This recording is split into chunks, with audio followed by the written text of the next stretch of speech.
Hello, Danger Nettles. So you're probably wondering why we're doing this content from again after we finished it. Um, YouTube decided to delete the VOD. They had two of the content farm videos in it. So we have to do it again.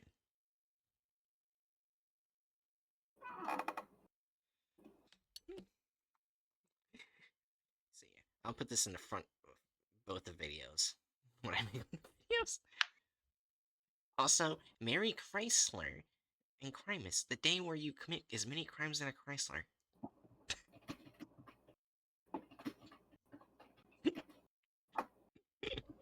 Sure. Alright. So the first Full is. dis Hmm? I was also gonna say, full disclosure, I might not be as energetic as normal because, Fair. uh, I did not have the best sleep and I slept most of the day, so my brain's in blah mode. It's fair.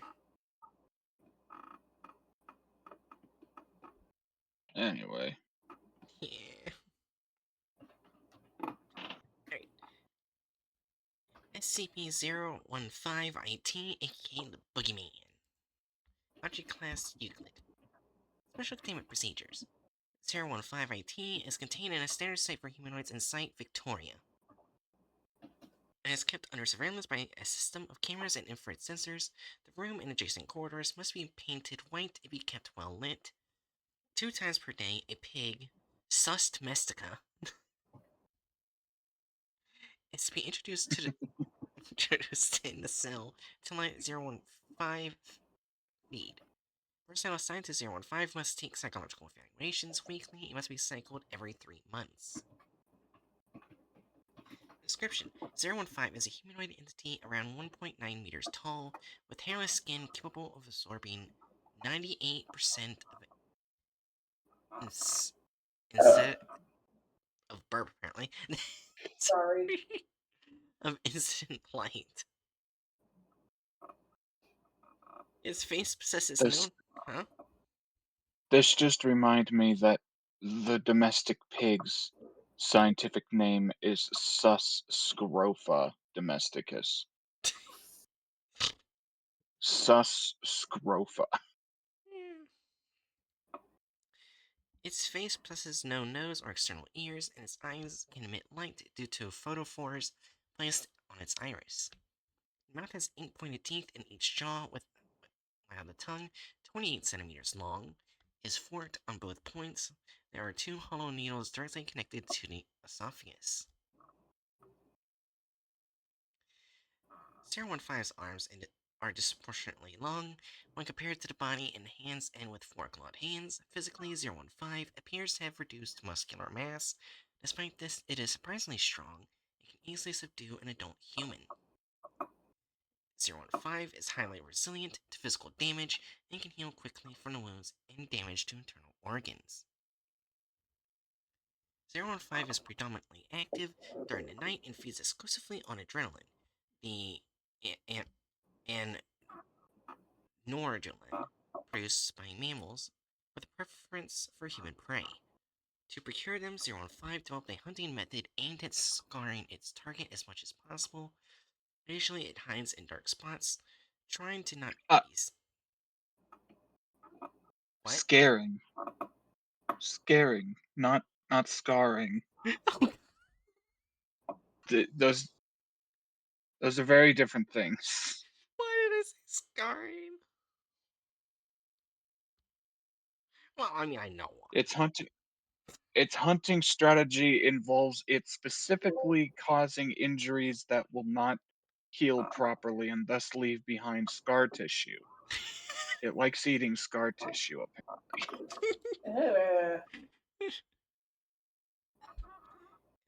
Usually, it hides in dark spots, trying to not be seen, and stalks its victim.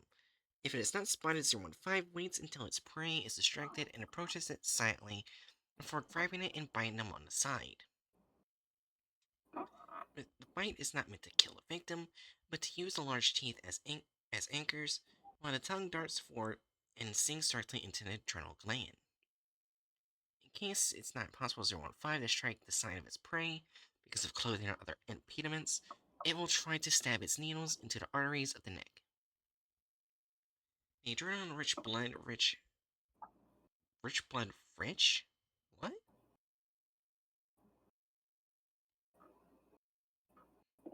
That looks like a typo. I forgot there was a typo there. The adrenaline. Wait, is this a vampire? It's kind of. It's got Yeah, vampire-like qualities, but it's What? also not a vampire. yeah. One of the words is probably supposed to be rush. Yeah. Then it'd be rush, rich blood. Chupacabra. Ironically enough, no. I mean, I don't know. Like, it's specifically looking for adrenaline. Like, it Right. drinks the blood, but like the main thing it's getting is adrenaline. Though I Yeah. guess it would probably fall into the definition, like some definition of vampire. An adrenaline vampire? Adrenaline junkie vampire. Yeah. Adrenaline-rich blood is aspirated through one of the needles, while the other expels it with the addition of a mild sedative. Fire. This allows 015 to keep prey immobile without wasting too much energy and to leave undisturbed after its meal.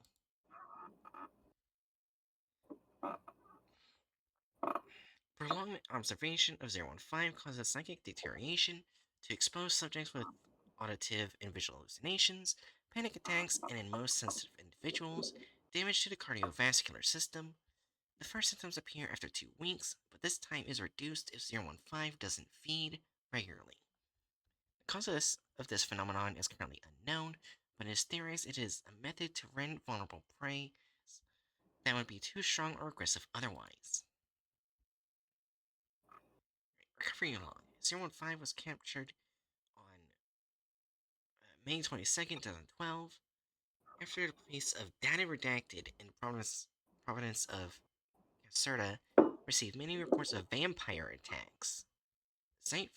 Victoria sent the SSM-IV Pugnus Ferry to deal with the menace. Due to its unexpected agility and its coloring, which allowed it to hide in dark areas, 015 managed to avoid capture until it was shot with a transmitter that allowed the Foundation to trace its position. When it was surrounded, 015 reacted with unforeseen violence and was able to kill redacted soldiers and wound redacted before being subdued. Addendum 015-A. During his time undercover in a place 015 was found, the agent redacted came in contact with a member of the Confraternity of St. George's Knights. In an encounter between the two agents, it was revealed that the Confraternity had captured 015, but it escaped roughly 2 months before being contained by the Foundation.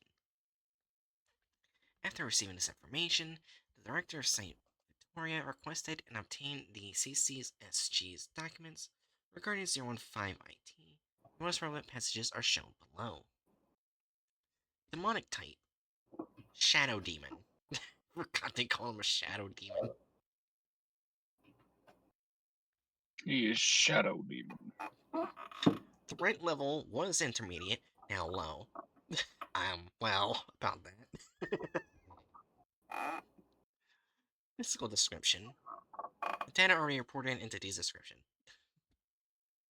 Known powers. Dia 212. Designation used by a CCSG to indicate 015 IT. Is highly unstable in our world. It feeds on the fear of its victims by drinking their blood, despite not requiring it to survive. This allows it to keep itself in a physical shape adapted to the limits imposed by mortal reality. It also possesses notable physical strength and intelligence comparable to that of a human being. The creature uses these characteristics to hunt and escape its enemies. Another important property is its resistance to blast weapons, which only manage to inflict minor damage compared to their full potential. Wow, it's almost like it's almost like it's not a fucking demon. Right. What it is, we don't know, but it ain't a demon. Yeah, it's something. Oh Ah, yes, no. spooky thing equal demon, no matter what. Note from Father Alardi, April 14th, 2011. I am increasingly fascinated by the creature we have captured despite its mere sight being repugnant upon every limit. I'm starting to believe that its soul is gentle. I notice that its screams are similar to a pained cry, and that they get subside when I speak to it with a comforting tone. I think that it was originally a human soul before the enemy transformed it into a monster it is now. I must find a way to communicate with it. It is my duty to bring back to the Lord every lost soul. Or maybe it's trying to trick you? That's my kind of thought. They did say it kind of acts like a human, so maybe it's just tricking him. I don't know. Maybe it's lonely. Pugs equals demons. Got it. Oh my god. Note from Father Alardi, June 24th, 2011. I can affirm that with certainty that the DN212 is not completely evil. It showed great curiosity towards everything that it was showed to it, and does not harbor hatred or fear for holy objects. Initially, it was very distrustful and always drew back whenever I approached it, but not only did it never attack me, it also grew fond of me and my disciples. However, it pains me to admit that it remains fearful towards all those who wear the uniform of our holy order, perhaps because of the wounds it sustained during capture. I shall recommend to everyone to wear different clothing to not make it nervous, and try a gentler approach with the creature.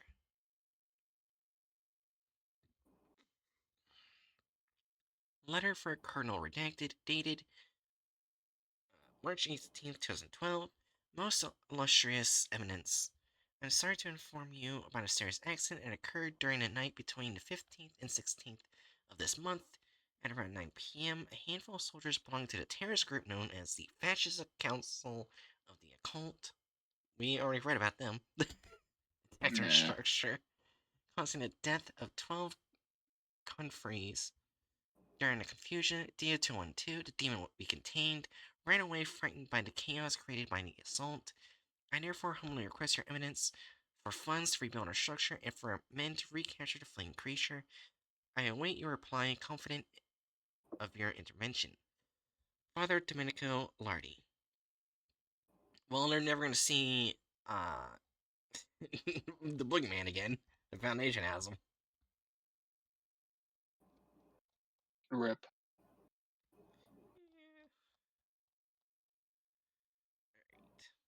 So now we have to go here. Oh yeah, random person is gonna be so fucking confused. Alright, I'm not sure if you heard it earlier, random person, but basically, YouTube deleted the VOD that had 783 and 015IT content farm videos in it. It's just gone. So we have to redo it. So let me get the thumbnail. I mean, we already rated it, but we're still doing it over. It'd be funny if we do different numbers for it. It's 15 I'm IT, right? Yeah. I am trying to decide which quote unquote hairstyle is the most dragon like for this Argonian. Oh my god. Hmm. Because I'm making an Argonian based off of Glaurung, the father of dragons in Tolkien's lore. Oh. What the fuck happened?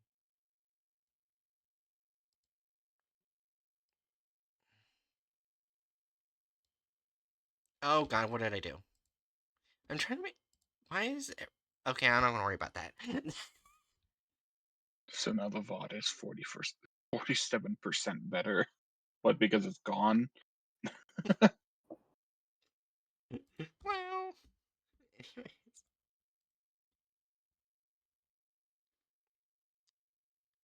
Alright, so let me get the picture.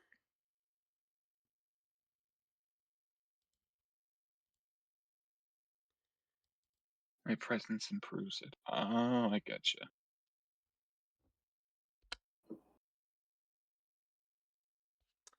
So, do we still agree with the same number? Wait, where am I? Yeah, we can't see the old number if you fucking aren't near it. Wait, 15. why is it showing B2? Oh my god. Hold on. Okay, there it goes. That was weird.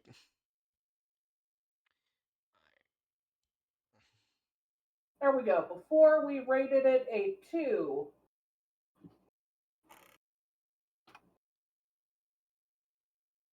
Yeah, Yeah. I'd probably put it about there. Yeah. Anatomically, I think it's a bit off, but Yeah.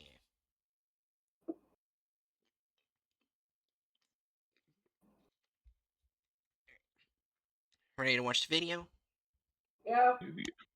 no, I get you, Rando. I wasn't thinking of you like deprecating us. I was thinking of it deprecating the fucking uh content farm. I gotta see something real quick. Because they put an author down, and I can't remember if it actually has an author, because the author's not there now. So, now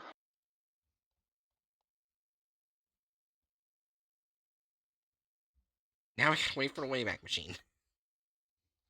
But that was a lot faster than I thought. And there's still no author listed.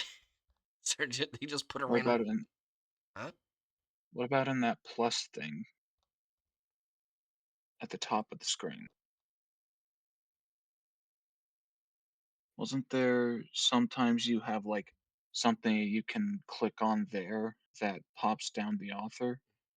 It's not on either the Wayback or the original. Yeah. So, yeah. Well, wait, didn't we find uh wait, we should be looking for the original Italian translation. Right. I think that they got the name placed on it from that. So now I gotta find out how to get the Italian version. Oh, wait, I know how. Alright, I know how. We just. International branches. Italian. Did that work? No, it shows the. Fuck. How did I do this before? In other languages, international. Okay, hold on. I need to find the Italian. SCPs. It just keeps taking me to the English version.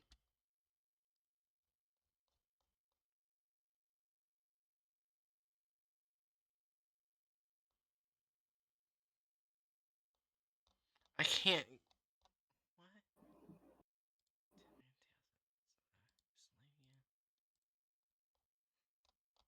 Yeah, the only one I can find is the. Is that one? Okay. SCP-15 IT original.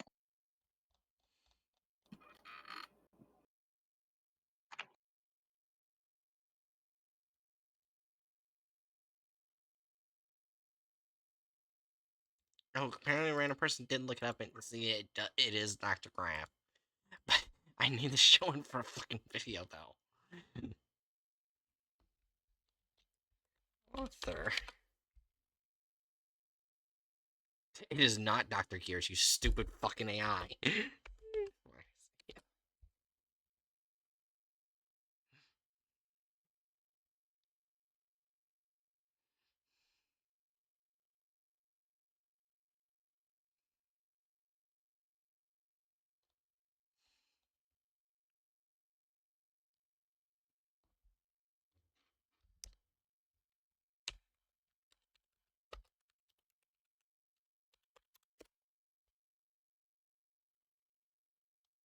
Wait, I might have found it. Yes, I found it! Yep, it's the Dr. Graf. I found. Oh, that's kind of cool what the Italian branch did. Look, there's Christmas snow.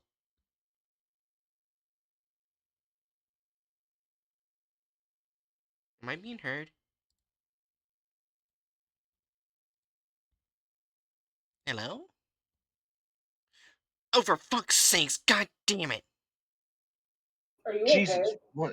what's wrong? I forgot my deafen button is the fucking.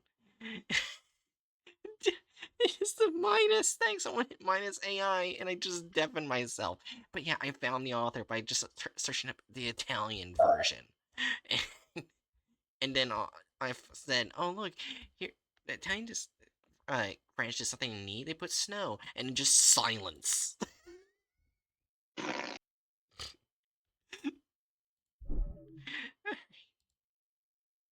So yes, they did surprisingly include the author.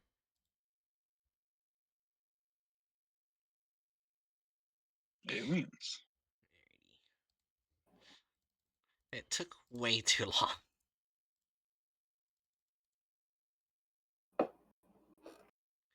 Alright, we ready? Yep. Uh, ready enough, I guess. 3, 2, 1. The man entered the farmhouse. It was nighttime, and he had just woken up to the sound of scratching of some sort. He guessed one of the horses or cows was distressed. The man entered the barn and looked around. It was too dark to see, so he brought out his torch and turned it on. What he saw made his heart nearly stop beating. One of the cows lay on its side, bleeding out, eyes gray, filled by death. There was no one else in the barn, and yet this cow had somehow managed to get out of its pen and was now dead from blood loss. The man suddenly turned around, feeling as if someone were watching him. The hairs on the back of his neck rose I with fear. forgot that they Without made thinking, him so murder hobo-y. Yeah. Uh,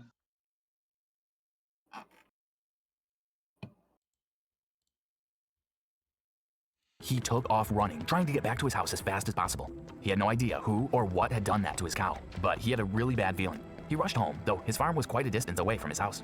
If anything got him out here, no one would know. Suddenly, the man froze in his tracks. Up ahead, in the center of the lane, stood a figure. It wasn't human. He could tell by the figure's strange physique and its glowing eyes. The man felt his breathing quicken. He started to back away, but then the creature darted towards him with surprising agility. And then he felt its teeth sink into his neck. The man closed his eyes as the creature sucked the literal life. Yes, the teeth is in the neck.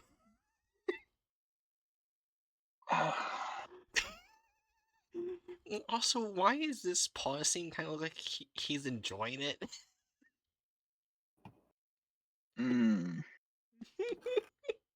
Well, I guess it is a type of vampire, and you know, vampires in folklore and legend have a lot of sexual symbolism around them. But that's not how this works. He's into that shit. Joke's on you! I'm into that shit!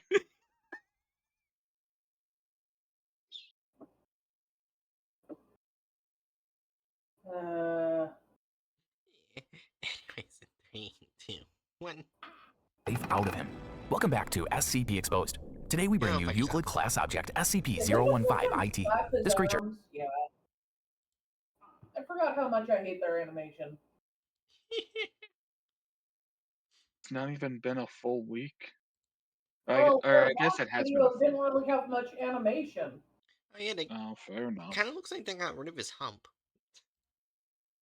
I did. I guess it could still be there since they changed the angle. Maybe. Maybe. Yeah. is a humanoid entity around 1.9 meters tall, with hairless skin capable of absorbing 98% of light. Its face presents neither nose nor external ears, and its eyes can emit light due to photophores placed on its iris. The mouth has 8 pointed teeth in each jaw, while the tongue, approximately 28 centimeters long, is forked. On both points, there are 2 hollow needles directly connected to the esophagus. SCP-015-IT's arms are disproportionately long when compared to the body, and each of its long fingers end in razor-sharp claws. Physically, the creature does not appear muscular. However, it is Can we surprising. stop having him look like he's thrusting? Don't like that. He is perpetually pelvic thrusting toward the doctors. Uh,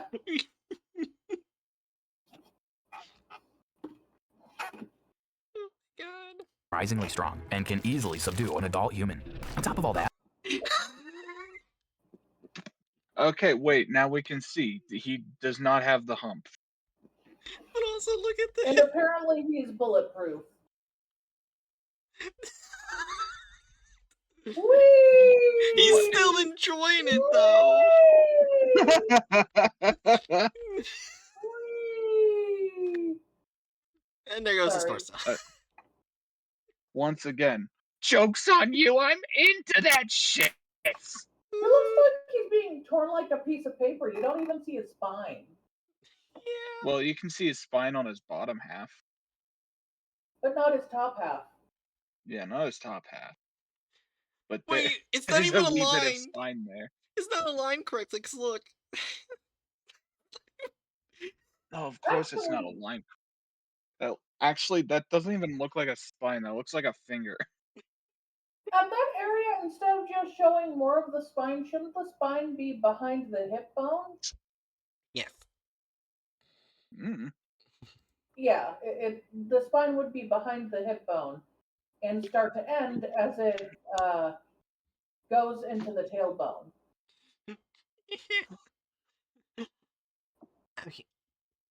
I, I remember just laughing a lot at this video.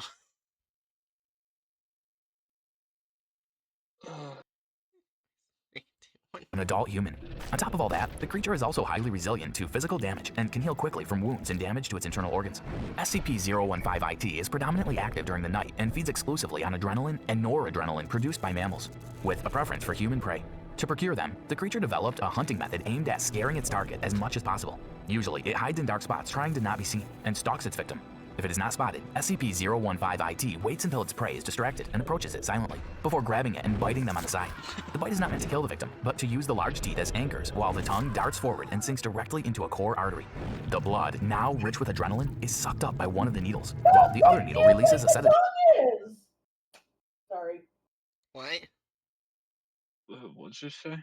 I yelled, how thick do you think the tongue is? Apparently thick. I think it's supposed to be really thin. Yeah, it's supposed to be very thin with needles.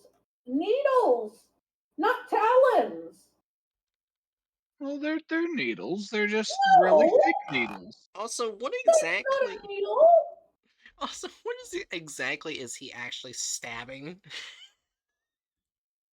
What am I looking at? Why does that look like a uterus?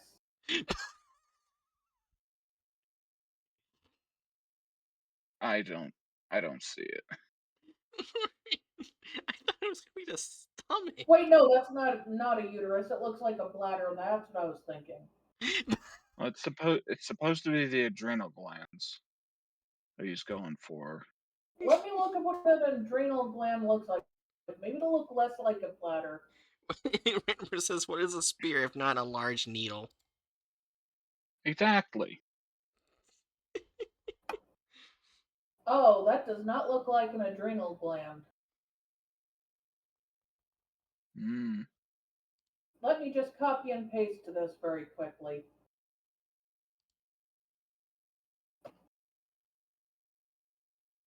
One delivers medicine, the other death. That is the adrenal gland. Oh, looks like a kidney bean. Also, I'm going to show this because I feel like it shows better that I'm right that it looks kind of like a bladder. I see. Also, Aaron, for the love of the gods, you just said it looks like a kidney bean in response to an image that has the kidney in it. I, why do you think they're called that, Aaron? She wasn't thinking. Yeah. Anyways, let's keep going. Is a sedative into the prey's system, which helps to do it further. This allows SCP-015-ID to keep the prey immobile without wasting too much energy, and to leave undisturbed after its meal. The creature is currently being But contained in a that's not standard cell where it is on the body. Huh? Mhm. Keep going. for humanoids in Site Vittoria, located in Italy as a separate branch of the Foundation. It is kept under surveillance by a system of cameras and infrared sensors. The room and the What the hell was that? What is?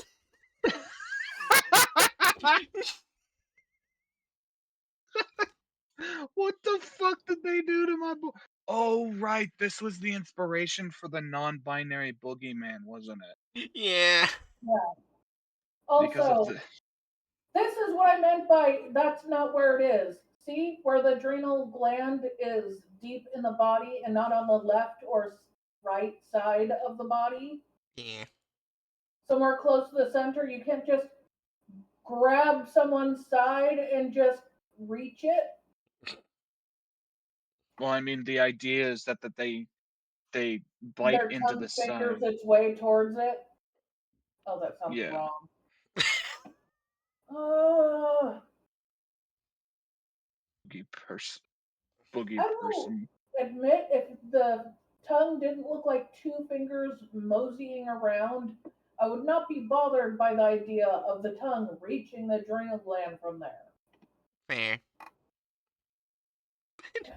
Still, what the fuck is this? But you know, It's that's why the non-binary flag is drawn on them. Remember, the art of shared before. Yeah. We support non-binary boogeyman. Boogie Beam. Yeah. Yeah. Anyways, 3, 2, 1. The room and the adjacent corridors are also painted white and are well lit to avoid easy movement from the creature should there be a containment breach. 2 times per day, a pig is introduced in the cell to let SCP-015-IT feed. Prolonged It's a observation of the creature. surprisingly well-detailed pig. Yeah.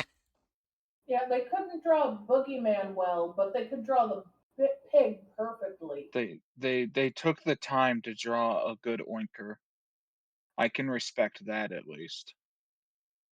Even if it feels odd to spend so much time drawing a good snuffler while terribly drawing the subject matter of the video. Hey, look at that boy. Look at that lad. That is a very boopable snoot.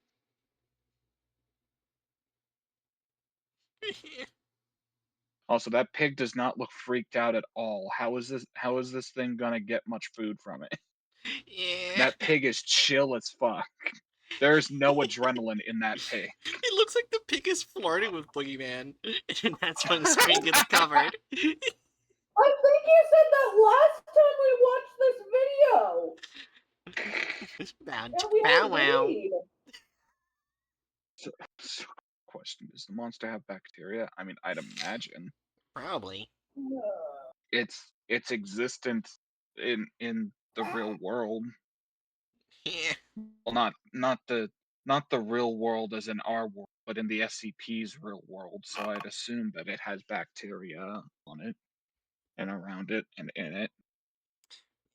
Oh, speaking of SCP, before we continue, one thing I saw on SCP Reddit today, someone was asking, who would be, like, who would fit, like, on a D&D scale of just pure evil? Like, a singular entity. A lot of people put Scarlet King. I mean, yeah. But the thing is, the one thing that threw me off is that the very last comment at the bottom, no one responded to, and there was no explanation. They put Ambrose Restaurants.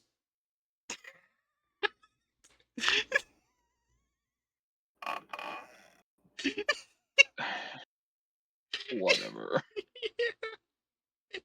The pig is horny, doesn't care if it's his own species or not. Oh my god. Anyways, 3, 2, 1. in the cell to let SCP-015-IT feed. Prolonged observation of the creature causes both mental and physical deterioration to exposed subjects, with hallucinations, panic attacks, and Why is his first hallucination tentacles? Well, Okay, is Cheery. it possible to repurpose animal corpses as bacon? I mean, the thing doesn't kill its prey for the most part, so Yeah. they're probably not actually dying. Why is this Yeah. video so horny? Yeah. Jerry, here's an explanation. There's a thing called tentacle hentai.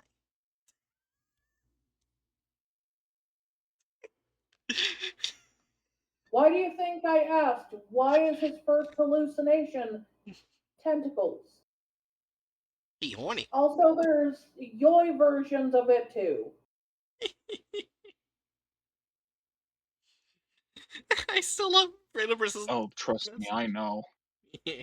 I I still love random person's message. Why is this video so horny? Because it pretty much is. don't get it either. I don't know why it wants to be horny. That's why I'm asking. There's more than one way to get a riddle response. If there Oh, was a why true. so horny thing on the bingo, I would say click it. That actually does need to be a bingo spot. Why horny? I guess we'll do that for the next content farm. Why horny? Yeah. Anyways. 3, 2, 1. in the most sensitive individuals, damage to the cardiovascular system. The cause of this phenomenon is currently unknown, but it is theorized it is a method to rend vulnerable prey that would be too strong or aggressive otherwise. Personnel assigned to SCP-015-IT must take physical evaluations weekly and must be cycled. What the fuck are they on? Yeah, physical valuations and hooks them up to the fucking machine from Agent or from fucking like oh, I forget the name of that old movie. The one where the guy's like hooked up to a machine and has his eyes forced open. What was that? There's a few old movies. What the fuck happened? What? Alright. There's some reason my computer cut off for like 1 second and went back on. So I just hear one movie from then and then then The just nothing. 90s. Oh, 90s. Oh, okay. I don't know. I wasn't saying I don't know. Whatever. Lie detector. Every 3 months.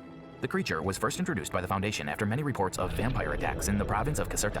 Site Victoria sent into Special Squadron SSMIV to locate and contain the creature. However, due to its unsuspected agility and its coloring, which allowed it to hide in dark areas, SCP-015-IT managed to avoid capture until it was shot with a transmitter that allowed the Foundation to trace its position. When it was surrounded, the creature reacted with unforeseen violence and was able to kill some soldiers and wound others before being subdued. This all took place on the 22nd of May, 2012. Unknown to the Foundation, this creature had actually already been under capture by a separate organization, known as the Brotherhood of St. George's Knights. At the time, one agent had been working undercover at the location where SCP-015-IT was held, and there he ran into a member of the Brotherhood of St. George's Knights. He discovered that the creature had escaped from the Brotherhood's holding facility 2 months prior. After receiving Wait, Huh? was that information in the article? I don't remember that being in the article. What about 015 IT being captured by the Confraternity of St. George's No, Knights? escaping. No, Es- the SCP being in there. Well, yeah, they were in there, but Yeah, yeah. that's how they got the document here, because they were capturing. Yeah, the Confraternity had captured 015 IT. Oh, okay. Yeah, Yeah. they did Well, for a no, I fact. wasn't talking. Oh, sorry. For fuck's sake, I was talking about the SCP agents having infiltrated the fraternity. Oh, no, they just in an encounter between the two agents, so they just came in contact with each other.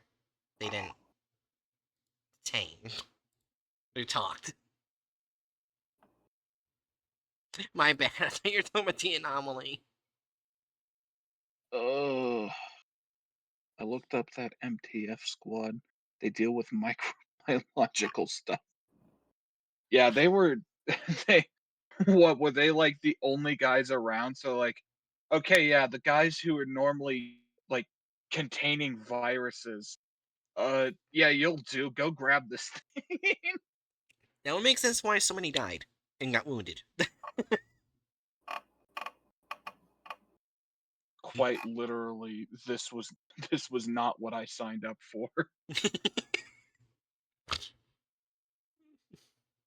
Why not? I'm guessing, yeah, macrobiology. Yeah. Anyways. 3, 2. This information, the director of Site Victoria Yeah, I just requested and realized obtained the Brotherhood's document. Huh? the character they were just showing, they made look like a fat Alfred.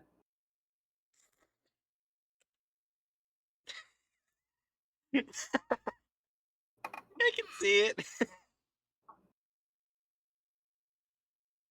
I hate it. Does that mean Alfred Batman's butter is Italian? No. It might mean they don't know how to draw Italian people if they use a British character. 3, 2, 1. It might just mean that they were just drawing whatever. Yeah. Yeah. It was 3, 2, 1. Brotherhood's documents regarding SCP-015-IT. As part of their style of documentation, they named the creature DIA-212, a shadow demon type of low threat level. According to the Brotherhood, DIA-212 is highly unstable in our world. It feeds on the fear of its victims by drinking their blood, despite not requiring it to survive. It also possesses notable physical strength and intelligence comparable to that of a human being. The creature uses these characteristics to haunt and escape its enemies. Another important property is its resistance to weapons, which only manage to inflict minor damage compared to their full potential. Father Alardi, another member of the Brotherhood, was in charge of observing and analyzing the creature, and it appeared he had taken a liking to SCP-015-IT. In his diary, he wrote, "I am Why increasing." are they making it look weird? Why Hold are they on. making it look weird? I know how it looks. Why so horny? Yeah, that's what I'm asking. I mean, that's not at all what I. Of Ow. all the people in this room, my brain doesn't go there. To me, this just feels like when someone goes to a zoo and puts their hand on the glass and a chimp on the other side puts their hand on the glass. Except they're Like it can actually be touching. connecting. Well, I mean, yeah, it's a trash video. They're not good at depicting things, but that was pretty clearly shown to be a pane of glass. Yeah. Also, I love how instead of sticking his hand out, he just sticks out a finger while leaving out his hand. I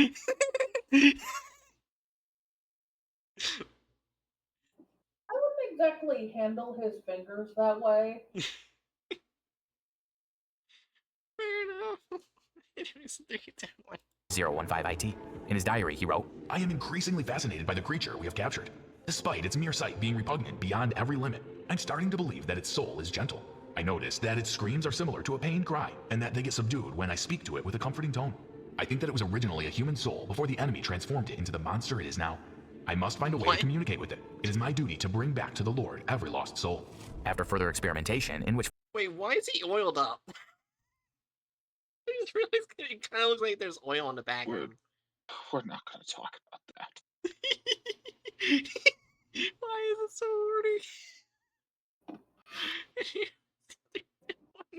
Father Alardi attempted to form a bond with the creature, he wrote, "I can confirm with certainty that the DIA-212 is not completely evil. It showed great curiosity towards everything that was shown to it, and it does not harbor hatred or fear for holy objects. Initially, it was very distrustful and always drew back whenever I approached it, but not only did it never attack me, it also grew fond of me and my disciples. Wait, hold Okay. on. Oh, Right, that's right. This is that's the moment when this video got really questionable last time. right. Wait a minute. A priest with a bunch of children. Like Ugh. like putting aside potential jokes about Catholic Church,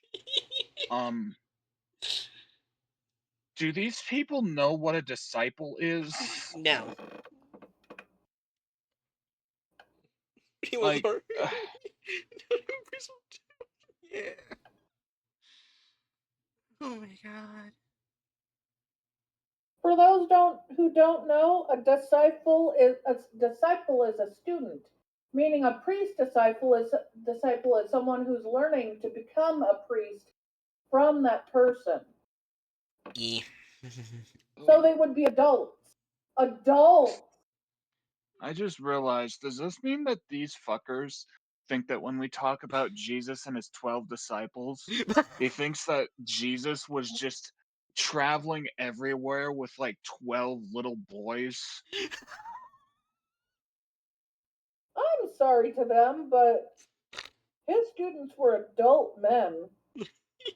Yeah, like literally several of his disciples like came into following him. Like the story related to them joining him had to do with them doing some type of manual labor. Jesus and his gang of toddlers. Oh my gosh, random person. Wait, what? Oh no. He did not have toddlers. I promise you, random person, they were men. And one woman. Oh yeah, the prostitute. Not a prostitute. Oh, I was thinking of the story of Jesus and the prostitute. Never mind. That's my bad. I was thinking of a different story. The prostitute was someone else. Anyways. I genuinely like real talk. I just move on. Got it. 3, 2, 1. It also grew fond of me and my disciples.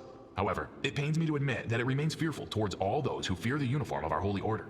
Perhaps because of the wounds it sustained during capture. It just uses the sword.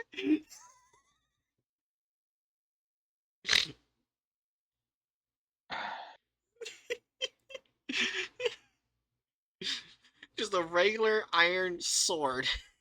Just lightly patting it. I just imagine like a boom, boom, boom.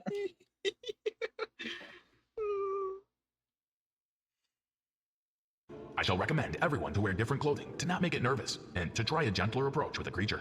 It is important to note that the Foundation does not associate with Father Alardi's apparent fondness of SCP-015-IT due to its record of killing multiple human beings and seeking violence.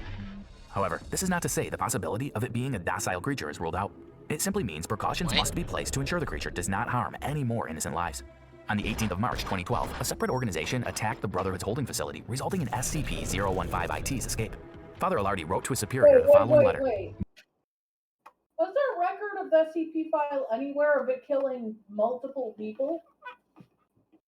Yeah. Well, yeah. Yeah, it killed a bunch of Team MTF. And wounded way more than it killed. But it did kill people. I'm not sure why they're making MTF sound like innocent people. He didn't go around biting women and children and killing them. He didn't go to a teenager and just rip him in half. Yeah.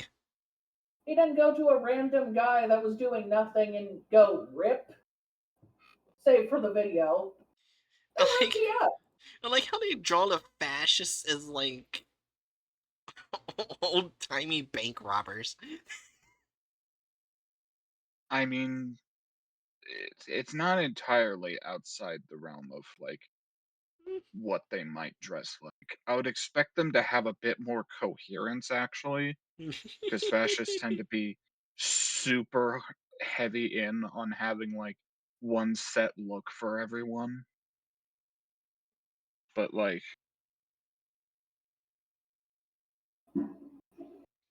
also, we're not going to talk about the fact that that guy decided to get an Uzi that was the exact same color as his shirt. 3,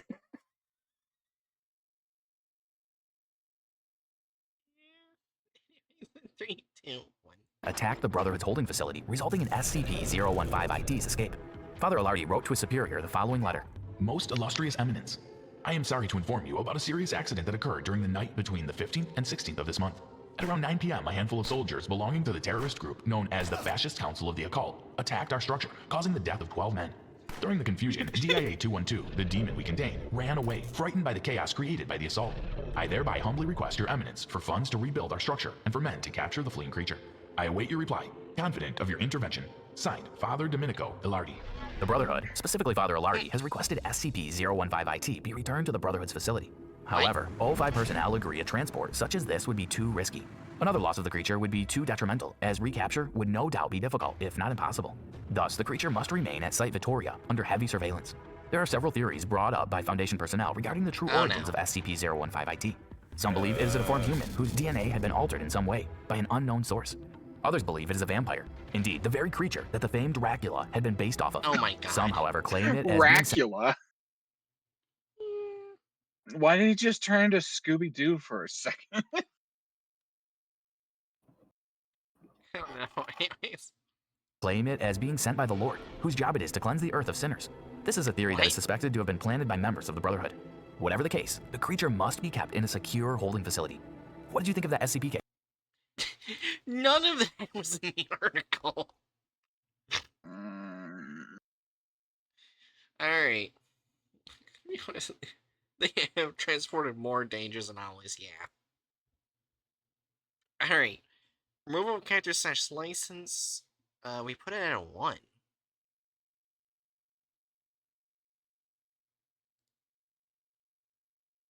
Why did Because we it didn't put it remove in? that many characters or let. Actually, did it remove the author? No? No, they went out of their way to get the correct author. Oh, then what's the one? Yeah, I'm confused why we said that. What character was removed? I'm looking right now. May Which. Oh, you know what? Maybe we didn't do like the searching around to see where like if they had like actually gotten the author's name.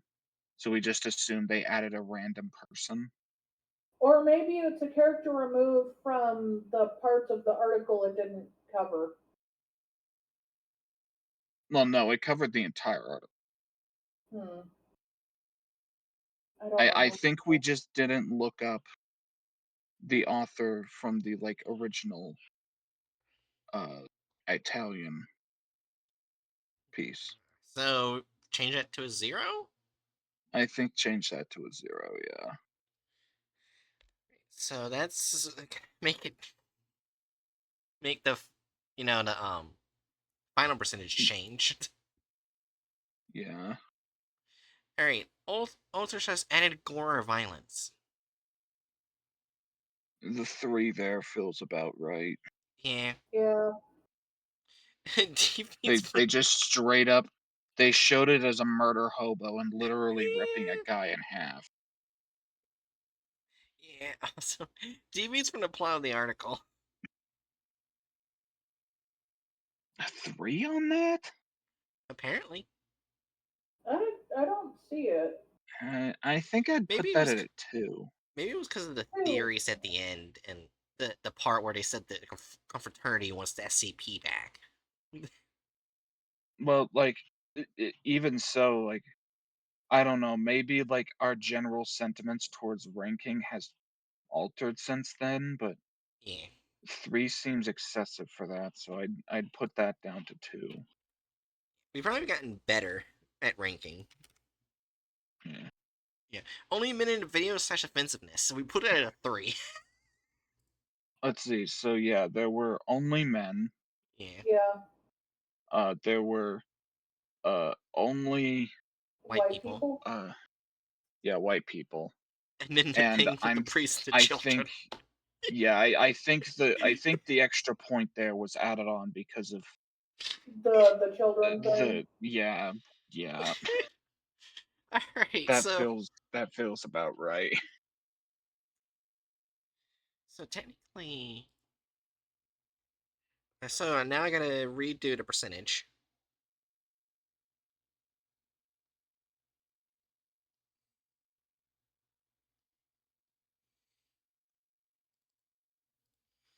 It's actually better now. 50%.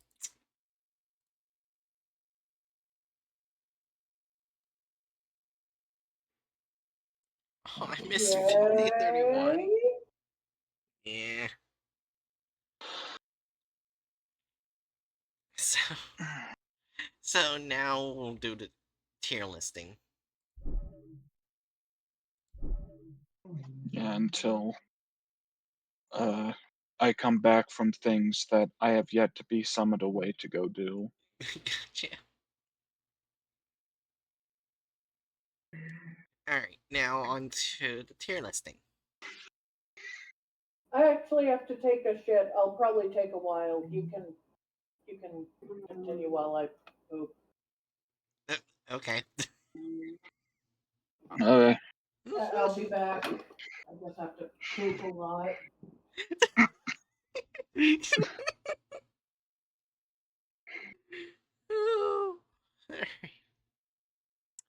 Alright. The Ordo. I can't tell if that. Oh, it's Ioni. Let's see right here. It's an I. Ordo Ioni.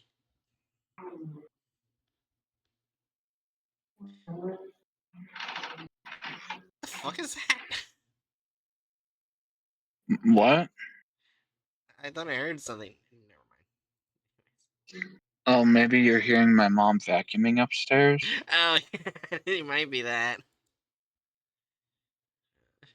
Alright, so description. Janus Order, also known as by its Latin name, Ordo Ioni, is the most ancient organization in Italy dedicated to studying the anomalous, founded in 79 CE, following the eruption of Mount uh, Vesuvius. That's how you say it, right?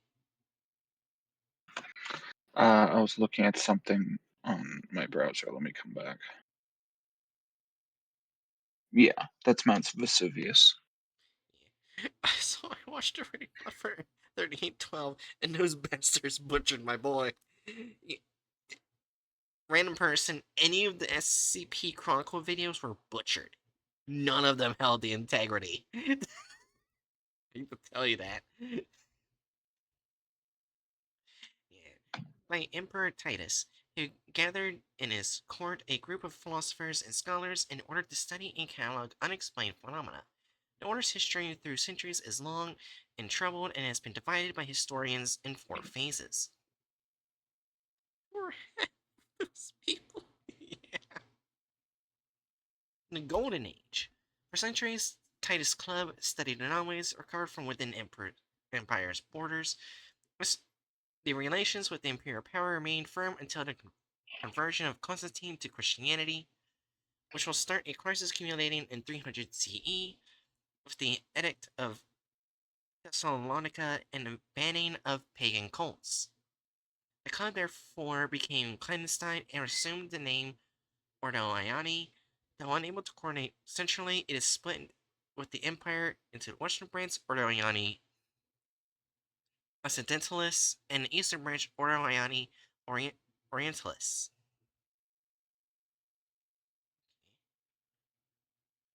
Oh yeah, it was CE 79 CE is 395 CE. Alright. Silver Age 395 CE to 1250 CE. Roman Ordo weakened by the fall of the Western Roman Empire and persecuted by CCSG. Wait, CCSG? I think it confraternity of the St. George's Knights. Great. Oh damn! Repeatedly came close to dissolution by occasional allies and sovereigns hated by the papacy. The Eastern Order, on the other hand, flourished with the help of the Byzantine emperors. Continuing its precursor's mission, the two branches were reunited in 1204 CE, following Constantinople's siege by Phoenicians and Crusaders, whereby CCSG and Semic took over Byzantine anomalies. I don't know what Semic is. Oh, this is another one we're gonna have to look at, and I'm not even trying to say its name right now. Yeah, they've really got a lot of interconnected SCPs in the Italian branch, or Yeah. groups of interest, I should say. Though this is probably the most information we're getting for a group of interest right now. For internet and the Italian branch and whatnot. This is really good. The order was saved in extremis by Frederick II of Swabia, still remembered today among his greatest supporters. Bronze Age, 1250 CE to 1861. After redacted, which leads to the construction of Castel dei Monte, the order matures in the conviction that certain threats can only be countered through joint efforts, and sends delegates to various European courts to offer their services, and thus form a coalition in time of need. The branches Ordo Britannicus, Gallicus, Germanicus will become more and more autonomous and heterogeneous, sometimes to the point of ceasing every contact with the original one. The original Ordo instead continues to guard Castel dei Monte, serving all the dioceses that alternate in southern Italy. In the final age, the Iron Age, 1861 to current time. In the 19th century, a long process that saw the foreign branches extinct, or how the fuck do I say it? Where are you? I highlighted it. Phagocytized? Phagocytized, okay. By state-owned GOIs came to an end. The last was the Napoleonic French Ordo. The Italian Ordo accepted by necessity a subordinate role to Rydia. I forgot what Rydia was. Royal Institute of Italian Anomalies. Another Italian branch. Not Italian branch. Another Italian group. Oh my god. Which occupied Castel dei Monte until they reappropriated it in 1934. During World War II, the order claimed various Wait, anomalies from the fascists, also taking also advantage of the Allied landing to reconquer the castle, which induced the Foundation to engage in peaceful negotiations. Okay, that's not where I thought it was that going. that that word is reappropriated. Oh, reappropriate. Yeah. That's not where I thought it was going. The second I saw fascists, like, oh no.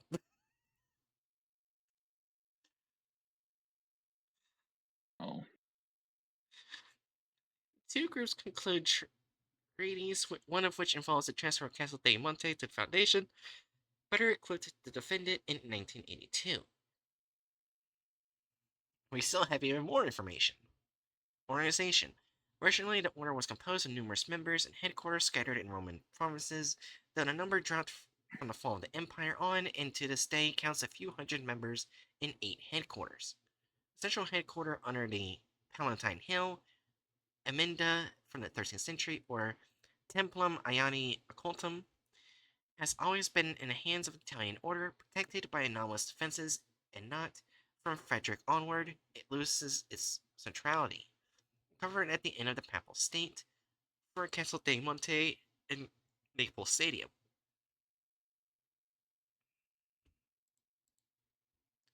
Right. The individual leading the order is the Imperator Aloxarius, followed in hierarchy by the 8 Sacerdotes Magni, or Grand Sacerdotes, who lead the 8 headquarters. Members are divided into Archivists, Tabulari, who study and catalog anomalies, and Seekers, Questitors, for investigation and recurring missions, though lack of personnel lead to an overlapping of both roles.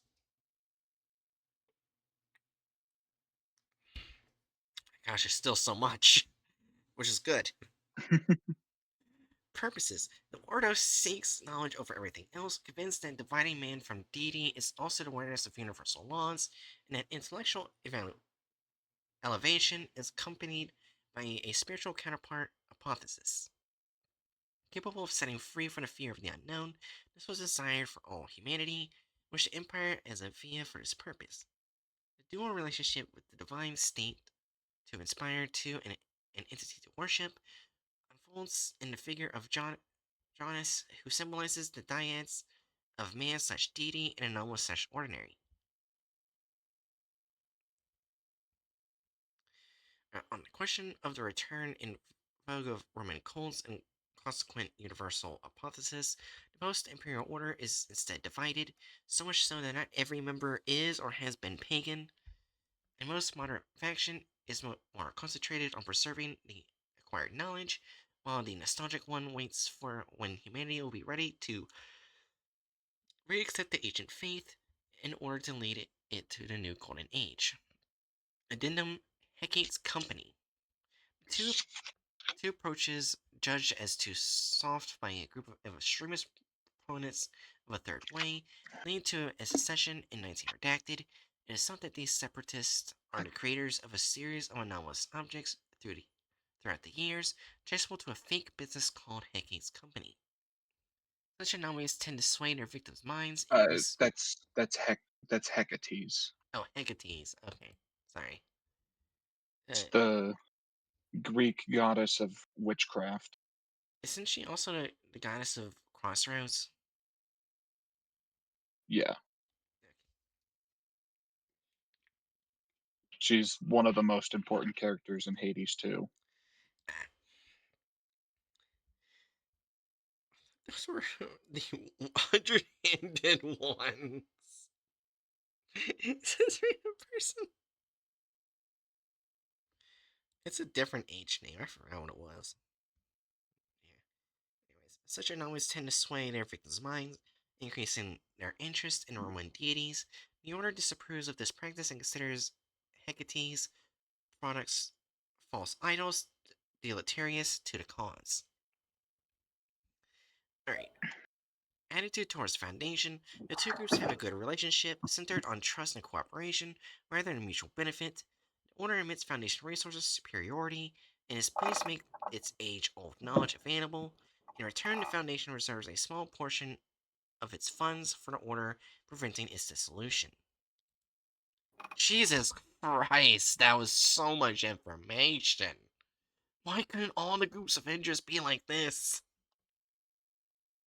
Also, hey Jerry, Hi, Jerry. I Aaron just got done reading that one group that you I left at. heard, though it also didn't really fully go in my head. I only Yeah. hear my butt hurts.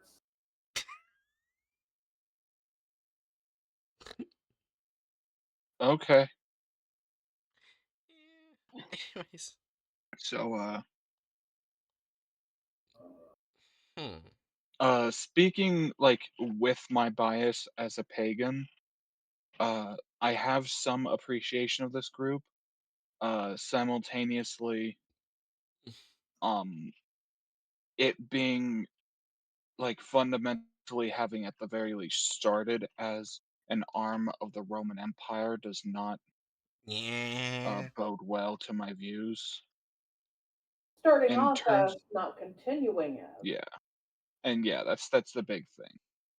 Um, in terms of like how they are now, though, Mm-hmm. I'm feeling I'm feeling a true neutral Yeah, I see that. Like the same as the because like Foundation. they, Oh, wait, no, that was yeah, different. like they. Let's see. I think for the foundation we named them lawful neutral. Yeah, true Yeah. neutral's good.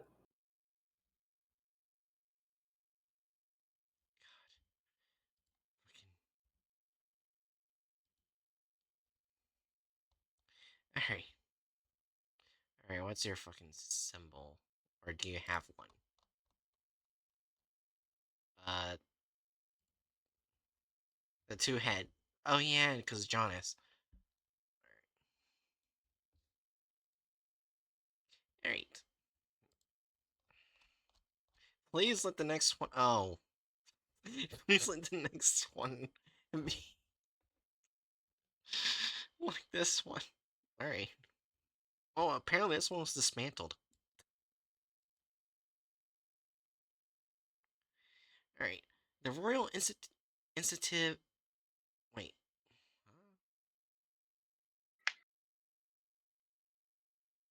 But what the fuck is that? I don't know what that word is. Institivity?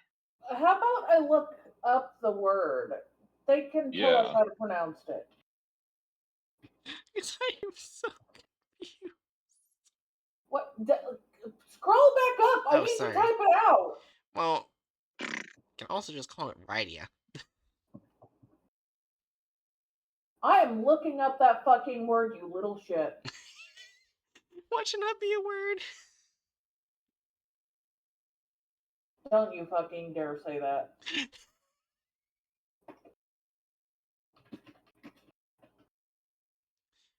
Well, while we're waiting, random person, what do you think about my mustache? What? On my model, I have a mustache on.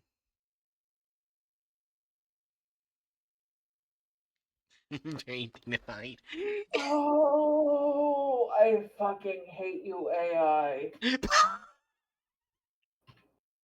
Sorry, I just looked it up, and the first thing I see is the AI trying to call it institute when I did not type that.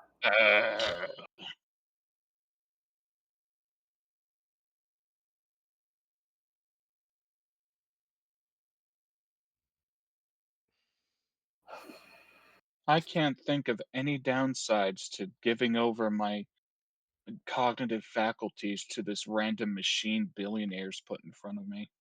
So it is a real word, but instead of telling me how to pronounce it, people are like, "What's the difference between this thing you don't know how to say and institute? Ask us. Why is this place called this instead of institute? Ask us." Oh, I will choke someone. Thank you. Myself, I don't know. Just give me the information. Speaking of AI, I remembered something.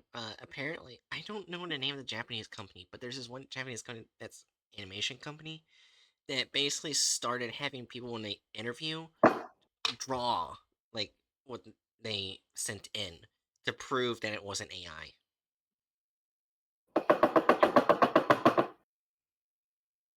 I can't tell if I was clapping or Jerry getting pissed. You know why I'm pissed? I'm going to take a screenshot and then you can tell me why I'm angry. It's not that. There's videos on how to pronounce institute, and then right around it are things with the word in it. It's not that. It's not that big a deal. I just want to know how to pronounce it. What is this fucking word? I love how it's like, okay, It there's some might. search assistant that says how to pronounce it at the side, but it says similar to institute. Thank you! Why don't we just call it Rydia for now?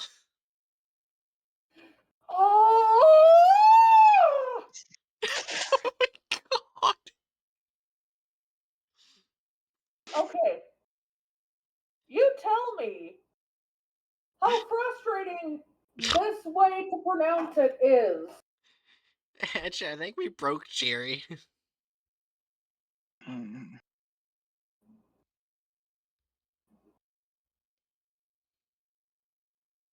Are you serious? Institute? Just institute spelled funny.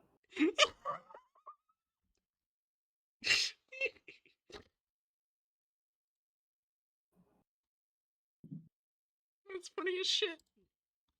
I hate it. Anyways, the Roman Institute of Italian Anomalies, or RIDIA. Description: founded in 1871 by Vittorio Emanuele II of Savoia, the RIDIA was an organization under the control of the King of Italy, whose influence extended throughout the country and its colonies. Oh no. It had the function of finding and containing anomalous artifacts that could represent a danger to the monarchy or to civil life. Starting from 1926, the RIDIA was placed under the direct control of Benito Mussolini. Oh no. Mm. Under the command of the Ducks, the radio was distorted from its original function, dedicated to research, becoming an extremely violent and aggressive group used to create anomalous weapons to be exploited in war. It was such a good group. It was kind of a good group at first, and then it went just with the shit. It really wasn't. Well, also, I love my mind went under the command of the Ducks. I know it's not what it sounds like, but it sounds like there's just a bunch of ducks that are controlling the radio. Anyway, like the SCP Foundation, radio cataloged all the anomalies it came into contact with, either contained or destroyed, and studied their properties and effects. Most of the documents were sent to large archives, and most important, is now used by the Foundation and is known as Site Pluto to be kept. Organization, the radio was led by the Director General appointed by the King and was divided into 3 divisions. Then, 4 with the advent of fascism, the Division of Study and Analysis, DSA, dedicated to the understanding of anomalies, the Internal Administrative Division, involved in the administration of structures, the Research Division of the Anomaly, which was responsible for identifying and capturing anomalies, and the Military Division, which was created in the 1930s and used the anomalies on the battlefields. Attitude towards the Foundation. The radio was officially dismantled in 1946 and became the Italian branch of the SCP Foundation. So the Foundation took in the fascist. I feel like what that's meaning is that they got rid of the fascist elements and Right. salvaged what else could be salvaged. That's fair. Yeah. Well, got rid of as much as is possible with something like this. Like how the further we went on, the worse it got. Well, it's part of the SCP Foundation now, so it's not bad anymore. Oh god, I already That's highly debatable, honestly. yeah, that's highly debatable.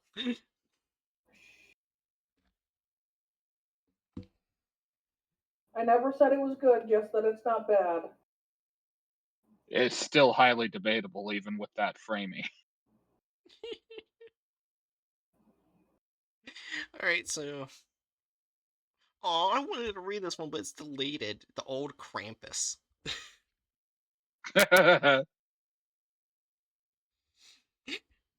We don't Why, talk about the old Krampus. why is some of the funnier ones that like deleted? The charismatic skull. Oh, I want to read the charismatic skull. But it's gone. Alright, do we need to see an SCP? Or do we know where to put this group? Well, I mean, it was originally a state-run anomalous group for the monarchy. Then it Yeah. was taken over by the fascists, and now whatever little remnants of it exist are part of the Foundation, and it's considered dismantled. The only place to put it is lawful evil. Yeah. You agree, Jerry? Yeah. The fuck was that? Don't worry about it. Now I will. They're tweezers! They fell! Alright, oh god damn it. Alright. Have Get fun ready reading for this. get ready for butchered Italian. Serenissimo Collegio degli Estri dei Mosci del Comune. You can do better than that! No, that's as bad as it's gonna get. Anyways, Oh my gosh. in its description, it's also called, in English, it's called the most serene college of anomalies and oddities of the municipality. This is such a pretentiously long name. Yeah. We are the most serene college of anomalies and oddities of this municipality. My thumb is so far up my ass that it's coming out of my mouth. Yes, and in order to join the college, you have to pay $1 million a year. Like only rich people would go to this college. Because of the name alone. Well, they're gone now, so we can all be thankful. Yeah. Has been a secret Yeah. organization of the most serene Republic of Venice, active from the first half of the 9th century to the Treaty of Campo Formio in 1797. The college's birth has been probably caused by a necessity of mitigating the impact of the use of anomalies from the Republic's rival powers. In its most relevant phase between 1200 and 1500 AD, the Schmeck controlled a trading system for anomalies that weren't considered dangerous by Venice or weren't usable for its purposes. Did you just call it the Schmeck? Yeah, that's what they're gonna call it now. The Schmeck. The Schmeck.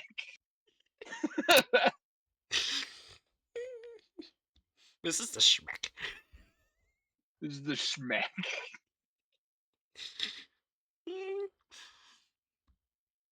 Alright. Organization. 2 headquarters discovered so far were situated at Constance Sayako, active until 1435, and later on Poviglia's Island. The Schmeck was a college composed of 10 members and was formerly chaired by the. My mind was to say Doge. I know that's probably not what the word is.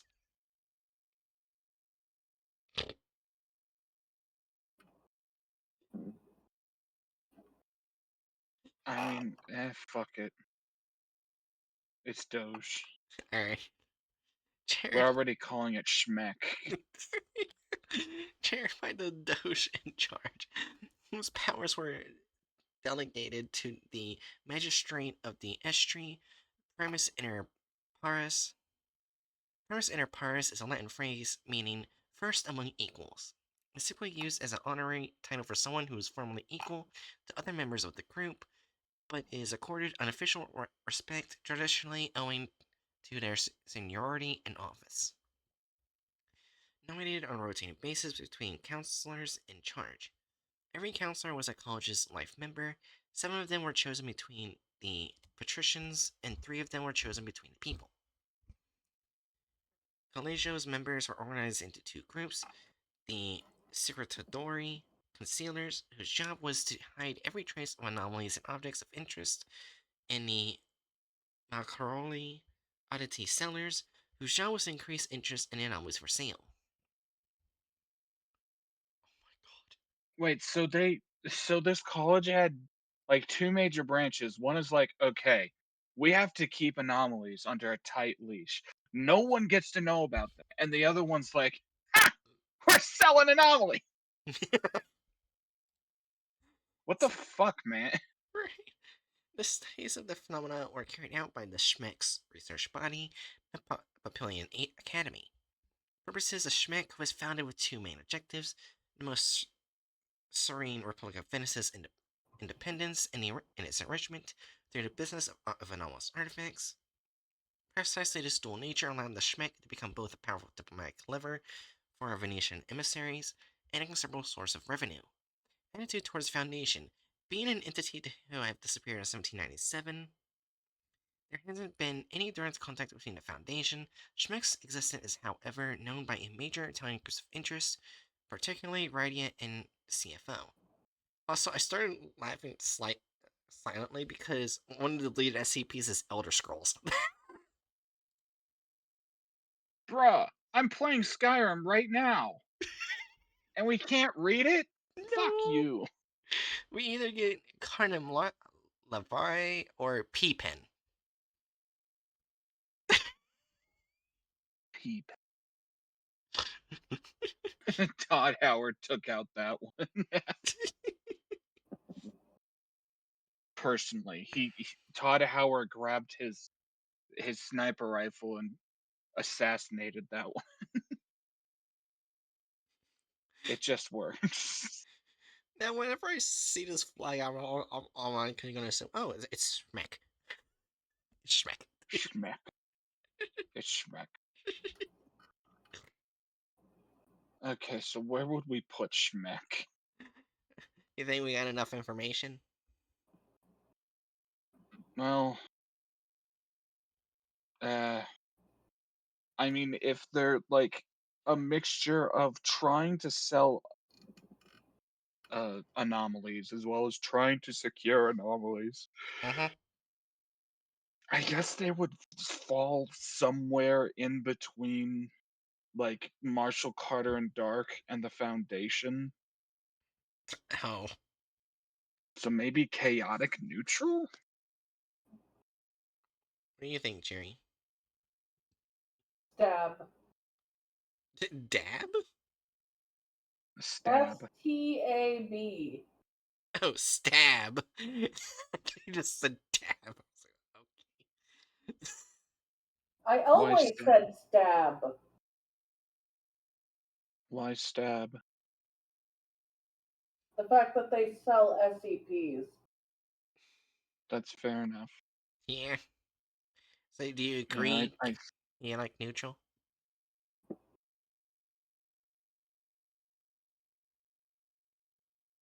Uh,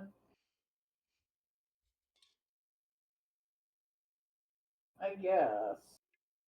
because to me, selling SCP or selling anomalies is not inherently bad. It's not, but some SCPs are people, but we don't know if they sell those. Oh yeah, Marshall Carter yeah. and Dark does. Yeah, we don't Well, know yeah, if they sell people. That's my so main issue. We don't know if they sold people. that's a part of why I think it'd be good to just say chaotic neutral because Mm-hmm. it's as close to an in between neutral and evil as we can get with Yeah. this ranking. Chaotic neutral implies that they're going to be doing some good stuff and some fucked stuff. They may sell magic pens. They may sell slaves. Who knows? Oh, Yeah, God. they might sell fancy little toy guns that uh can nerf anything, and they also might sell whole ass people. Yeah. So, yeah, chaotic neutral is where you go. How do we feel about the prospect of someone selling the bag, like the bags with the teeth? Oh no. Oh no. Oh, God. I think that would be an unethical to sell just because it's a hazard to the user. What if think of this, Hatchet? What if the person puts their face near the bag? I mean, what if a person puts their face near a buzzsaw?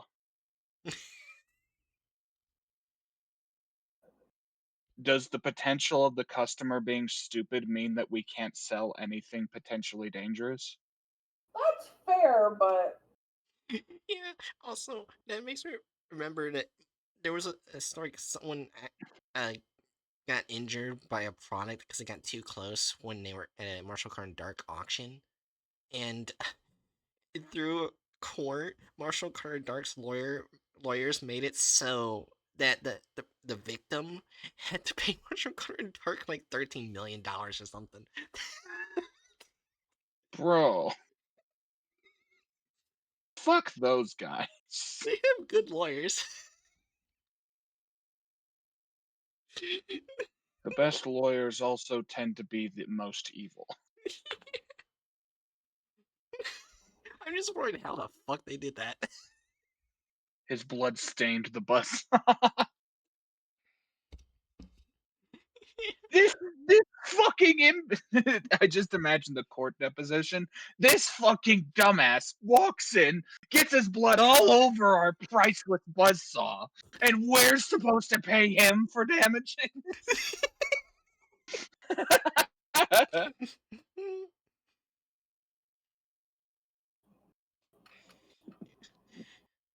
Oh no. Anomalous materials information and security system. Description: in 1949, the Republic founds the Seisma. Wait, we have Schmeck and Seisma. Nice. It's a government agency to end the resolution of anomalous interministerial events. In truth, it's a military research and development, military coordination, intelligence, and policing organization for an anomalous field. Oh no. The obvious competition with the Foundation leads the two organizations to contend for hegemony on the Italian soil until the 90s. The early years of Seisma saw, thanks to the US and Global Coalition support, intense technological development to promote homeland security against Soviet groups of interest.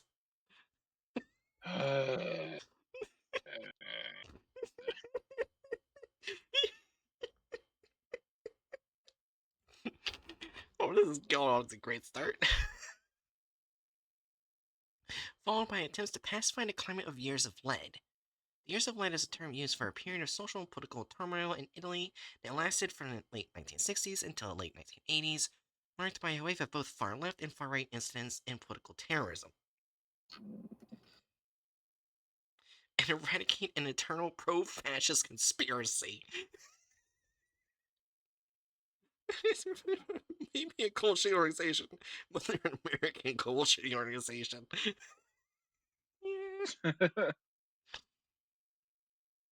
In 1996, because of the end of the Cold War and the investigations following a failed coup, Seisma was severely downsized.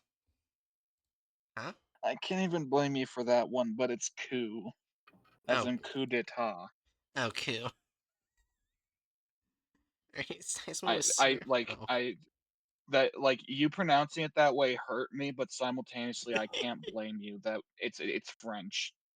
I can't blame you. French is French. The chickens rioted. French is like if you made English drunk. Like, remember, the word bouquet in English, it comes from French. The word champagne in English comes from French. So now I'm starting to think someone got really drunk from wine and made the French language. The French language has its own reasoning and history to how it exists as it does. It's just weird. Like they call weird panini press bread sandwiches French tacos. Ugh. Oh, that hurt my spine, and I'm not even. I'm not even Latin American. I ain't even Mexican. In Anyways, fact, I will show you at least oh my one god. picture of a French taco. Anyway, so back to the article at hand. Seismo was severely downsized. That's a kind way of saying we fucking gutted them. The 2000s focus on anomaly policing and the preparation and execution of national security contingency plans.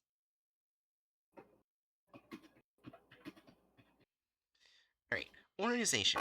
Central Seisma encompasses the management of the various sections and offices. Offices A, archives. C, internal and external communication and coordination. F, recruitment and training. And R, research and anomalous development. Military and field personnel is borrowed from other government agencies, still part of the original organization, but trained by the system in anomalous countermeasures, and assigned to operations inherent to their competencies. Those are organized in I, intelligence, P, the police, and S, situation and military mobilization. Department's SEISMA has a central headquarters in Rome and a meager number of laboratories, storage units, and military structures, both permanent and leased. Much of this has been decommissioned, reassigned, and raided by subversive elements. Oh. SEISMA collaborates moreover with internal organizations like JOVE, Joint Occult Ventures of Europe, multi-international paranormal organization loosely affiliated with European Union for the coordination of national and international paranormal agencies active in Europe. Oh. And Pangea. Oh, fuck me. Assemblée Générale No, des thank Polices de Anormal. Pangea Luxary's collaborators externes. International organization equivalent to Interpol for the cooperation of paranormal agencies and analysis and legislation of anomalous sectarian and criminal movements. Oh, great. All SCPs connected to it are deleted. We did only bridge at the time of COVID. I have cursed you with at least 2 menus of French tacos. One has at the top, make your own French taco. Well, it says taco, but you see it's not quite right. Ah, yeah, I see it. What the? Well, I mean, this does look good, but it's also not a taco. Yeah. Anyways. Damn it! Damn it! I know it's not a taco, but now I'm just craving fucking Taco Bell chalupas Oh my god. again. I think the closest to that you'd get would probably be some sort of flatbread sandwich. Yeah. Yeah. Anyways. Purposes ignoring alleged assistance to state agencies with staff specializing in state-related anomalies. SEISMA has the purpose of preparing and defending the Italian One last Republic. menu. Oh my god. From criminals, foreign powers, and catastrophes due to the accomplished via anomalous materials. The resulting philosophy is extremely nationalistic and utilitarian. Utilitarian. Utilitarian. Yeah, utilitarian. Attitude towards the Foundation. SciSci has never been openly hostile to the Foundation, passing from rivalry to cold cooperation. Today's agency collaborates with the Foundation in order to assure the country's security and normalcy, yet allows itself to sanction the organization for violations that are considered too illegal and prepares contingency plans that portraying the Foundation as a hostile private army.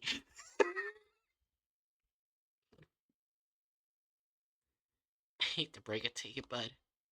You ain't gonna win it against the Foundation. Let them drink. So all the SCPs that are connected to it are deleted. Boy lacking free will. Oh, that's just sad.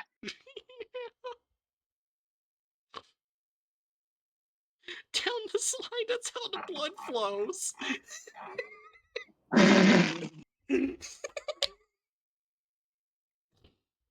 Oh look, Krampus is here.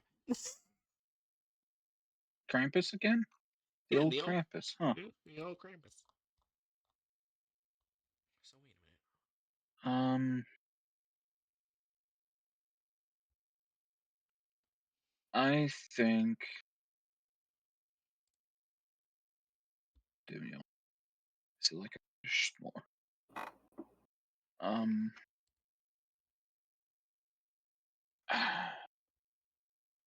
I feel like this has to go in lawful evil. Yeah. What do you think, Jerry? Like specifically working with the United States during the Cold War. Mm-hmm.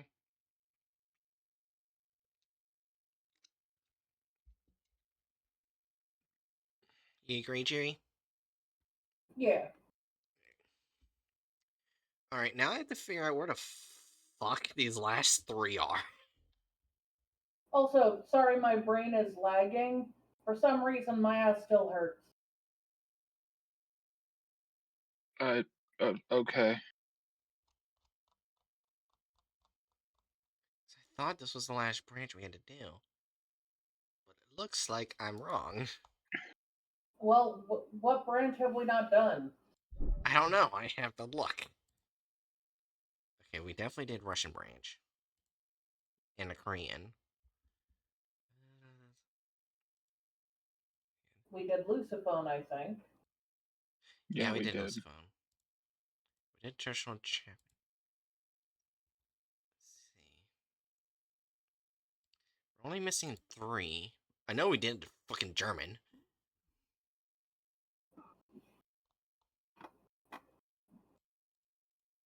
Thai? No.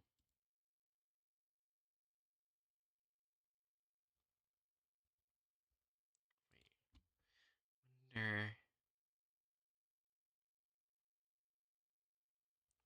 Hold on, I'm looking at the. Not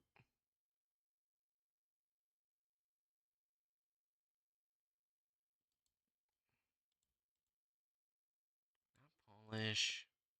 It's not French. No, it's not international.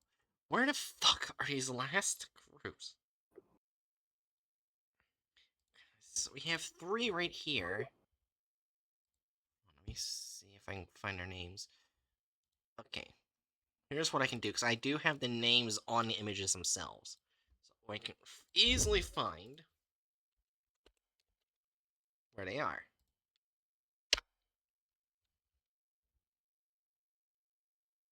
Not what I wanted.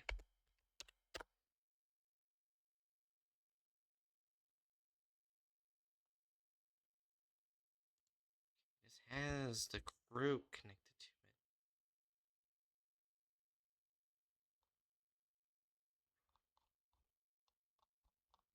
Hold on.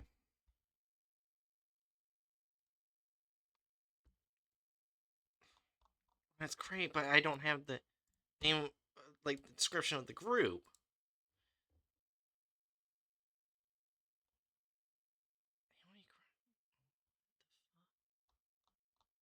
Okay, hold on.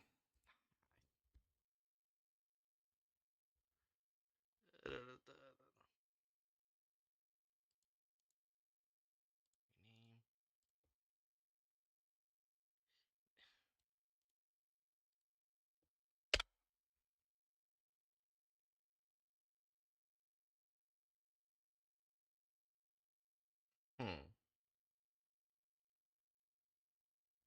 don't know where I found these. Unless they got deleted recently, which is possible.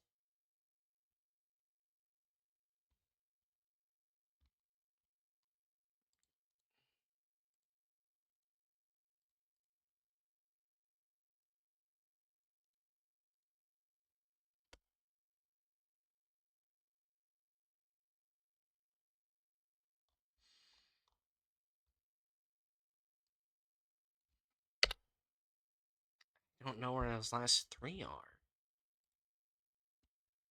Oh, god damn it. I've been I fucking hate my fucking deafen button. I I don't know where these you last 3 can are. you can fucking change them.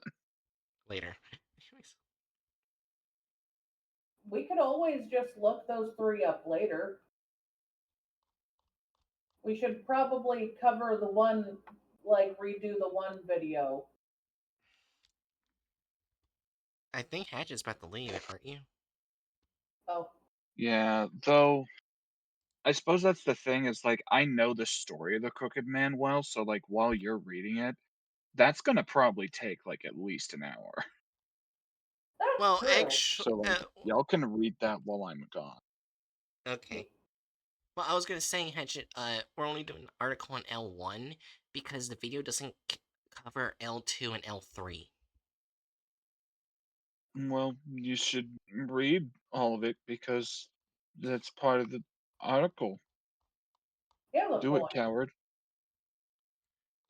I'm trying to see if by clicking these things I can find a shit. God, no, I don't want to see that group. I don't. Oh wait, I can do it this way. I forgot. I can do it this way. And no matches. God damn it. Okay, it most likely was deleted. Because this is the entire list of the groups. Well then, that's disappointing. Depression.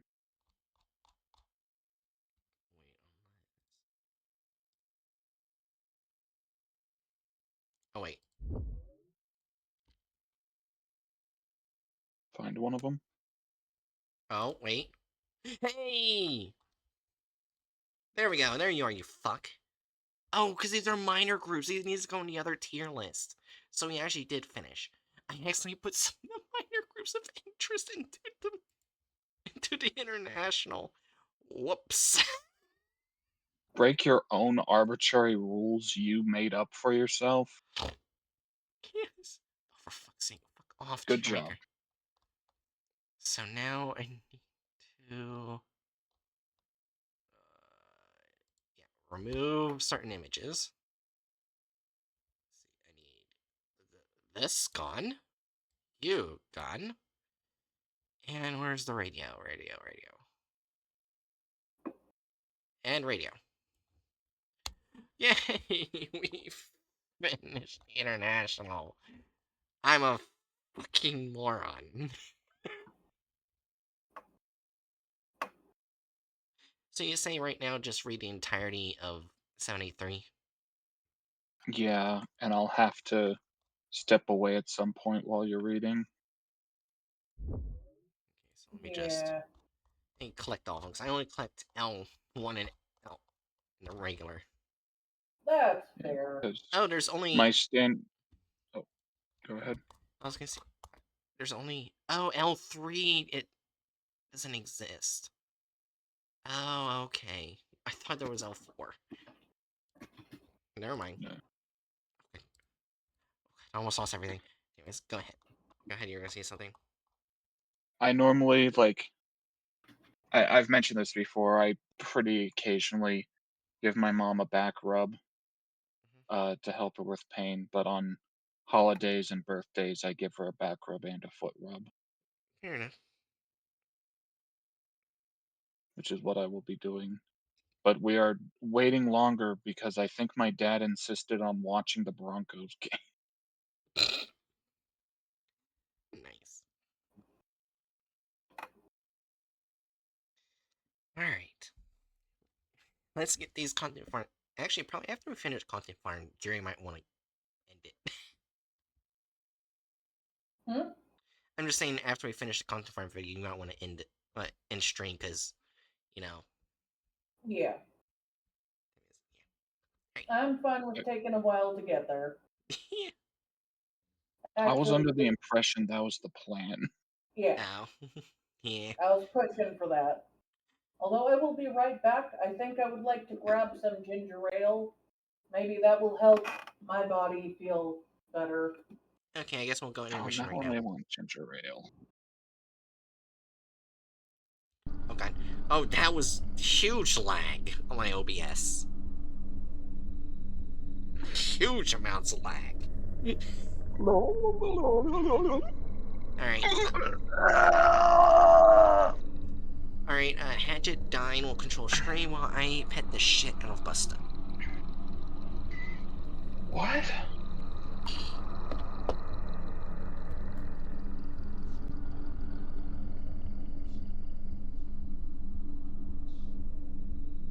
I love being over encumbered in Skyrim.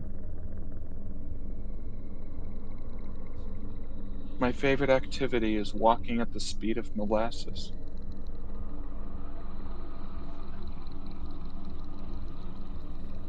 That's fair, Rando.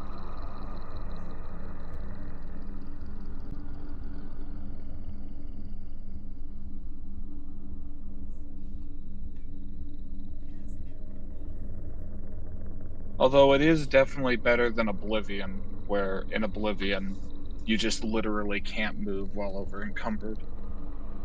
At least the OG. I don't know if it's the same in the remastered. Better catch it. Okay.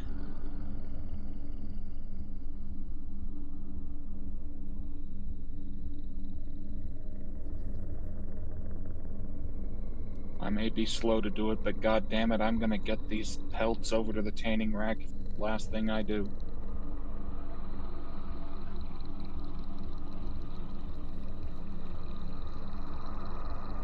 Yeah, true. Though I'm playing with some mods that instead of going off of that has like carry weights specific to races and genders.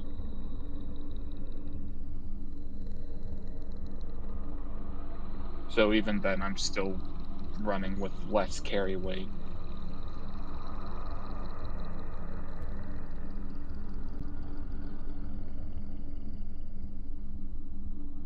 Yes, make the backpack, please.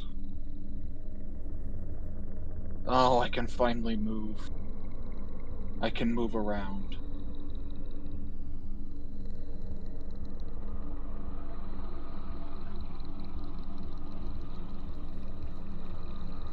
Get that leather.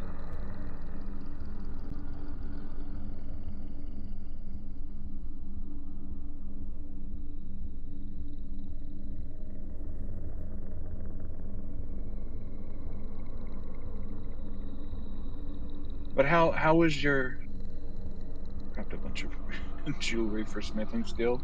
I don't have the materials for it yet, but I do intend to. How was your holidays, Rando?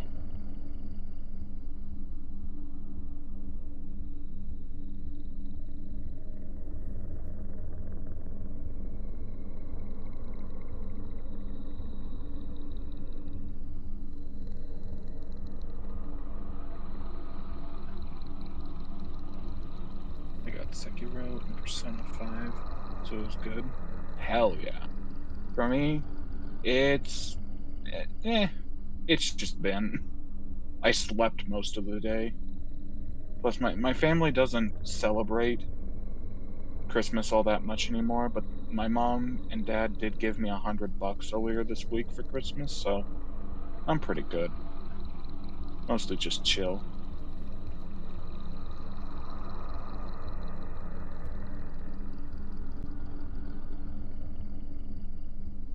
Yeah, my family hasn't properly celebrated Christ. I just about said Christian. $100 is $100, yeah.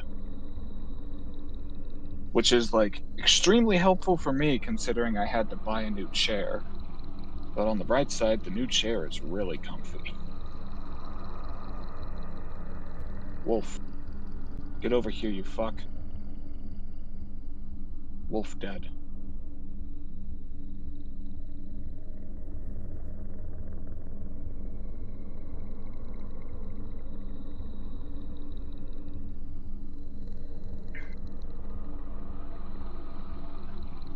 Oh, I also got to watch The Hogfather.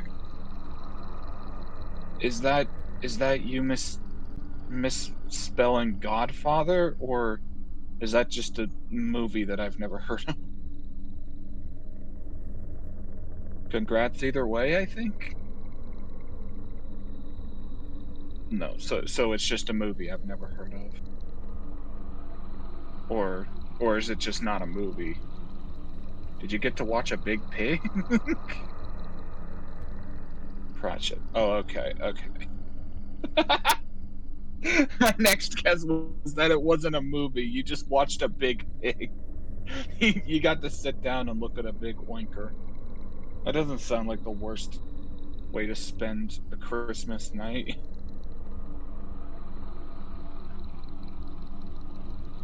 I love me a good snuffler.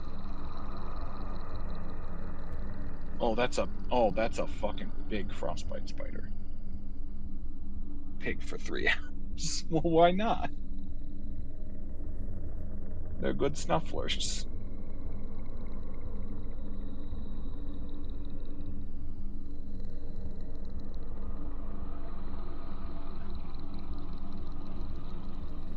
Yes, I can fear the spider. Run, spider. Wait, don't run. Come back. I need to kill you. Please come back. Stop running so fast. Don't know where to find a pig. That's fair.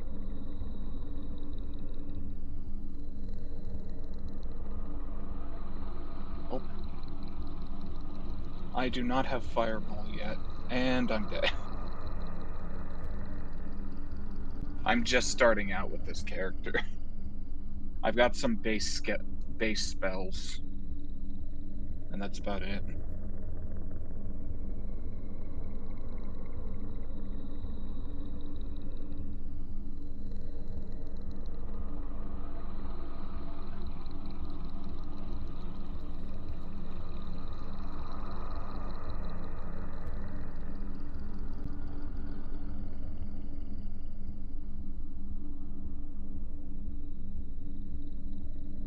No, get back here, you fuck.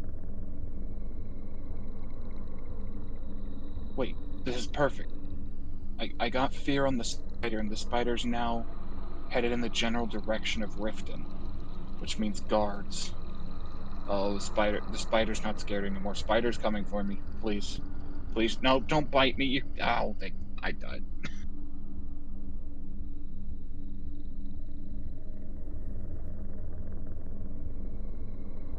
Oh, yeah. Yeah, transmute. And I think the anniversary edition added, like, a master transmute that's, like, the same thing except it skips the silver part.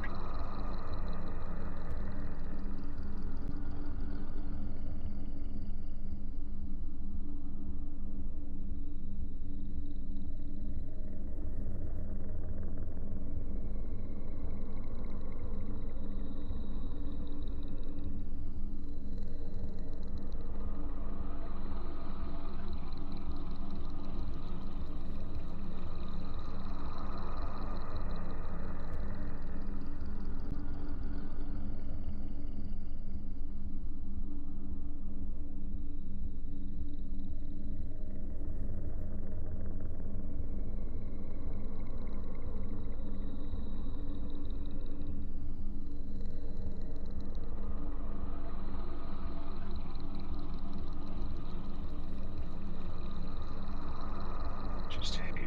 They nerfed Mark for death. Did they? I didn't know that.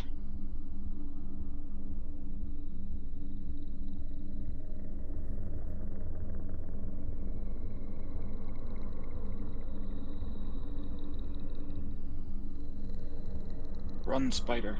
Yes, guardsman. Guardsman, kill the spider, please. There we go. Spider's dead.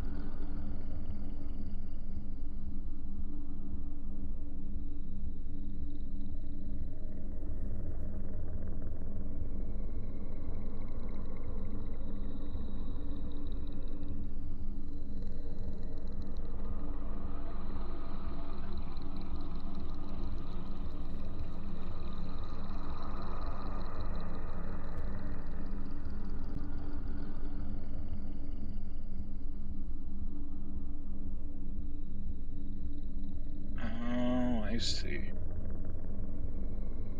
That's really trash.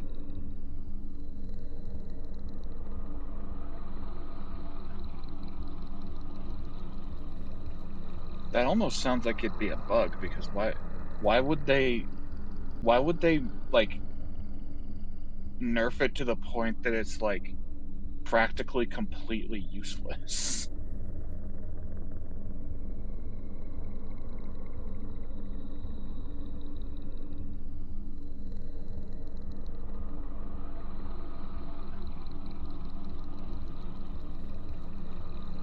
That's very weird.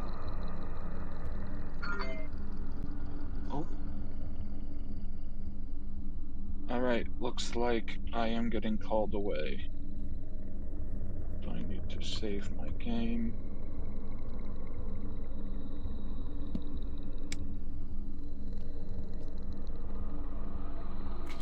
Is the Pingish. Fury back? Oh no, that's the Aaron. All right. You came back at the perfect time. I just got called away, so Ah, I'll be back in.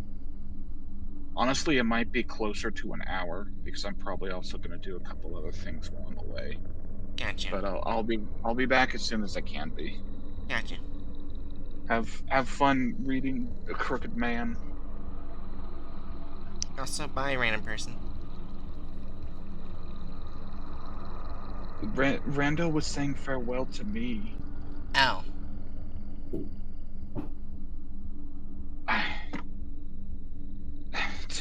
I'll be back. Jerry's finally back. Yeah.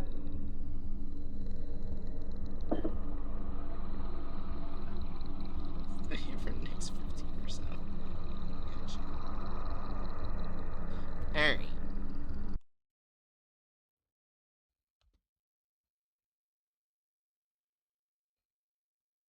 Alright.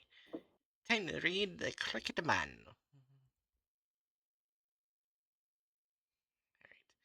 Item SCP-783, Object Class Keter, Level 3/783 Classified.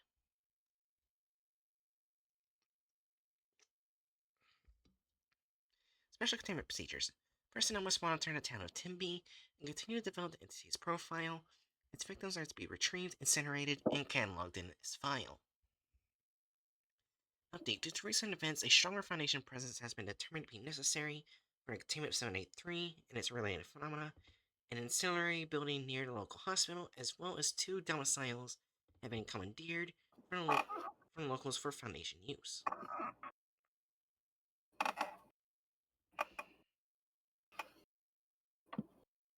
Uh, you'll find out. This property in its entirety has been redesignated as a professional Site 5. Description: 783 is a hostile entity currently preying upon residents of Tenby, a rural hamlet in Oxfordshire, England. It has a period of activity lasting roughly 70 days over the fall and winter months, occurring every 12 years. It exclusively attacks those who are alone and indoors after sunset.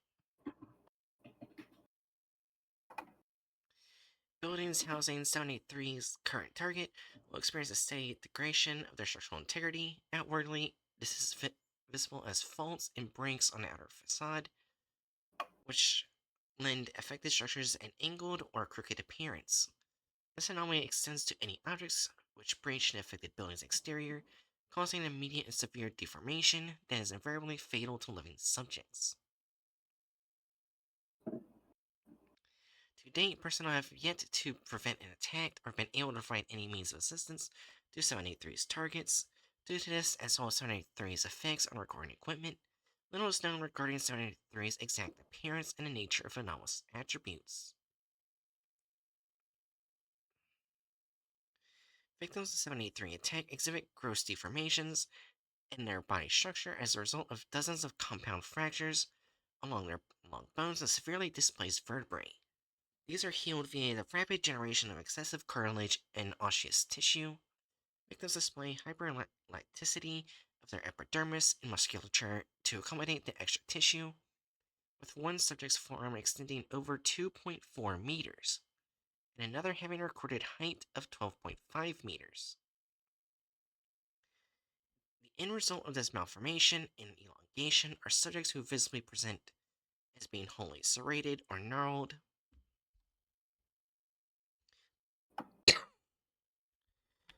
Due to the nature of these injuries, most victims are alive after the cessation of a 783 attack, though they often suffer full body paralysis or remain in a persistent vegetative state. 27 living specimens have been acquired and placed on life support. They are held in a wing of a local hospital, requisitioned for Foundation use. Residents of Tempe are aware of the existence of 783, though speaking of it publicly is considered taboo. Researchers have documented a playground song shared among the local youth regarding the anomaly. There lived a crooked man who made a crooked deal. He kept a crooked cane and was catching a crooked creel. He stole a crooked child who cried a crooked squeal. My crooked little man was broken on the wheel. I had to say it like that.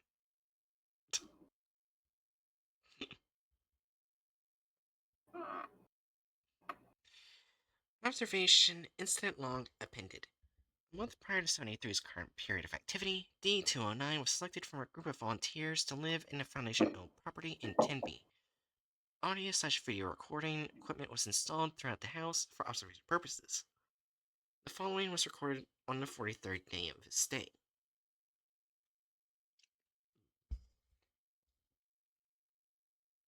A video log at 22:34.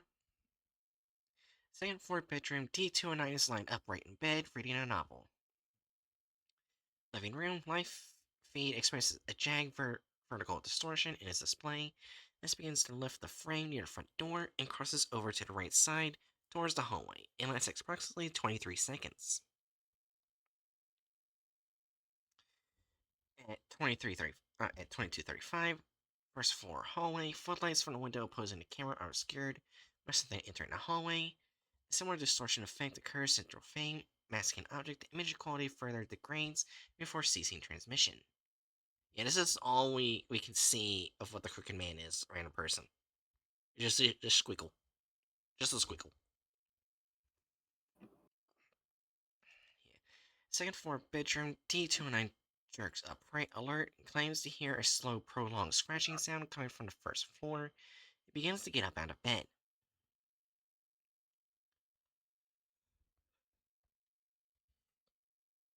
Note, SCP-783 manifestation confirmed. Visual distortion taken to be an indicator of 783's physical placement within the house. At 22:36, second floor stair, image becomes wavy and distorted. Movement can be seen, though the interference is such that no details can be made out. Second floor bedroom, slow, deliberate footsteps can be heard ascending the stairs. D209 attempts to open a window and escape, to no avail.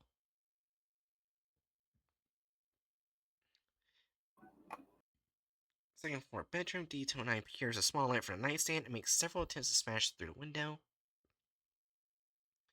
Second floor hallway, sudden video corruption affects this feed as 783 moves directly in front of the camera. The image resolves over a span of 33 seconds as it moves further down that hall. At this point, the only affected area on the recording is immediately outside the bedroom. Second floor bedroom, D209 freezes. A knock is heard at the door. 22:38, second floor bedroom, D209 approaches the door, wielding a lamp as a cudgel. He asks for the individual at the door to identify themselves, receiving no response. He then asks control if any personnel are able to gain entry. Observing personnel maintain radio silence, D209 braces himself and grasps the doorknob with his free hand. D209 throws the door open. Note, a loud snapping noise is heard throughout the house. All light bulbs on the premises burst simultaneously, including floodlights focused on the property. At 22:40, second floor bedroom, once the camera adjusts to low light conditions, 783 comes into view and is near the open door to the hallway motionless. Second floor bedroom, D209 is screaming, clutching his right arm. It has been fractured just above the elbow and dangles freely. It is observed to swiftly harden, presumably due to rapid bone growth. D209 shouts his intent to escape with his life and charges from the room. Yeah, you'll notice that some things are going to be crooked in the article. The crooked man is not just a person that no one can see in a certain place that's hard to go to, the crooked place, but it's like an infection that makes others crooked Yeah. and things crooked. So it's very fitting. Yeah. 22:41, second floor hallway. As D209 runs past the bathroom, a loud snapping noise is heard. D209 falls to the ground and screams for assistance. He reports that his leg has been broken.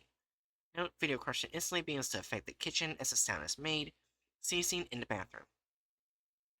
At 22:45, second floor hallway, D209 is able to bring himself to a stand. He displays his right arm for the camera, which has been broken below the elbow. It is angled in the opposite direction from the previous fracture. D209 curses observing personnel, but reports that his pain has mostly subsided. He limps towards the stairs. Second floor stair. While trying to navigate the stairs, D209 trips and falls. 12 loud snaps are heard in rapid succession. Upon coming to rest, D209 exhibits several more fractures in various places along each limb. He screams as they set and spasm on the landing.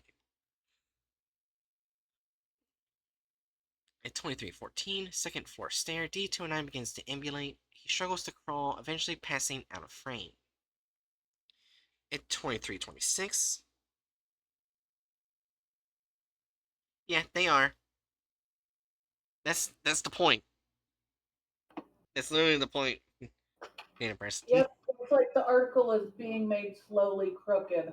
Yeah, It's beautiful. it's really good SCP. On floor living room, D209 can be seen dragging himself into the room. He strains moving with great difficulty due to his cumbersome limbs.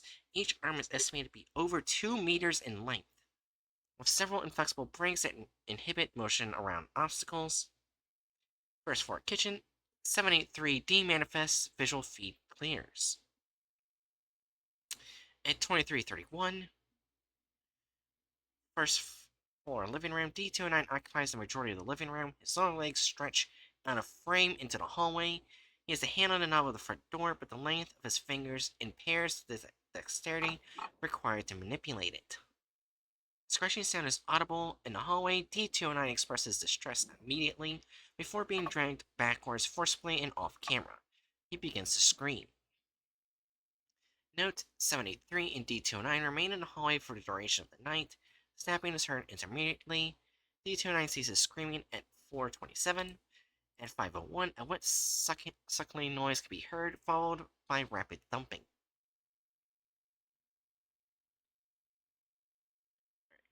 Incident 783.1. Concurrent with the noises heard at 501 during the D209 trial, all 27 living victims in Foundation care went into seizure. Despite the fact that the majority were brain dead and wholly paralyzed, they convulsed for several minutes. 2 present researchers were injured during the incident. Life support systems for several patients were compromised, killing 5. A vast quantity of earth was disturbed on the outskirts of town during this time. Update. Personnel tasked with investigating the recent seismic event were met with resistance from Timbian locals, who crowded around an area in a field of the south of town. After a brief exchange, Agent Collins drew a firearm and discharged a round into the air. The crowd dispersed. Several elongated toes were immediately visible protruding from freshly exposed earth. A dig team was assembled, and by the following afternoon had unearthed a mass grave, approximately 5 meters across, containing several dozen nude victims of 783. The bodies were well preserved, yet desiccated. Their number was unable to be immediately ascertained, owing to the fact that it had been piled on top of one another. They were orientated head down, and their arms extending deeper into the pit. Furthermore, most of the victims' limbs had become intertwined or knotted around each other, preventing exhumation without the use of sawing instruments. Ancient Singer elected to extract a tissue sample. During this process, the soil beneath him caved and he tumbled into the pit. Body shifted due to his weight. As he struggled to gain footing, the tangle of limbs gave way and he fell out of sight. Agent Collins promptly commandeered a length of rope and tied it around her waist. She tasked several nearby personnel with reeling her in upon her signal and entered a pit. Approximately 20 meters worth of rope was drawn beneath the corpses as Agent Collins descended. The line became taut after several minutes. She signaled for extraction and was recovered safely. Upon debrief, the agent testified to the existence of Agent Anomalous Cow, the entrance of which is located beneath the victims' corpses. A temporary leave of absence was granted to Agent Collins, and as you can see, Collins seems to be a little bit crooked.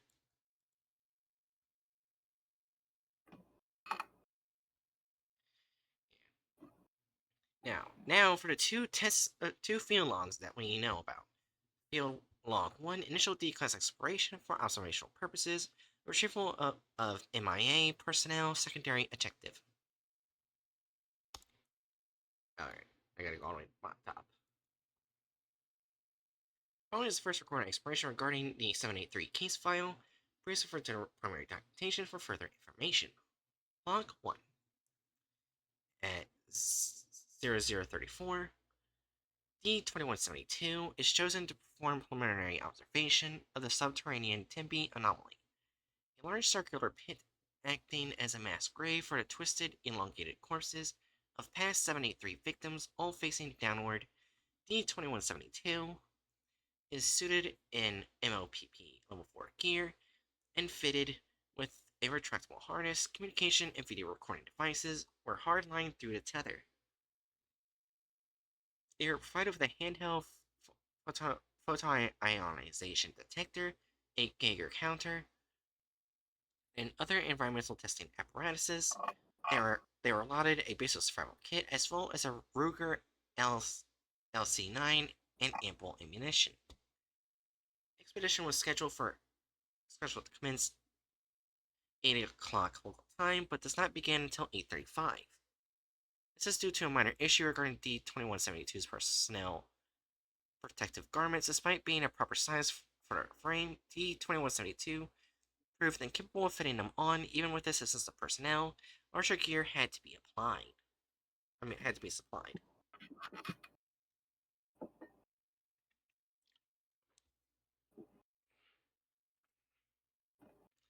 Transmission begins as D-2172 is being lowered via crane over the pit of 783 victims. They prod their foot into a fold between the coiled torsos of two corpses, which part. They look up and signal for the technician to continue. Visual feed reduces in clarity intermittently as limbs and bodies pass close to the lenses. 12 meters of tether are expended before daylight is completely obscured.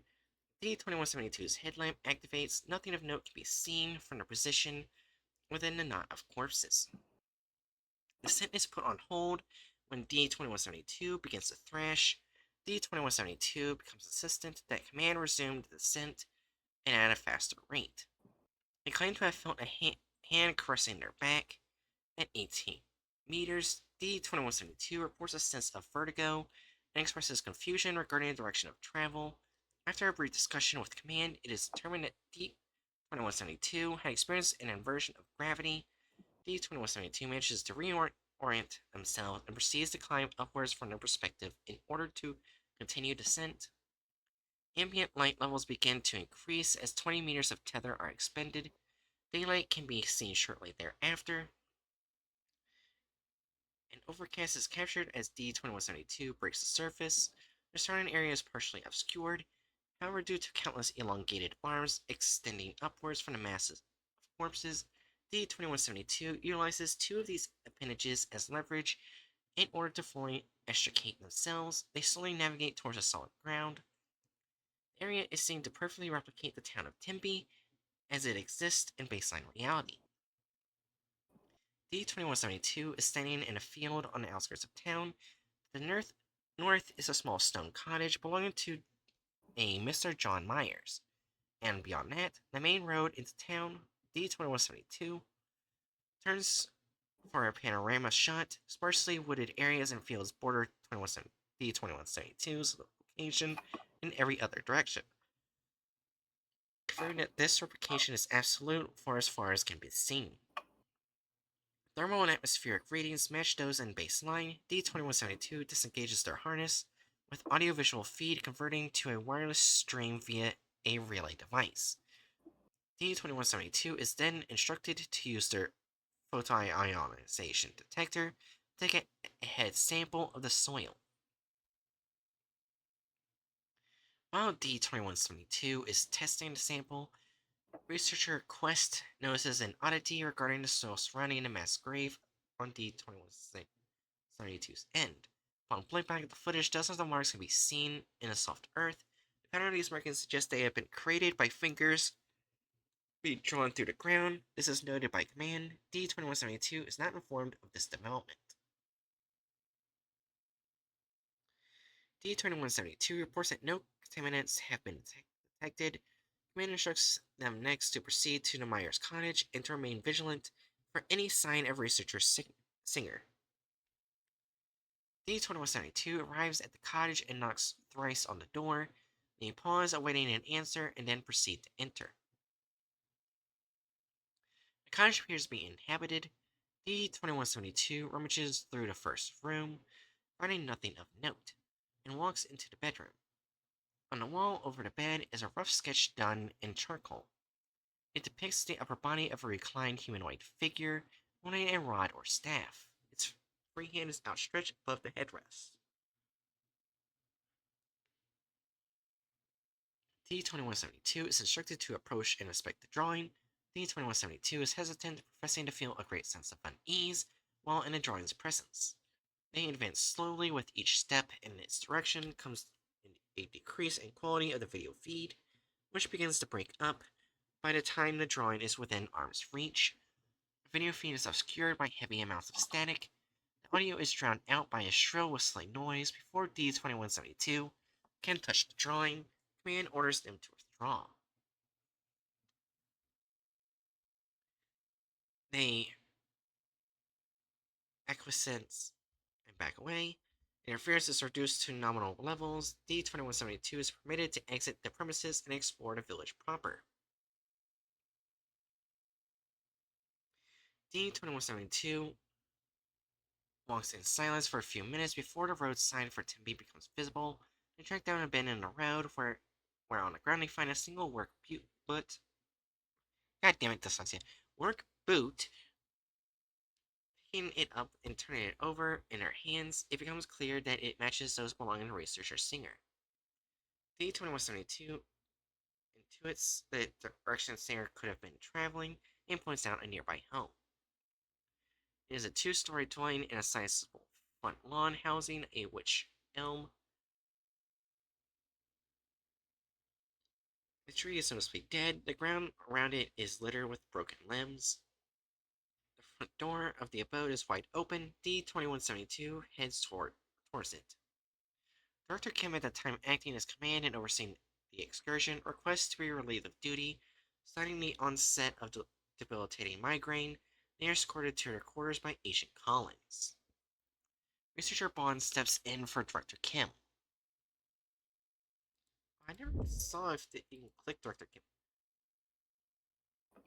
Okay, that's interesting.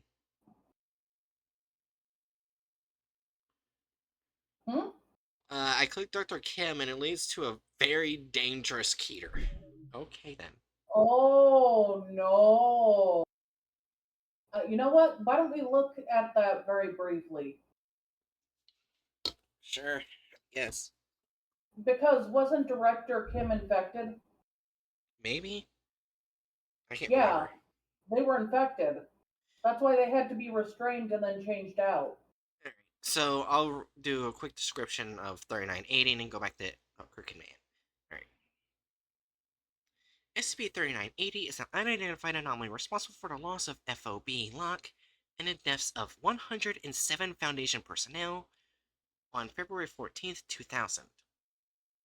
This event has been designated Incident Log 3980 due to its recent acquisition prior to this date. The destructive nature of the event in question, and loss of physical documentation, as well as all hands on site, its exact nature and properties have yet to be definitely ascertained. Oh yeah, so Site 5 right here. First I want to remind that there is no Site 5. Oh. That's where 783 is. Uh-oh. Oh. Currently, all information on 3980 has been gleaned through the first-hand accounts of the personnel who are stationed at FOB Locke and has been off-site at the time of the event. These former personnel suffer mild to severe impairment of their mental faculties and memory, possibly due to previous interaction with 3980. Despite this, all personnel are in agreement that Incident Log 3980 is the result of sabotage on the part of one of their number. Each suspect claims to know who the saboteur is, but are incapable of providing this information when prompted. The suspects are otherwise wholly compliant with their imprisonment. Following the summarized list of traits have been ascribed to 3980 by former FOB log personnel. Parentheticals denote sources of each claim. 3980's either self-replicating, researcher Bond. Oh, researcher Bond says in for Director Kim. Self-sustaining security chief Mattis, or possibly ectoentropic Dr. Walters. There may be a few as 5 Dr. Peterson, or as many as 10,000 instances of Private Odd of 3980. What is this? This is 3980. I clicked Director Kim and this pops up. Jerry wants to. Yeah, it's basically an infection of the crooked man that lives outside the crooked man. Yeah. 3980 is infectious, being transmissible between human subjects, researcher Bond. 3980 is a space-time aberration, researcher Quest. 3980 requires either a willful human operator host, D774, or conspirator D209 to enter an active state. 3980 exists in a purely metaphysical sense and is a potent informational hazard. Full cognizance of 3980 is sufficient to kill subjects, Director Kim. 3980 is physically uncontainable due to the size of 100 picometers, Agent Narup, or 1.6 billion kilometers, Dr. Lafayette. Okay, so that's a quick description of 3980. Okay, well that's terrifying. Oh. Professor, Director Kim is definitely not the director anymore. Yeah. Oh. D2172 crosses the foyer and enters the living room. There are signs of previous struggle on the couch is overturned, as in a small end table. There's a hole in the wall in the bottom of the floor. D2172 steps over the shattered remains of a tabletop lamp and into the adjoining kitchen. This room, in a similar state of disarray, dishes, foodstuffs, and appliances that would have been on the shelves or countertop litter the floor, leading back to the living room. Most of these items have incurred damage, suggesting that they have been stuck or thrown with considerable force. As D2172 nears the sink, a small pool of blood can be seen on the floor.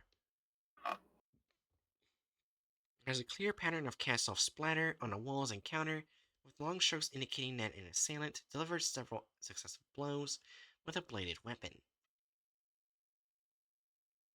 D2172 kneels to take a sample of the blood, and upon standing, a butcher's block can be seen laying on its side next to the sink. All the slots are filled save for one intended for a meat cleaver. D2172 notes this fact. A series of passive blood stains leads from D2172's location and towards a door on the far end of the room. The door is heavily pockmarked and scratched, indicating assault. It is found to be locked from the other side. D2172 attempts to kick the door in, only manages to splinter some of the wood along the door frame before becoming winded after 3 attempts. They walk back towards the other end of the kitchen, take a deep breath, and charge at the door. D2172 shoulders the door at full speed, breaching it successfully. Their momentum carries them over the door's threshold, where they panic and brace the wall for support in order to stop themselves from falling down a flight of stairs leading to the basement. D2172 gains their bearings and is chided for their reckless behavior.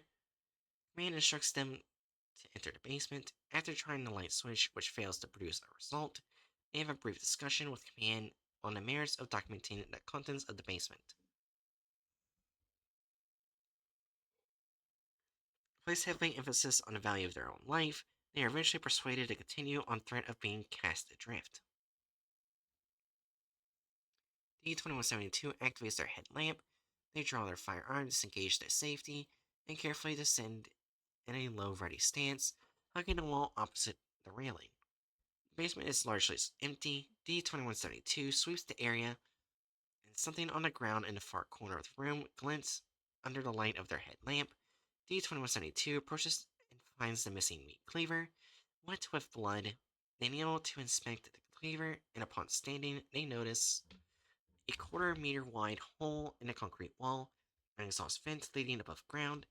A piece of fabric is hanging from inside it. Closer inspection reveals it to be a pant leg. D2172 pulls at the article, which is found to be a tattered pair of tan slacks previously worn by researcher Singer. A rustling is heard from within the vent. D2172 leans in closer to inspect, and something fleshy can be seen which quickly moves up a bend in the pipe and out of sight. D2172 promptly withdraws from the premises. Due to the discoveries within the domicile, researcher Singer is presumed to have been killed in action.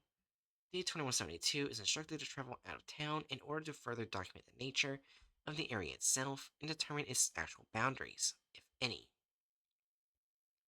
Little of note occurs for the next 40 minutes as D2172 travels north and out of the town down Timby's main street. D2172 is now outside Timby's town limits, continuing on the main road, which now winds through a densely wooded grove of silver birches. This geography remains consistent with that of baseline for following 2 kilometers, at which point forest gives way to fields. It is not until a small cottage is spotted ahead that D2172 expresses concern. They stop and survey the surrounding area, revealing that they had somehow emerged back on the south side of Timby. D2172 conveys to command that they cannot see the limbs of 73 victims, which should have been visible extending out of the body pit. They diverge from the path and run towards the expected location of the victims. Upon reaching it, there is a large circular area of overturned soil and a distinct lack of corpses. There are no signs of D2172's presence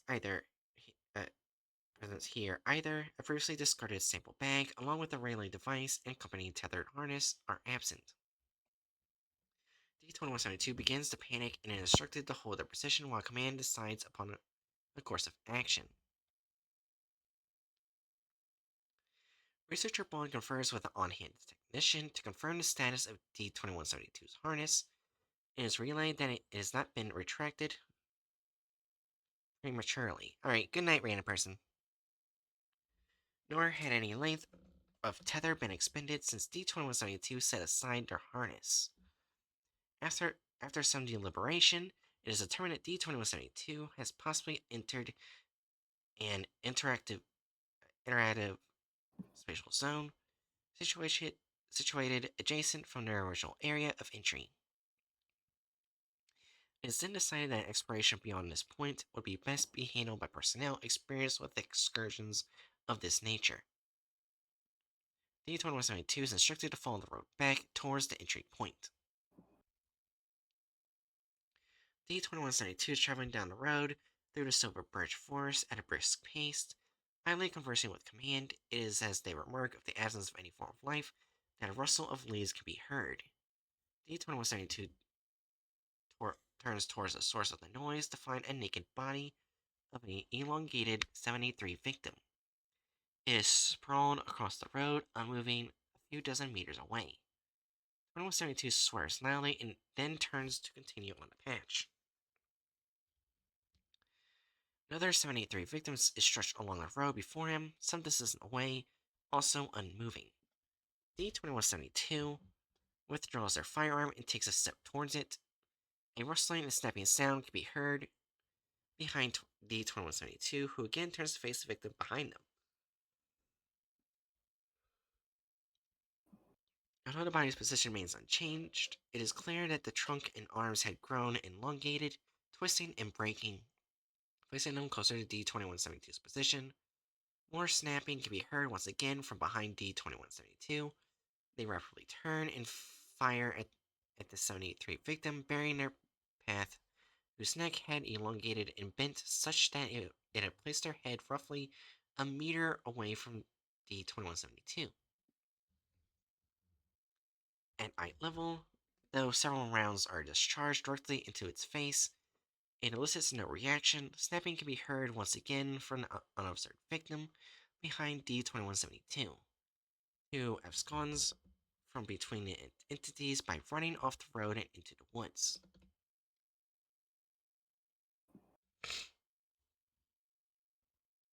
D-2172 runs for several minutes eastward, ignoring command's advice to keep the road within view. They eventually stop to catch their breath and recuperate, coming to rest momentarily on a large rock. There's no sign of pursuit from the 73 victims. D-2172 uses this opportunity to reload their firearm. Upon unholstering it, they take some time to consume an MRE, consult with command on their relevant position, and determine the proper direction of travel. A moment is taken to alleviate themselves, and they set off. The trek is largely uneventful over the next 14 minutes. Before D-2172 stops, they kind of feel minute vibrations in the ground coming in short, punctuated bursts. Though they are sure that the sensation may be attributable to the unstable region of space-time in which they are in, something that should not be concerning, they insist on remaining still, listening. They inform command of muted thumping noise coinciding with the vibrations. This is not picked up on radio.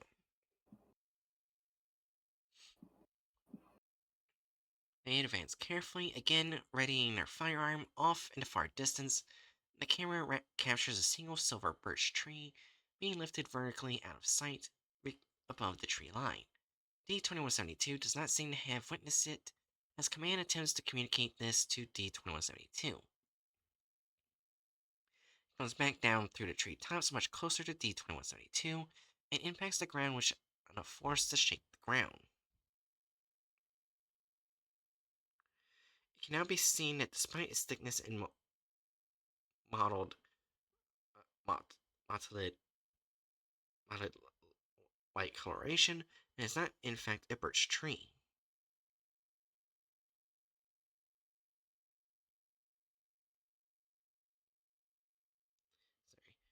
From D-2172's vantage point, it cannot be seen to have any branches, and it extends to a point somewhere above the canopy. D-2172 is instructed to approach and physically inspect it. Before they can act upon this, another such object comes down directly next to D-2172, knocking them to the ground.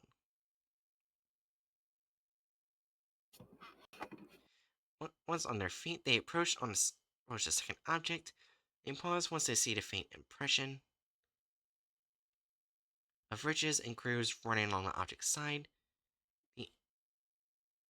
Opposite of it, a flattish, horny nail plate. D-2172 fires at the object and draws blood. It quickly withdraws. A deep, protracted scream emanates from above D-2172, who breaks into a run. D-2172 runs through the forest, swearing incessantly and begging for some form of assistance or support from command. As they run, more objects crash down around them, seemingly trying to hit D-2172 directly.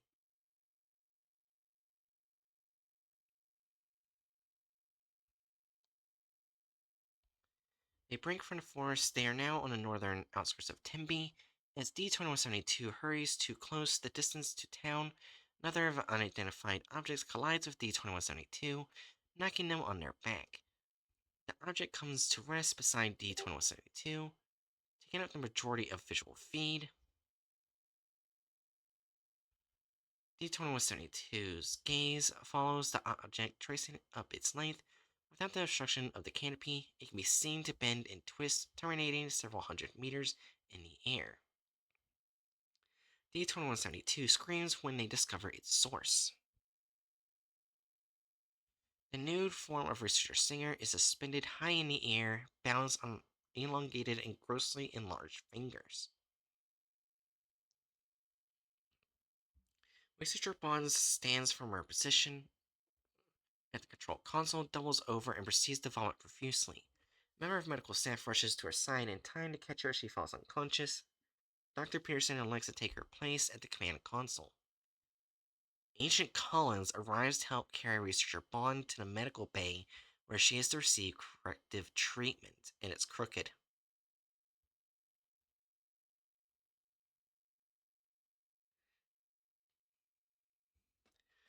Singer creature screams a hollow sound, lifting one finger from somewhere deep within the silver birch grove. Felling several trees as they drag it towards D-2172. D-2172 rolls to their left and out of its path. They withdraw their weapon and fire at Singer, failing to hit their mark. The Singer creature can be seen to lift its left hand, slowly drawing its digits together. Where did I go? Together to grab D-2172. D-2172 swiftly comes to a stand and runs in the opposite direction.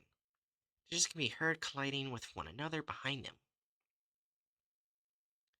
They safely reach the main road and do not slow their pace as they follow it south through town. Now thumping can be heard as a Singer creature ambulates on their digits in pursuit. D-2172 narrowly avoids a finger as it sweeps past them to the right, crashing through a chain link fence surrounding one of the houses. Another finger plummets through the roof of an abode instead of 2172. D-2172 swerves repeatedly as they come around and bend where they found Research Singer's boot. They pass the roadside, nearly falling as they trip over their own feet. D-2172's pace begins to slow as they are clearly becoming winded. The Myers cottage comes into view, and shortly thereafter, arms can be seen extending from out of the body pit. Command encourages D-2172, urging them to reach the pit and assuring them that the technician standing by is prepared to reel them back in. The Singer creature screeches. D-2172 is knocked aside with a great force, tumbling into the field. Visual feed is lost due to incurred damage. D-2172 can be heard screaming and cussing with ambient volume, suggesting that they are getting further and further away from the recorder. The thumping of the Singer creature's fingers can be heard, becoming more and more distant as well. Silence is recorded for the final half hour. Dr. Peterson's orders the termination of audio feed and declares D-2172 as lost.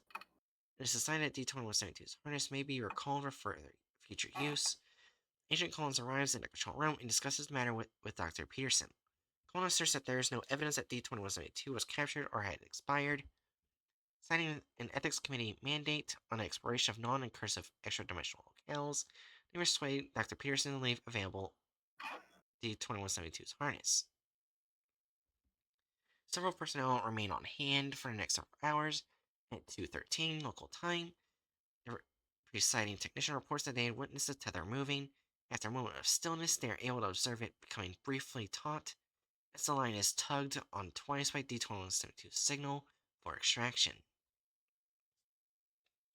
Medical personnel are notified, and it is anticipated that D-2172 will need to be tended to. After a minute, D-2172's empty body harness breaks the service. It appears that none of the straps had been properly secured prior to being recalled.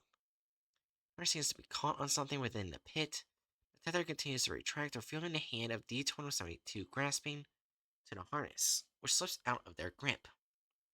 D-2172's hand can be seen to move animatedly, attempting to grab hold of something to keep it from slowly sinking back into the mass of corpses.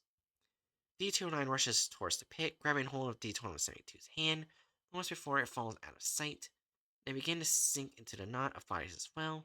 D-774, Dr. Lafayette, and Private Odd quickly come to assist D-209, forming a human chain in which their combined strengths begin to pull the pair of D-class from the pit.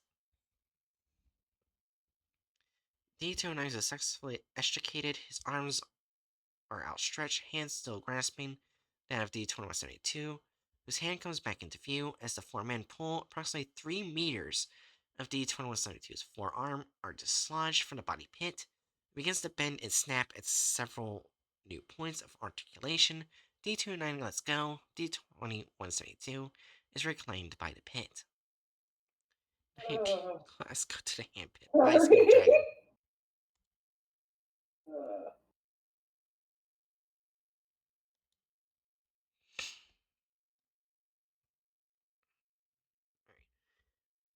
Sorry, that's just a very good image that's very gross. Yeah.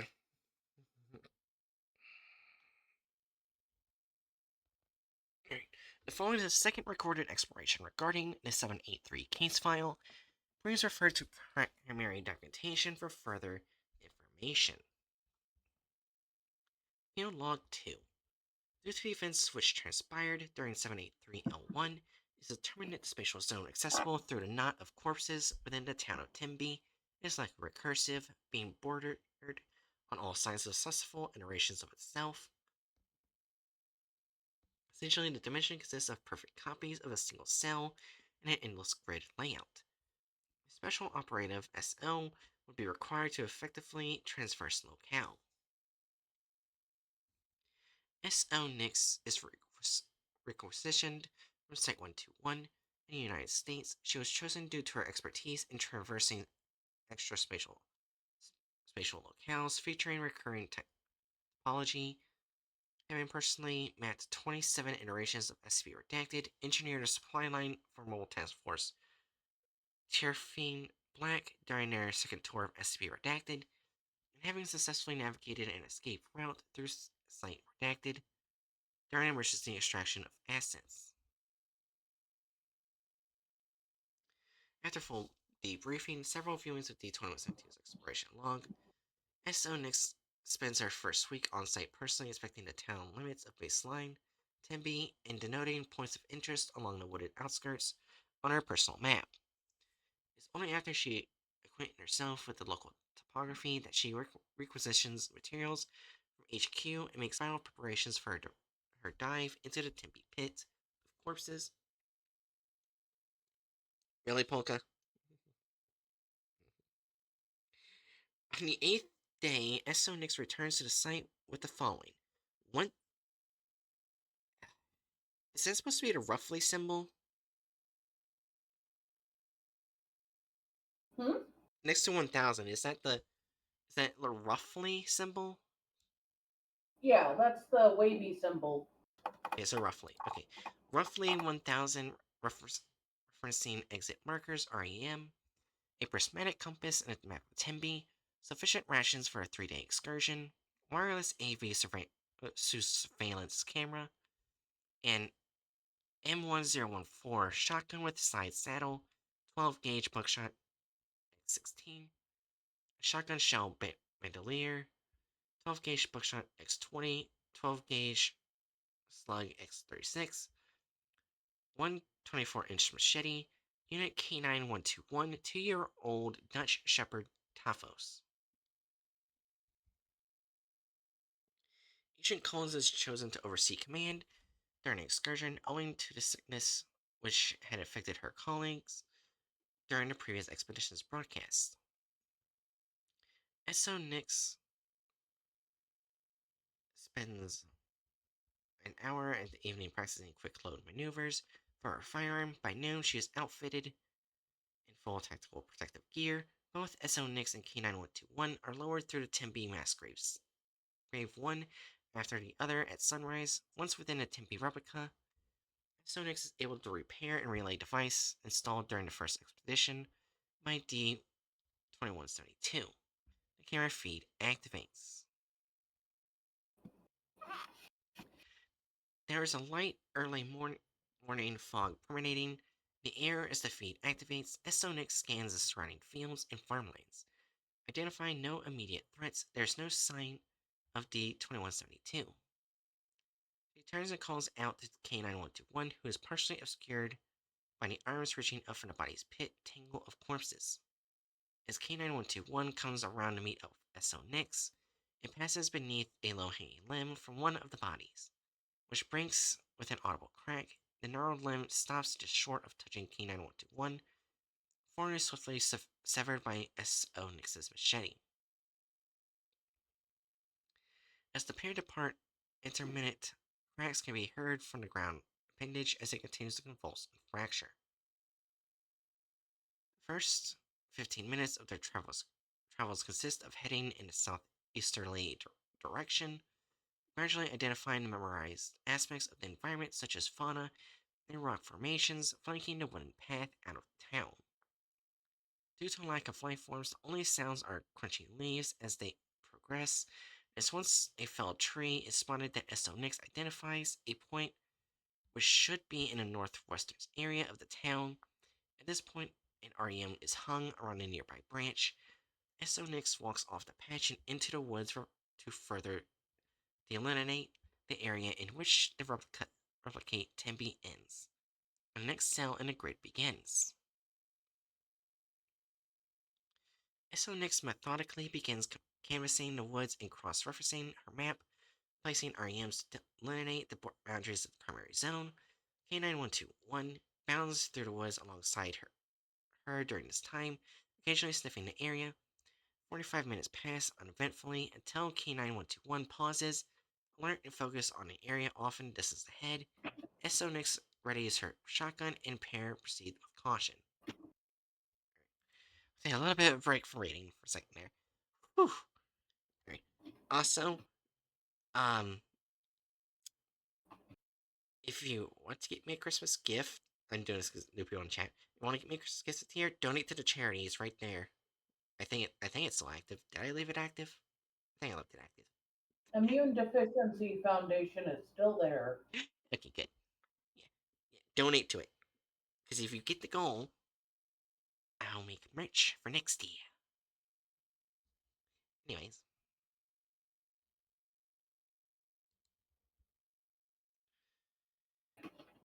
Up ahead, a long, gnarled white shape can be seen sneaking through the undergrowth in between trees, partially obscured beneath scattered leaves and detritus.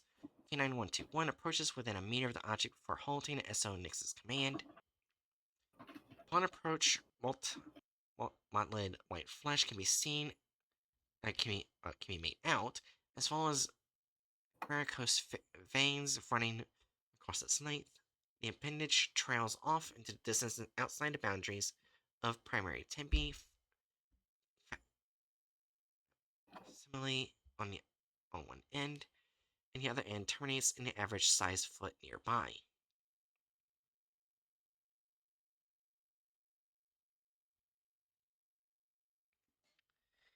At the beseech of command, SO Nix moves to investigate the foot, which can be seen to sport a colorful tattoo encircling the shin. Closer inspection reveals it to be an oriental dragon, its mouth open and consuming the tail and an Ouroboros. This confirms the identity of the cadaver as being D2172. SO Nix acts as command for orders concerning course of action. An alarm is set off within the base. Command is notified that Dr. Lafayette has escaped their quarters with the assistance of D774. A search unit is deployed, and the residents of baseline Tempe are notified of the fugitives. Yep. Receiving no guidance from command, SO Nix states her intention to follow D2172's limb through the woods and into the next cell in the grid. She calls K9121 to her side, and they begin walking. 3 quick bone splintering cracks can be heard behind the pair. SO Nix quickly turns, drawing her shotgun, to see what the ankle of D2172 has snapped and twisted such that the foot is raised off the ground and slightly coiled. Toes pointed in her direction, K9121 puts itself in front of her, raises its hunches, and emits a low growl. As SO Nix backs away slowly, she puts an additional 3 meters between herself and the foot with no signs of further development from it. She whistles for K9121, and they continue following the limb.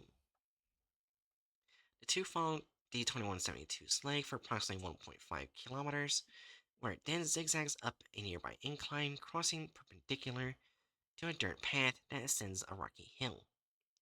Checking her map, SO Nix identifies herself as having arrived at the base of Shadow's Peak, Tempe's highest point of elevation, which lay to the north of town. She attempts to radio command to no avail, then reports that she will ascend the hill in order to use elevation to canvass the area and refine a sit rep. The ascent takes roughly 20 minutes.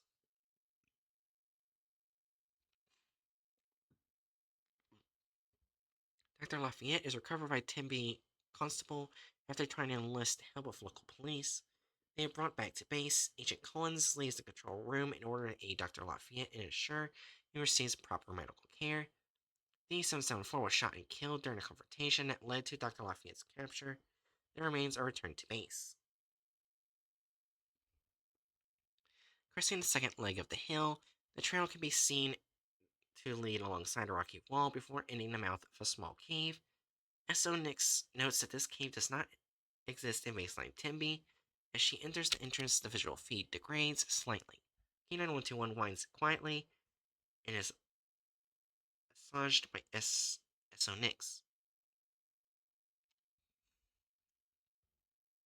I return. Hey, Hatchet. Welcome back. Let's see, how Also, far are we into it? We're on L2. Sounds pretty far. Also, we found out something interesting. I want to reread it for you, Hatchet. Well, Jerry was about to say something. What were yeah, you it's about to say? probably related to what she was going to say. It's connected Oh, to okay. Director Kim. You know, the director that was infected? Yeah. The infection is its own SCP. Oh. Yeah. Alright. I'll reread this for you, Hatchet. SCP-3980 is an unidentified anomaly responsible for the loss of FOB Locke and the deaths of 107 Foundation personnel on February 14th, 2000. This event has been designated Incident Locke 3980. Due to its recent acquisition prior to this date, the destructive nature of the event in question, and the loss of physical documentation, as well as all hands on site, the exact nature and properties have yet to be definitively ascertained. Currently, all information on 3980 has been gleaned through the first-hand accounts of the personnel who were stationed at FOB Locke and had been off-site at the time of the event. These former personnel suffer mild to severe impairment of their mental faculties and memory, possibly due to previous interaction with 3980. Despite this, all personnel are in agreement that Incident Log 3980 is a result of sabotage on the part of one of their number. Each suspect claims to know who the saboteur is, but are incapable of providing this information when prompted.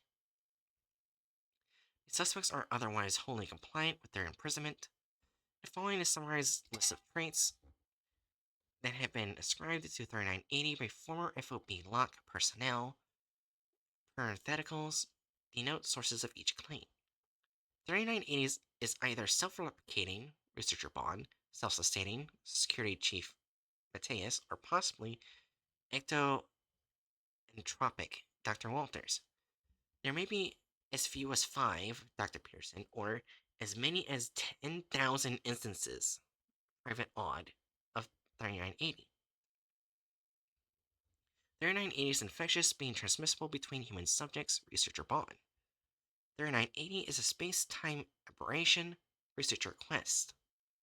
3980 requires either a willful human operator/host, D774, or conspirator, D209, to enter an active state.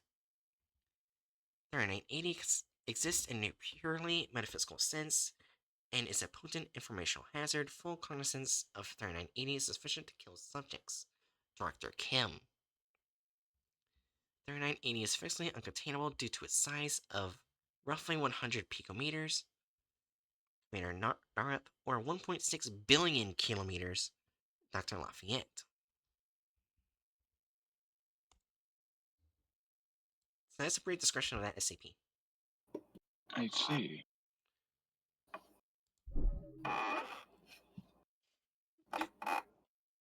They're a little crooked over there. Nah. Alright. In between static interference, the cave is seen to possess signs of habitation. To the right, the walls are seen to have been carved to create small shells, speckled with indiscernible filth. An ancient cast iron lidded pot sits in the center of the room atop of a mound of partially burnt petrified wood, encircled by rocks. On the left, discoloration in a roughly 3x1 area of cave's rear suggests former existence of bedding in that corner, long since rotted away. SO Nix takes 2 steps in before stopping short. She looks to K9121, who remains outside the cave's entrance, head lightly bowed and his tail tucked between its legs. SO Nix heads over to K9121, kneels down and coddles the animal, petting it and commanding it to remain in place. Standing back up, she moves inside to check the shelves. Small bits of wicker, possibly some form of ornamentation, crumble upon being touched. Advancing to the pot, a carving can be seen on its side, which she inspects.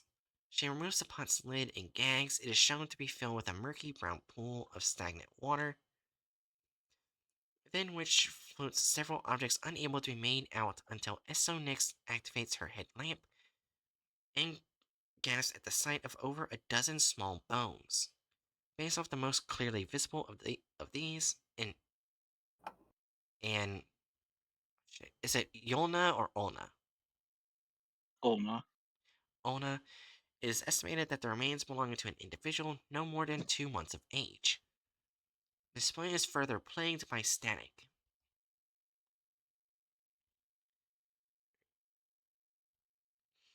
Esso next replaces the lid and sets the pot down carefully. She pauses momentarily, partially stands and staggers, and then proceeds to fall to her knees and vomit profusely.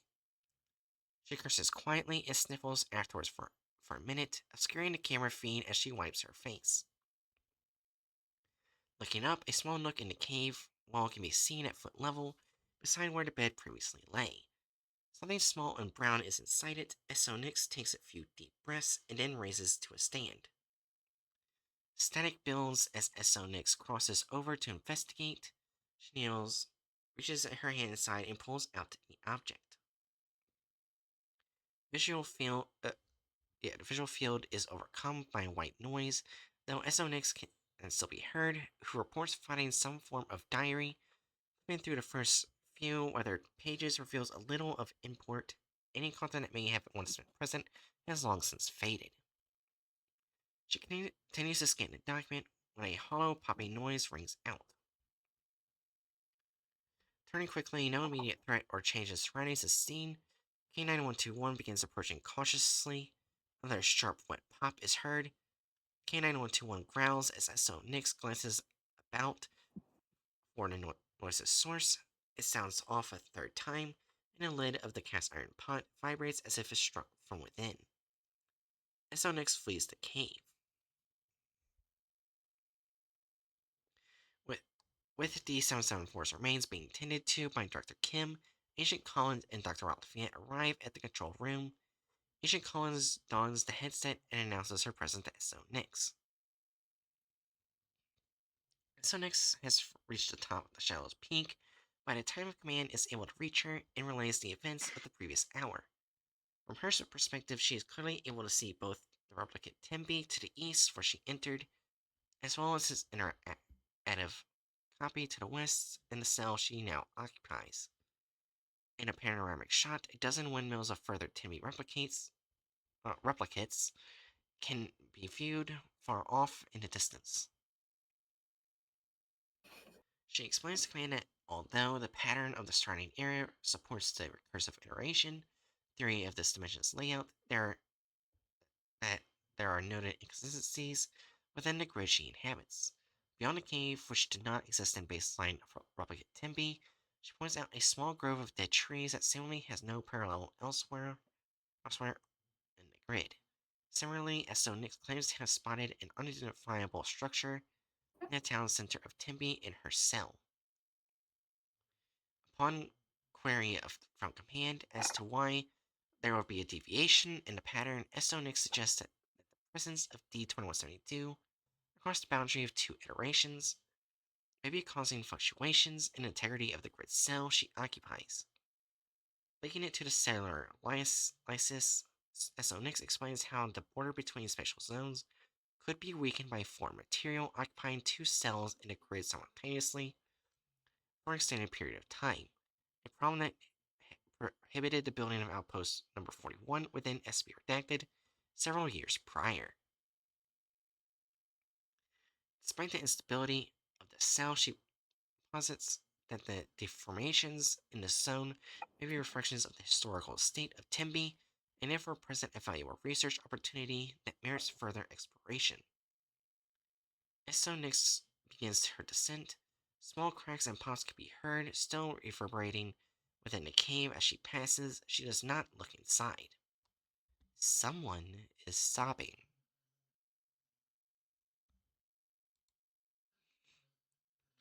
Sorry for stopping. Bus is snoring really loud. Meh. It's cute.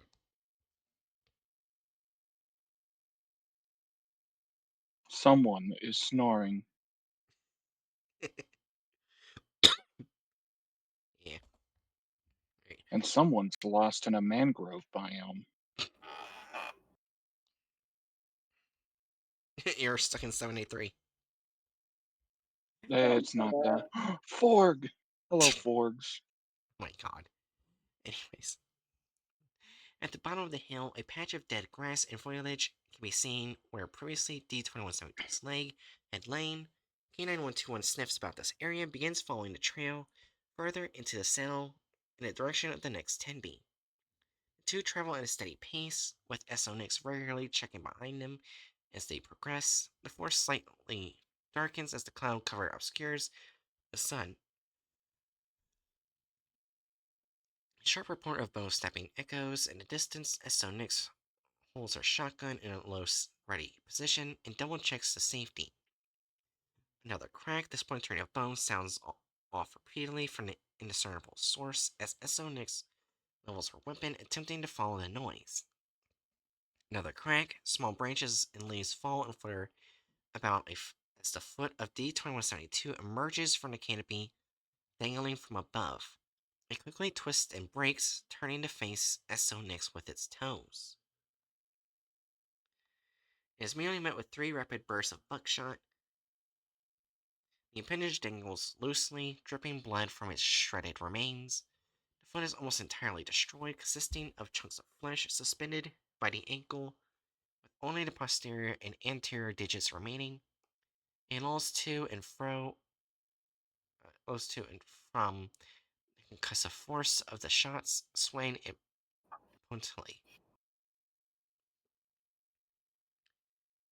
K9121 snarls and barks at the appendage.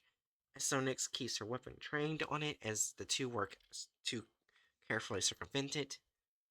It is as they pass it that the appendage swiftly plunges to the ground, trailed by several meters of leg. The appendage is swollen from countless fractures along its length, giving it dozens of points of extra articulation. SO-Nix breaks into a run as the coil mass begins to shift. Two barrel through the forest, K9121 in the lead, leaping and dodging over obstacles in the terrain. Behind them, a roar of rustling and banging can be heard as the leg bursts through the foliage and violently rebounds off trees, tearing through the woods in pursuit. SO-Nix takes a sharp right, then a left, followed by another right, an attempt to carve a path that would have D2172's leg caught up and entangled between trees. As K9121 continued on a more direct route towards town, SO-Nix is now alone. There's a crash as the appendage ricochets off the nearby tree to her right, with the remains of D2172's foot shooting perpendicular across her path. Varying progress as the length of like snakes behind it, SO-Nix transitions to a low slide, avoiding collision, and fires into the flesh of the leg. The leg convulses as she rolls, raises to her feet, ducks beneath the limb, and breaks off running. After 5 paces, the feet shakes as she is struck from behind and falls face first to the ground. Alright, you're cutting in and out a bunch. God damn it, I hate Discord. Do I need to reread anything? I think I get it. Okay, Just let you know. gotcha. Quickly coming to a kneel, her shotgun can be seen laying several feet away in the brush. As she begins to crawl towards it, there is a quick flash of mottled flesh across the feed. The limb crosses in front of her once, twice, 3 times. SO-Nix groans as the appendage wraps around her. Looking down, it is clear that her arms are pinned to her sides, a machete laying at her hip, inches from her grasping hand. As she struggles, the leg pulls back, twisting in on itself ever further, coiling around her like a snake, jerking the feet about as if she spun backwards in its many folds. The twirling ceases and SO-Nix screams as the limb tightens around her. The remains of D2172's foot come into view. It hovers before SO-Nix.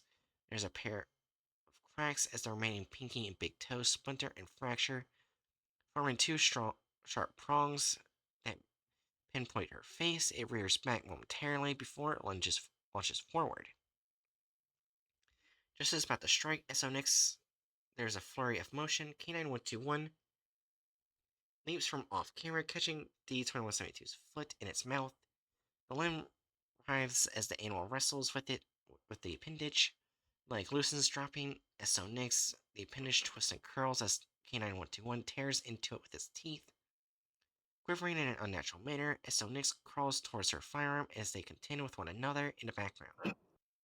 She grabs her gun and turns in time to see the leg sweep under the feet of K9121, wrap around the K9 and retract at a rapid pace. The dog yelps as the lamb snarls it and it absconds off into the woods away from SO-Nix.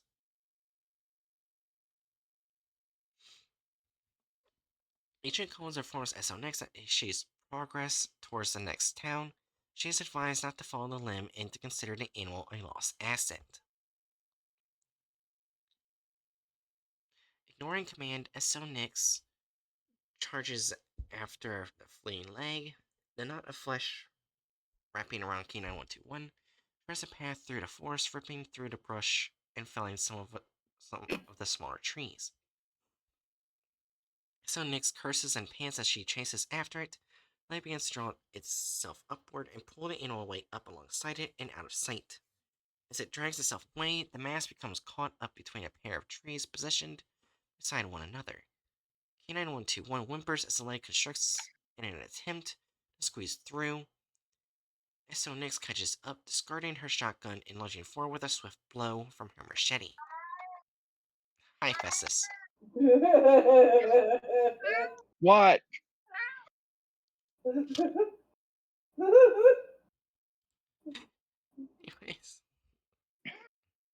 there's a high-pitched shriek in the distance. She strikes it again and again and again.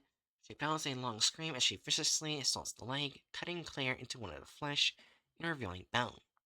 She hacks and chops and shouts as the dog whines and attempts to free itself. The leg ceases its attempts to pull through the trees and instead raises sharply upwards. Knocking SO-Nix away, the cries of K9121 can be heard above her before trailing off into the far distance out of earshot. Someone is sobbing. SO-Nix screams in anger.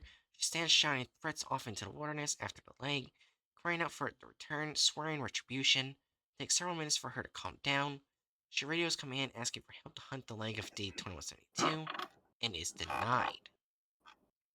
She is instructed to either investigate the Timmy in her cell or abort the mission. She chooses the former and retrieves her firearm and continues progress. Given the distance traveled during the chase, it is not long before she is met with the farmland which encircles this version of 10B. Like the baseline town, the farmlands here are barren. Not a single piece of vegetation sprouts from the dirt, which is seen to appear dry and infertile as she treks onward. Entering the town, SO-Nix stalks silently through the streets. She rounds a corner, peering into the general store as she passes, revealing several 783 victims pressed up against the plate glass. There's still another on the second story of the hardware store across the street. 3 more peer out from within a sedan, half parked on a curb, having crashed into a lamppost. Another is visible beneath the gate of a storm drain, his face contorted and pressed up against the bars, with enough force that bits of fat press upwards through them. None move to attack. A sudden cacophony of splintering wood and breaking glass interrupts the silence. Turning around, SO-Nix sees that the buildings flanking at the end of the street have taken a broken, crooked appearance. Their foundations crumble, a hallmark of 783's influence. Before SO-Nix can react, a pair of buildings collapse inwards, blocking the road she entered from. It is unknown if this is a sudden noise or possible presence of 783 itself, but the corpses spotted throughout town begin to shudder violently. The trio in the car can be seen to thrash about wildly. The bones break and snap and crack and rapidly heal and stretch. Within seconds, the entirety of the sedan is full of flesh knotted together and writhing. The windshield cracks from the pressure. D774 enters the control room. As Sonix continues towards the town center, it is here that a major deviation from baseline Tembi is discovered. In the center of the intersection, before the steps of the town hall, stands a sizable wooden platform supported on a large, sturdy base. Erected in the middle of the platform is a large, rounded contraption. There is an unidentifiable mound upon it. As Sonix approaches, ascending the stairs, revealing the contraption to be a wheel with several spokes radiating from its center. The mound is a nude and disheveled human, strapped to the device, face down, in each area where the limbs cross an empty space between the wheel spokes. The appendage is gnarled and broken, with her left leg swollen and grossly extended. It trails off to the side of the platform. Looking to her right, a singular piece of parchment can be seen nailed to a post atop the stairs. The document is sensationalized proclamation of guilt, identifying an individual by the name of Hinger Winnebald. The paper denounces him as a highwayman guilty of theft, child murder, rape, witchcraft, and cannibalism. It finally goes on to state the ruling of his punishment, asserting that he has to be broken on the wheel. SO next confers that the commander is a clear capture of the paper's contents before she casts it aside.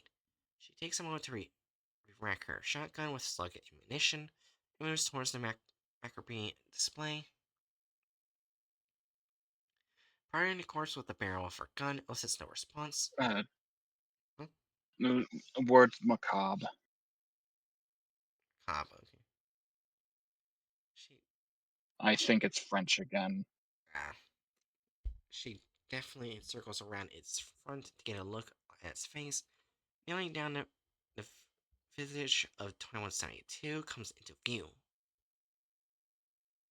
His face is bloated, features twisted in agony. Upon verifying his identity, SO Nix follows the length of his leg with her camera, seeing it lead off behind a nearby building. She states her intention to follow it to K9121. It was interrupted by a low moan. Turning back, the course of D2172's eyes focus on her. She reels backwards and discharges her weapon. Due to close proximity, the shot removes the upper part of D2172's head.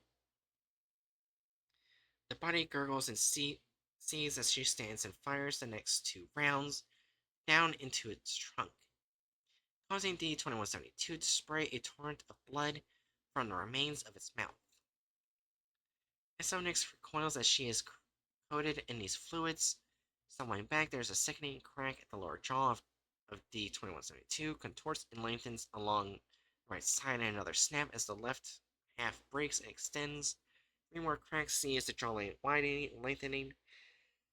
It lashes out as she attempts to quick cloud, just missing her face and spraying yet more blood that obscures the feed.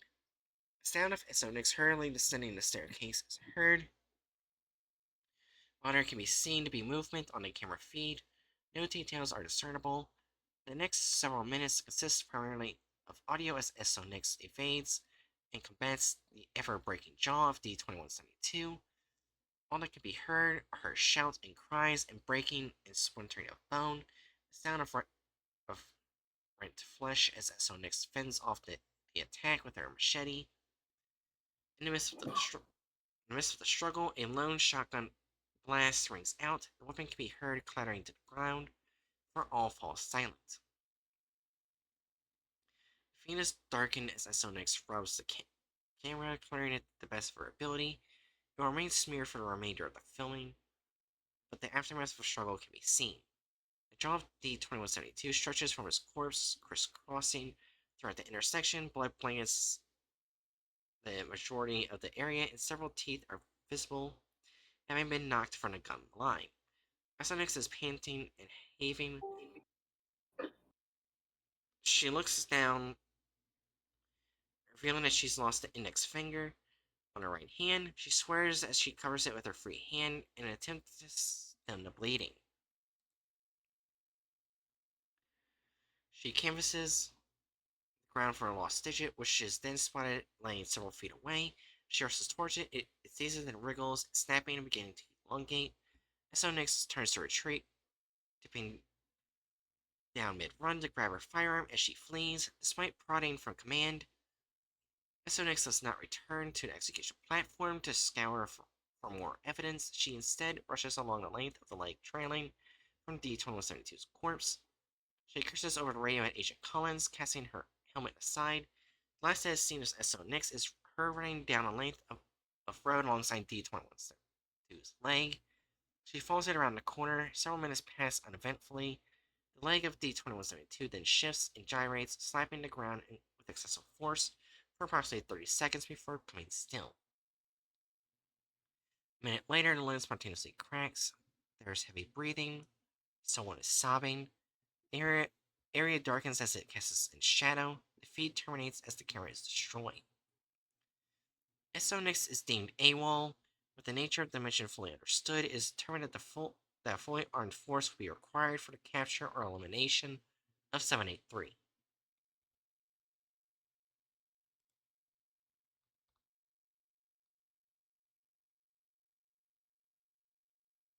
Aliens.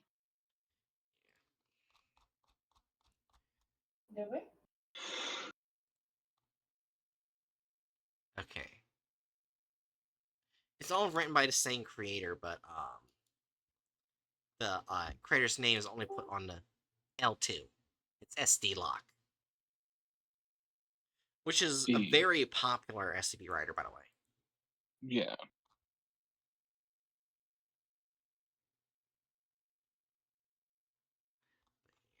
So that's it of 73 reading. Holy shit, that was a while. Let me get the thumbnail.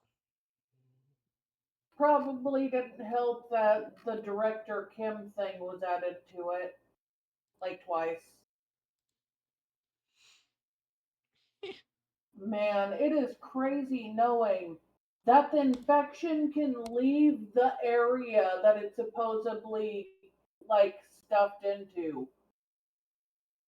Yeah. Alright, Hmm. Alright. See. Alright, sending the thumbnail in 3, 2, 1. We apparently put a 0 for the thumbnail.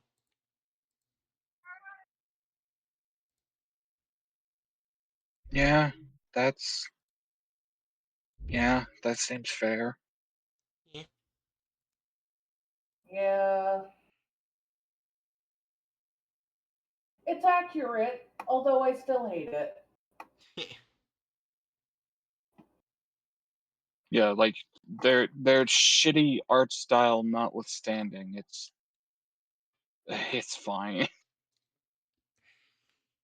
Yeah.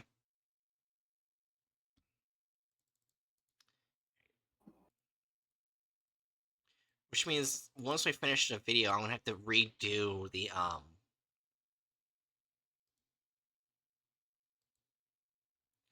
the percentage thing, because it's gonna be different because of 015 Yeah. IT. Yeah. All right. Well, it shouldn't be too bad, and you now know that you can just Yeah. like look at one of the features on the site. Okay, so they did include the author. That's probably because they didn't do L2, which did have the, author license. So what did they say, that there's just like no author, or? Yeah, just says no author. Hey.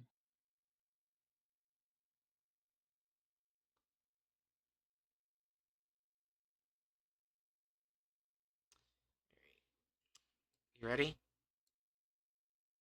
Ready as I'll ever be. In 3, 2, 1. The young woman sat comfortably in her bed. It was around midnight. She should be getting to sleep since she had work early the next morning, but she was just too engrossed in the TV show to stop. It was a hit drama, and one of the protagonist's exes had just come back and they were having a huge fight. She sat watching, but froze as she seemed to hear a sort of scratching noise coming from down the hallway. She hesitated, then switched off the TV, so she was immediately thrown into darkness and silence. The woman lived on her own. She felt fear strike her. What if someone was breaking in? Gradually, she got out of bed and stepped out of the bedroom. The hallway was eerily quiet. Nothing seemed to be there. Perhaps it was just a mouse. The fucking snap of her feet into the slippers. Yeah. Also, if she's a member of 10B, she would know something bad's gonna happen. Like, everyone in 10B knows about the Crooked Man. Well, I'm guessing that she's not actually a member of 10B. Yeah. But then, without warning, a whole foundation of her house seemed to tremble. But it wasn't an earthquake. The wooden bars and metal frames seemed to bend and turn on their own accord. And then, the woman started to scream, as suddenly her arm bent over at a right angle, at odds to her body.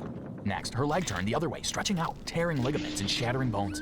She screamed as her body's bones stretched and tore and broke until she became... The Crooked Man doesn't do it like that. Yes, it happens randomly, out of nowhere, without any reason, and they can feel it instantly happening. Yeah. Sarcasm. I just find it funny that she's apparently made out of paper. Yeah. It looks like a crumpled piece of paper is her arm. A screaming, crumpled piece of paper. Spiders. Wait, What? What? I said goddamn spider. Minecraft. Oh. Gotcha. I thought you were randomly cursing all spiders. Like, excuse me, one is my sibling. Yeah. 3, 2, 1. nothing but a crooked corpse. Welcome back to SCP Exposed. Today, we bring you Keter class object SCP-783. Although What the fuck is that? I forgot they created a silhouette for 783. 783's physical description is unknown. It Oh, yeah. looks like it looks like Oh Call of yeah, it Duty. looked like Goofy. I forgot we called him Goofy. Like Slender Goofy or something. Oh Slender no. Goofy. The crooked Goofy on the crooked path with the crooked house.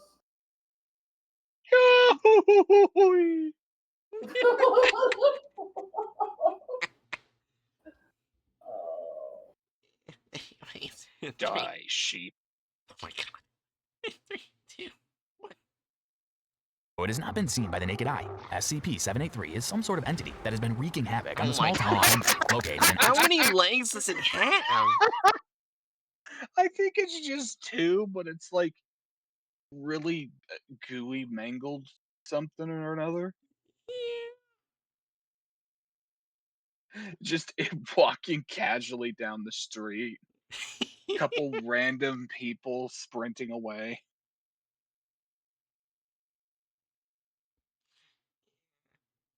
Oxfordshire, England, for quite some time. The entity only seems to be active every 12 years and preys only in the Oh my fall and winter God, months. what It is going exclusively on? attacks those who are alone and indoors after sunset. Buildings housing Fever SCP-783's current... Wait, why is the building falling? That's not what it Yeah, is. that's right. I remember us getting peeved because they're depicting quote-unquote Tenby as like some fucking Yeah. actual city with Yeah, when it's like skyscrapers. supposed to be an old school sort of Yeah. town. Also, when the buildings come crooked, they don't fall to the ground and turn to dust. They're just old Hmm. fucking buildings. Which don't involve skyscrapers. It's a town, not a city. How big do you think towns are? Yes. In my town of 500 or so population, my favorite spot to go to is my local skyscraper. I climb the skyscraper and then I look down and I think, wow, I love having a skyscraper in my population 500 town. My favorite skyscrapers are those that exist in places whose social whose population density is primarily cattle. What do you To be want, honest, bro? if a skyscraper like that looks like it's full of like offices existed in 10B, its primary people would probably be people from outside the city, because otherwise it would require so many people that the city couldn't function. Like, who sells the groceries at the grocery store? We don't have one. We need to fill the skyscraper. Who raises the cattle? We need to fill the skyscraper. Who needs cattle? There is skyscraper. Put the cows in the skyscraper. Oh my gosh. No, what I'm thinking now is instead of cows in a pasture, they just put a bunch of skyscrapers in a pasture. They put a bunch of like miniature scale models of the skyscraper out in the pasture. And just randomly toss cow feed in there. Just like, there you go. There you go. Skyscrapers. Have a fucking PA system that someone in the skyscraper occasionally goes on to and just goes, "Mm." Oh, let's go back to the video. Also, I don't like how the bird's looking at me. That bird is thinking violent thoughts. Listen, 3, 2, 1. target will experience a steady degradation of their structural integrity. Outwardly, this is visible as faults and breaks on the outer facade, which lend affected structures an angled or crooked appearance. This anomaly extends to any objects which They breach the said the affected word building's exterior, facade correctly? Yeah. That's surprising. Yeah.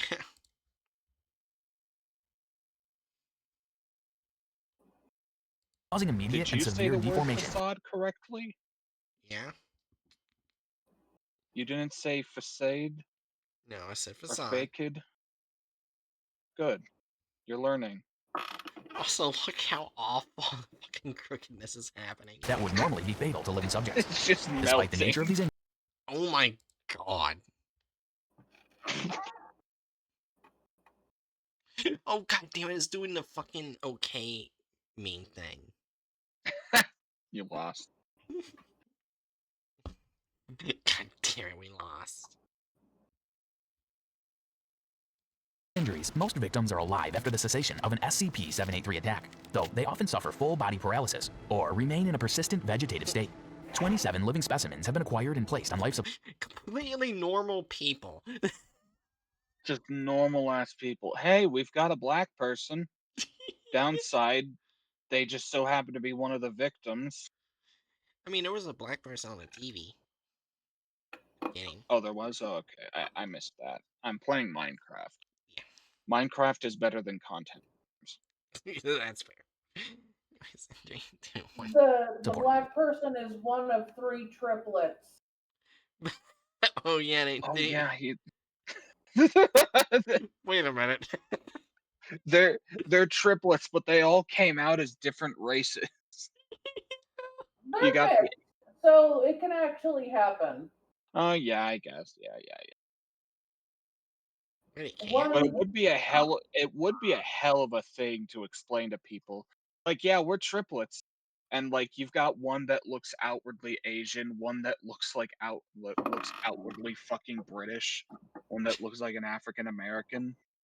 Yeah, and depending on the parent who's looking after them, 1 or 2 of the kids will be questioned if they're yours or not. Oh, Wait, is it actually physically possible for that thing? Yes, Oh. I Aaron, yes. Aaron, I We am would. mixed. Aaron, me and my 2 blood siblings, all 3 of us have different skin tones. Yeah. My dad and his 2 siblings, when my dad and his brother were still alive, and it wasn't just the uncle alive, all 3 of them had different skin tones. Ow. Were you just not paying attention? This entire section, like this entire fucking tangent, started with Jerry saying that's actually possible. Ow. Anyways, I will quit the Yeah, and video. think of this: when one of the parents are mixed race, the possibility of other skin tones don't automatically vanish off. They have at least two possibilities saved in their genetics. It's just only one of them is fucking active. Gotcha. So this is they can be triplets. So if they were all triplets and all infected at the same time, that would be hilarious and horrible. I'm sorry. Anyways, 3, 2, 1. They are currently held in a wing of the local hospital located in Tempe, given by the locals for Foundation use. St. William's Hospital. Today, personnel have not been able to prevent any of the entity's attacks, nor have they been able to offer aid to Oh its my victims. god. Due to this, as well as SCP-783's effects on recording equipment, little is known regarding the entity's exact appearance and the nature of its power. Shadow Goofy. It also kind of looks like a child's drawing of a siren head. I could see it, yeah. Siren Goofy. Siren Goofy. I want to go home. I don't want to be anywhere near a world that has anything to do with Siren Goofy. Who will win in a fight, Siren Head or Siren Goofy? Siren Goofy would win. Are you kidding? Anyways, Well, I mean, does Siren Goofy have the abilities of Siren Head, or is he just a siren-shaped goof? I have no idea. we don't know. 3, 2, 1. Course. Victims of the entity attack exhibit gross deformations in their body structure as the result of dozens of compound fractures along their long bones and severely deplaced vertebrae. Oh my god. Please click Bad Anatomy. I know we're looking these over all again, and we've already seen these, and so we probably don't need to click it, but please click Bad Anatomy. For goodness gracious goshness. Oh, please. Goodness gracious goshness? I'm trying to not swear. Oh my god. Why are you trying to not swear? I don't want to swear. Click Bad Anatomy. Fuck, guess fine. asshole, bitch, cunt. Aaron! Anyway. 3, 2, 1. These breaks, however, are then rapidly healed, presumably by the entity. Once they are healed, more breaks are inflicted until limbs and body structures deform into crooked appearances. One subject's forearm has been recorded to extend over 2.4 meters, It's and just another the had a height same of guy, but 12.5 with meters. different hair. The residents of Yeah. Tempe are aware of the existence of SCP-783, though speaking of it publicly is considered taboo. Researchers have documented a playground song shared among local youths regarding the Oh, anomaly. he's gonna sing the There song. lived a crooked Thing man bad. who Oh, made a God. crooked deal. He kept a crooked cane and Oh, he's kept God. a crooked creel. He stole a crooked child who cried a crooked squeal. And that crooked little Shut wheel up! was broken on the wheel. That was Shut the so fuck up! bad. Panda! What? Oh, Minecraft. Panda. There's a panda. That was so bad. I forgot how much I hated him doing the song. Well, that's Panda. because they don't know how the fucking rhyme even sounds, and they make horrible versions of kid voices. Like they've Mr. never heard a child before. Or a rhyme. Of Mr. course. Panda, could you please murder me? No. Anyways, Jerry, of course they haven't been around children. They're versions. Aaron, the implications of what you just said are... Oh, She's wait. saying they haven't Oh, had wait. children. Oh, that came out wrong. It's just very stupid. He's kind of assuming that you can never see children unless you have one. Because aunts and uncles don't exist. That came out wrong.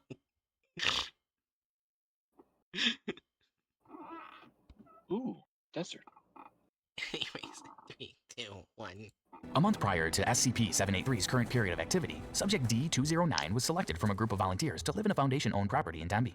Audio and video recording equipment was installed throughout the house for observation purposes. The following was recorded on the 43rd day of his stay. The subject can be seen They're sitting just upright in bed reading a always book. wearing their In the living room, jumpsuit. camera footage. Yes.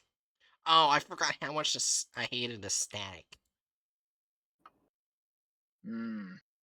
You know what Yes, would have this is looked like static. better static? Random lines. As in, the back and forth lines. I mean, I was about to say, this is a bunch of random lines. It's not the same as static random lines. I feel like I feel like I could piss better static than this.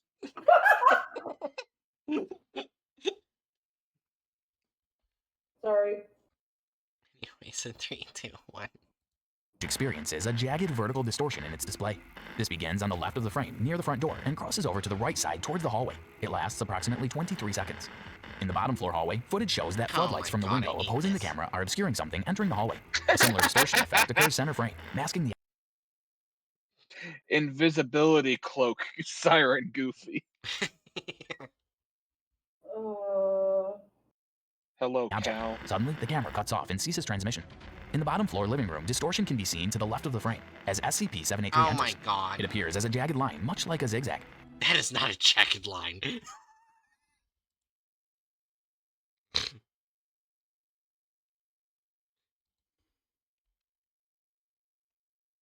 That is not a jagged line. I hate to break it to you. That is the farthest thing from a jagged line.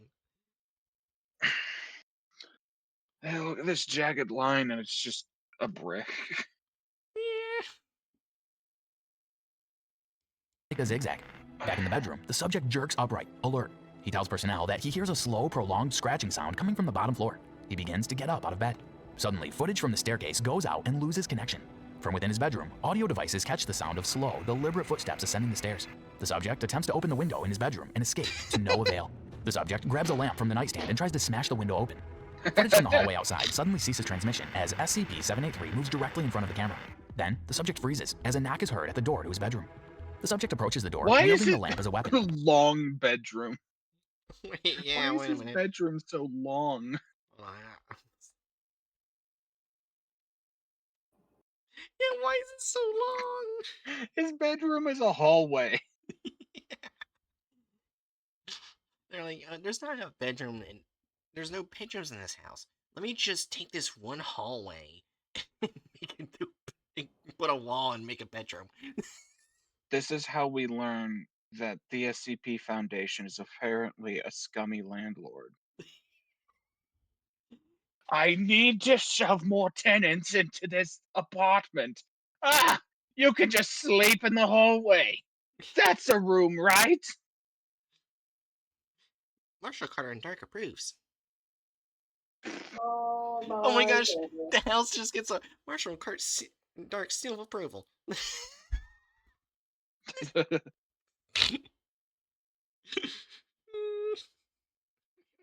Shows him breaking apart. Marshall Carter and Dark approves this message. At the door to his bedroom. The subject approaches the door, wielding the lamp as a weapon. He asks for the individual at the door to identify themselves, receiving no response. He then asks Control if Wielding any the personnel lamp were able as to a gain entry. weapon, and he's Observing just casually waving it next to it, like casually carrying it, Yeah. like I would a fucking suitcase. That's how I wield a lamp as a weapon, not like have it over my head ready to strike. Nah. personnel maintain radio silence. The subject braces himself and grasps the doorknob with his free hand. He flings open the door. Suddenly, a loud snapping noise is heard throughout the house. All light bulbs on the premises burst simultaneously, including those being used by Foundation personnel observing outside the house. Once the cameras adjust to the sudden darkness, the subject can be seen screaming, clutching his right arm. It has been fractured They just use above the the elbow. 096 screen. Yeah, seriously, they did. So this is how 096 was created. He's really shy about all his crookedness. Shut up! You know he wants pets no matter what you're doing or not doing. Half the time he's just screaming to do it. Like, he's just screaming because he can. You know what makes this video more bearable? The spider gifts I put at the side. Those make me happy. Yeah, I love how that spider just pissed off. Is like, bitch. Well, they were poking in the spider's house. Of course they'll be angry. Like, the fuck are you doing? Anyway, Spider angry closes the door. it would be interesting if Minecraft added trapdoor spiders to my as a mob. I don't think they'd do that since it'd be a spider that would get angry at you if you tried to break into their house but would leave you alone. Like, what would I they don't do know that. with it? Allow you to feed it like meats and then it would give you silk? Actually, that'd be cool. Yeah. Yeah, like they could make it into like another way to farm string and Yeah. cobwebs without That's needing to go and actually find a dungeon. that's actually a good idea, and I hate it. Yeah. Mojang, You tame get your ass to work. you tame them by ritualistically marking a cow and shoving the cow in front of the gigantic trap door. I feel like a cat would be too big. That's why I was suggesting like throwing meat at it. Well, you see, I'm thinking of like Minecraft size spiders. Yeah. Oh, that's true. Those are huge. Yeah. Anyways, back to the video at hand. elbow and dangles freely. I It is love that observed to trap. swiftly harden, presumably due to Oh rapid my bone growth. god. From a separate camera in the bathroom, SCP-783 can be seen waiting silently. The subject tries to run, but as soon as he runs past the bathroom, a loud snapping noise is heard. The subject falls to the ground and screams. Wait, What the? what the fuck? They is- didn't play a sound, so he's just sitting there, bobbing his head up and down, and his mouth says.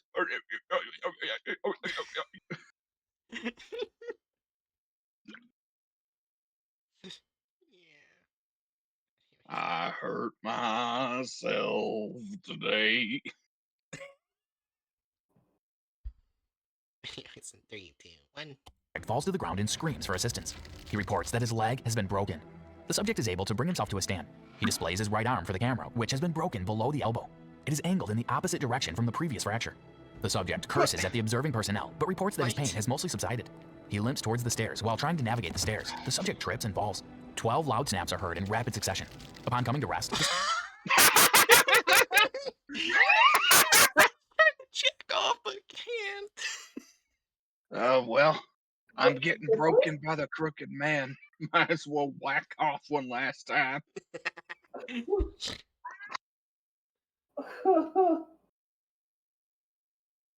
They moved the shoulder. Yeah. Oh my gosh, I forgot about that. Alright, and 3. Long. I mean, that's probably the best crooked arm they've done thus far. Yeah. But And it just fucking impotently flapping there. 3. 3, 2, 1.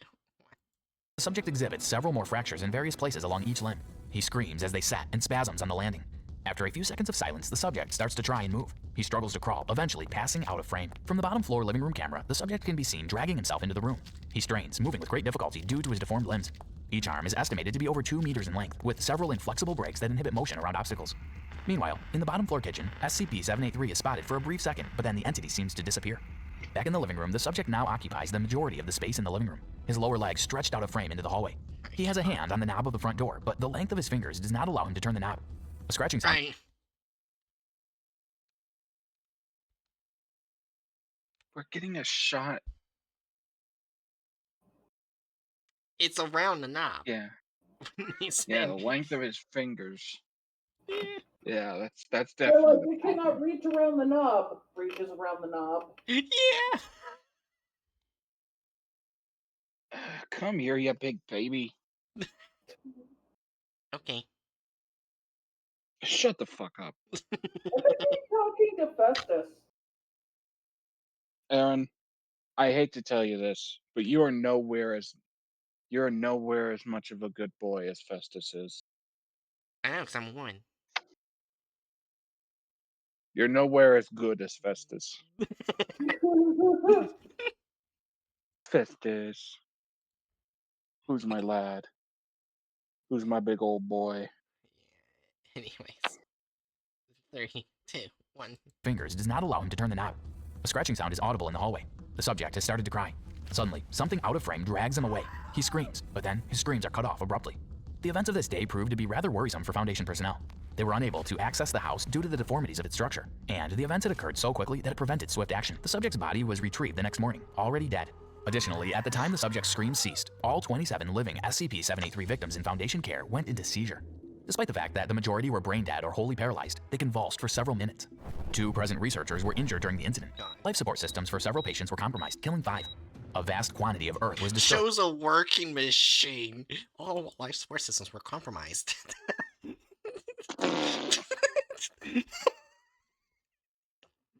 My favorite, I just love being gaslit by SCP content farms, It's like such a thrill for them to read something and then animate a completely different thing and act like I'm not gonna notice. Also, I just realized they put a skyscraper in a residential area. Yeah. Wait, Huh? why? Why does one of That the giant houses... two-page building. I wouldn't describe that as a skyscraper. That just looks like it could have 3 stories. Also, why does it kind of look like a cock? It's shaped like an L. Uh-huh. That's not the same shape. It's Mhm. time for your hourly PSA, kids. Kids, if you at home look down and you've got an L-shaped dick, go to the hospital. Agreed. I think we had this exact same thing when last time we did this one. No, we didn't. I would have remembered this. It's in 3, 2. Aaron looks at the English language and sees the letter L and thinks, ah, yes, that is what a penis is shaped like. I know anatomy well. I do. Anyways, in 3, 2, 1. No, you On the don't. outskirts of Tempe during this time. After this event, reports were made of activity Oh in the my burial God. grounds for SCP-783 victims. When Foundation personnel were dispatched to the scene, they found the toes and fingers of the victims peeking out from underground. After approval from commanders at the time, the grave was dug up and bodies were inspected. The corpses were inanimate. Hold on. That's not at all what it was. It's a massive pit of bodies. I'm so tired of it gaslighting us. What is it? What it was like the grave was dug up, and they decided to visualize that by them apparently digging up a fucking irrelevant grave several feet over. Yeah, in the file, it wasn't one tombstone. It was a mass burial, Yeah. and the bodies were still moving. Alright, in 3, 2. Up and bodies were inspected. The corpses were inanimate, but Agent Singer, a head overseer of the inspection, suddenly felt the bodies beneath her give way, and then she was sucked into the mass of bodies and soon lost from sight. Wait, Wait, I think Agent Singer was a dude. Oh wait, no, it was Researcher Singer. Yeah, during this process of soil beneath him, they changed the dude into a woman. Yay. Have to have women somehow. Oh, I And they believe they cut the one woman out later, so that's probably why they did it. Yeah. Maybe I'm wrong. Let's find out. Watch Oh them no, make... they definitely they don't keep anything from the second document. Yeah. Also, watch They Agent... really did add her because they cut the other lady out. Yeah. Also, watch Agent Collins be a dude when I think they're a woman. Uh, Agent Collins. Yeah, Agent Collins is a woman. For the next hour, personnel tried to retrieve Agent Singer using rope and a pulley system, but there was no sign of her. Next, subject D-2172 was Oh, called upon Agent the scene Collins, to I travel even into the mentioned- pit and relocate Agent Singer. He was attached to a heavy harness and lowered into the pit. The corpses remained inanimate. Oh The my following God. is a recording of the subject's expedition into the pit. Transmission begins as the subject is being lowered by crane over the pit of SCP-783 victims. Visual feed reduces in clarity intermittently as limbs and bodies pass close to the lenses. Oh my God. At 18 meters, the subject reports a sense of vertigo and expresses confusion regarding the direction of travel. After a brief discussion with command, it is determined that the subject had experienced an inversion of gravity. The subject manages to reorient themselves and proceeds to climb upwards from their perspective in order to continue descent. Ambient light levels begin to I increase like as how 20 they're meters. showing him That's going not. through. Are you? Oh my fucking god, Ron. They're going If through you want to be lazy, you can just you can just take his model, flip it the other way, and play the footage, but as if he's going upward. But the way that they do it makes it pretty damn obvious that there's been no inversion of gravity, and he's just going back up the way that he came in. Also, you notice how the pit is mostly empty as he's going through it? Yeah. I mean, trying to draw that many crooked bodies would just blow through their entire fucking crack budget. You know, there's an easy way for them to draw it. Copy and paste. Just draw spaghetti and then add heads. Think about it. Most of them are all like the crooked people, so you could literally do that. True, Anyways, but doing that would cut too much into the crack budget. yeah. Anyways, 3, 2, 1. Meters of tether are expanded. Daylight can be seen shortly thereafter. From the camera view, it appears to be the same town of Tempe and is assumed Oh to my be some God. sort of alternate reality. The subject pans the camera down to show the mound of corpses at their Oh, feet. there's one from To the gang. north is a small stone cottage belonging to a Mr. John Myers, and beyond that, the main road into town. The subject is asked to inspect the cottage, and they comply. Inside, the cottage is abandoned. There's nothing unordinary apart from an odd sketching, seemingly made of charcoal, on the wall by the bed.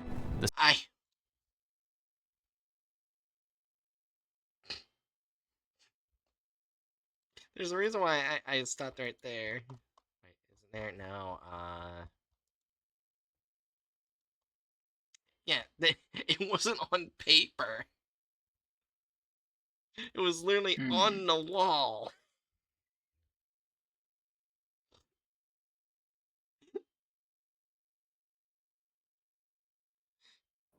I feel like they put more effort in putting it on fucking paper than just pasting that on the fucking wall. Well, yeah, you'd have to acquire paper. It's in The sketching short appears to be of a supply human. since we keep papers in short supply since we keep using it to measure out lines and snort them up. You know, it's an important. It's they're really showing their dedication to this slop by Yeah. using one of their potential crack snorting papers Also, to it's a, draw this. yeah, it's a good thing the arm isn't straight. I was thinking the same thing. It is very close to a certain pose. The crooked man is a Nazi.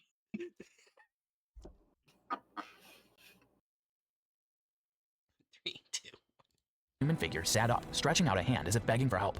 The subject backs away from the drawing, expressing a sense of unease in its presence.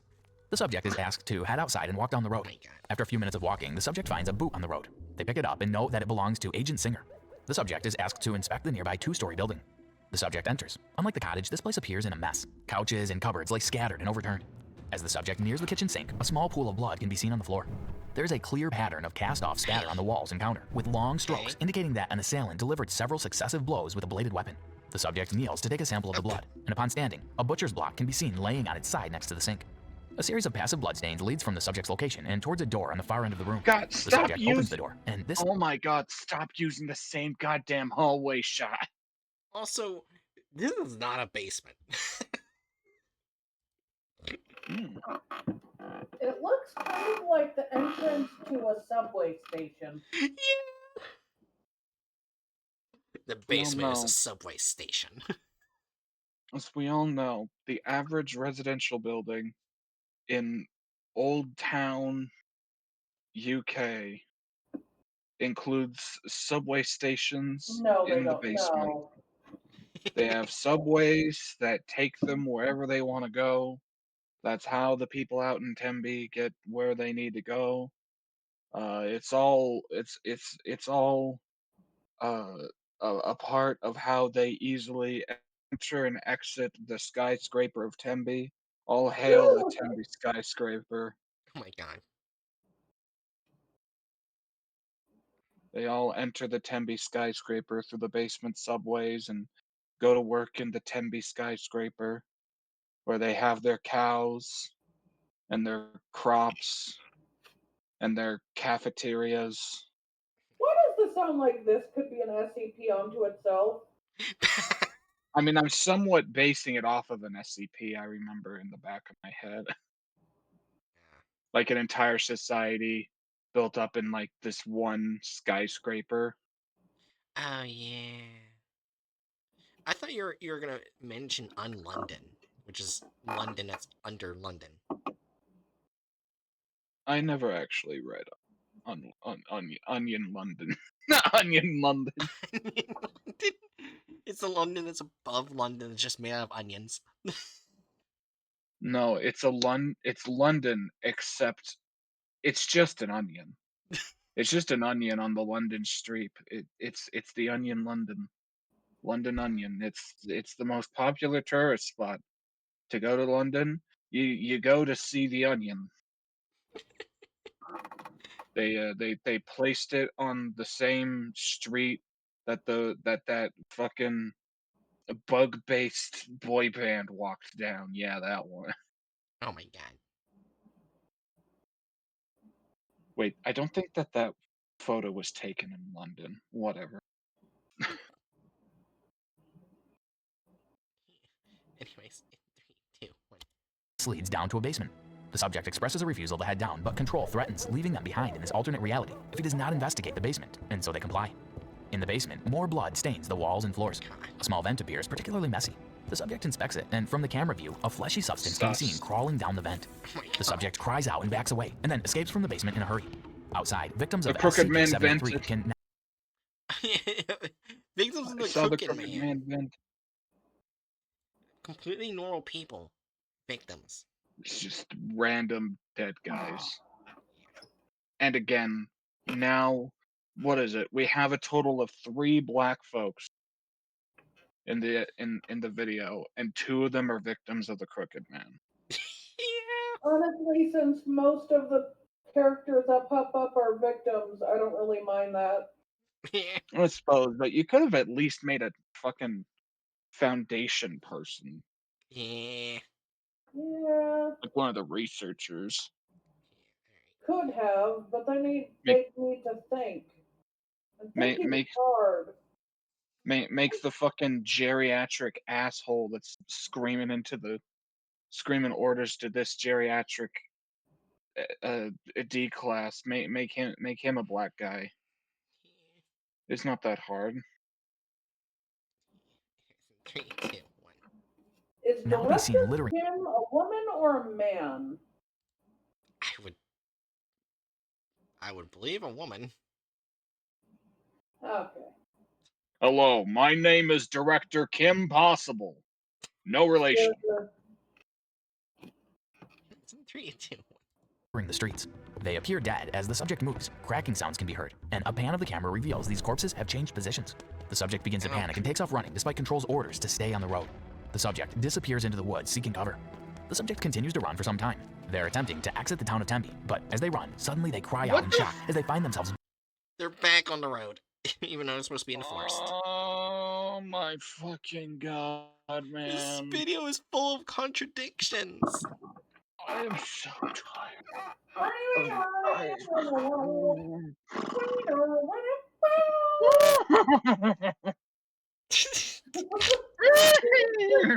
Slender Goofy? Are you a horse? Yes. Let me Are get you the okay? gift. No, I'm Horsehead now. I am Horsehead now. Congratulations, this video has brought out the horse in me. No one wants to see the horse in me. Let me get the gif of the horse of absolute agreement. Do you want me to I continue guess video or wait? you've got a horse in you. Never Wait a mind. That's minute. really bad. Wait a minute. We don't need a Mr. Hands incident. Jerry? Jerry. Jerry. We are not talking about my hentai collection. Am I the only one who understands about Mr. Hands? I guess not. I guess, yeah. Anyway, here's the horse of absolute agreement. Oh my god, it's so cute. Oh wait, I can get another more fitting image. I think I just finished laughing. Gifs. I can talk again. Oh my god. There's one gif of, yeah, here we go. Aaron Yeager brainwashing a horse.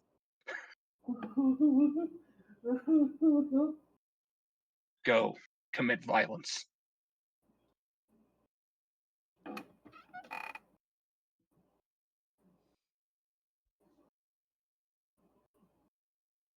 This is great because put into context, that horse immediately proceeds to bite a child on the head. Oh my god. This is a great edit, though. Aaron brainwashing the horse.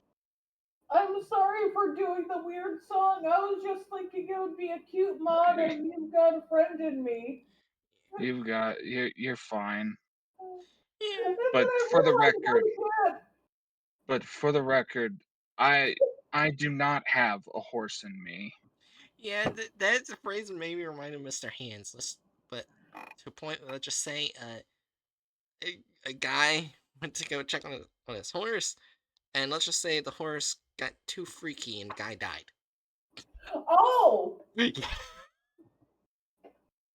He was literally that to death by the horse. That happened. That's what it reminded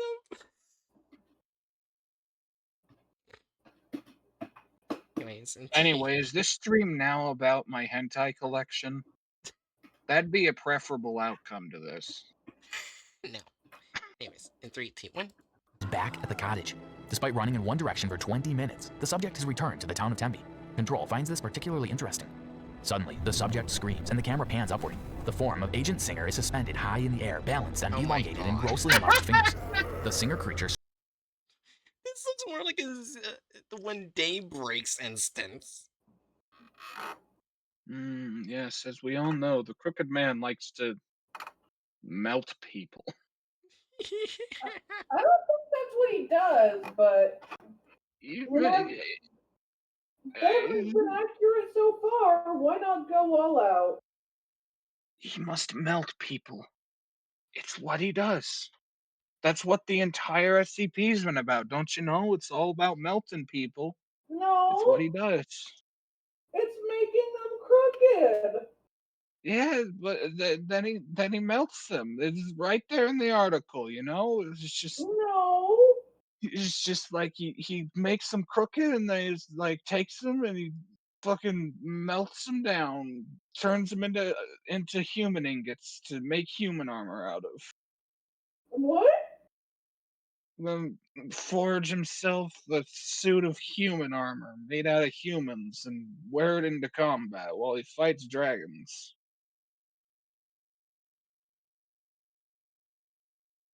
Are you okay? Now, I'm never okay. in 3, 2, 1. screams a hollow sound and pounces on the subject. The subject can be seen bringing out their firearm and rounding 6 shots into Singer. The Singer displays no reaction. I don't think that's how guns work. That was so. He's just fucking waving it back and forth. There's no way in hell that tiny ass gun has enough recoil to be causing his arm to go that far back, unless he's actually just that weak from old age. Yeah. Or if it's a hand cannon, but I don't think that's what that is. Aaron, Yeah.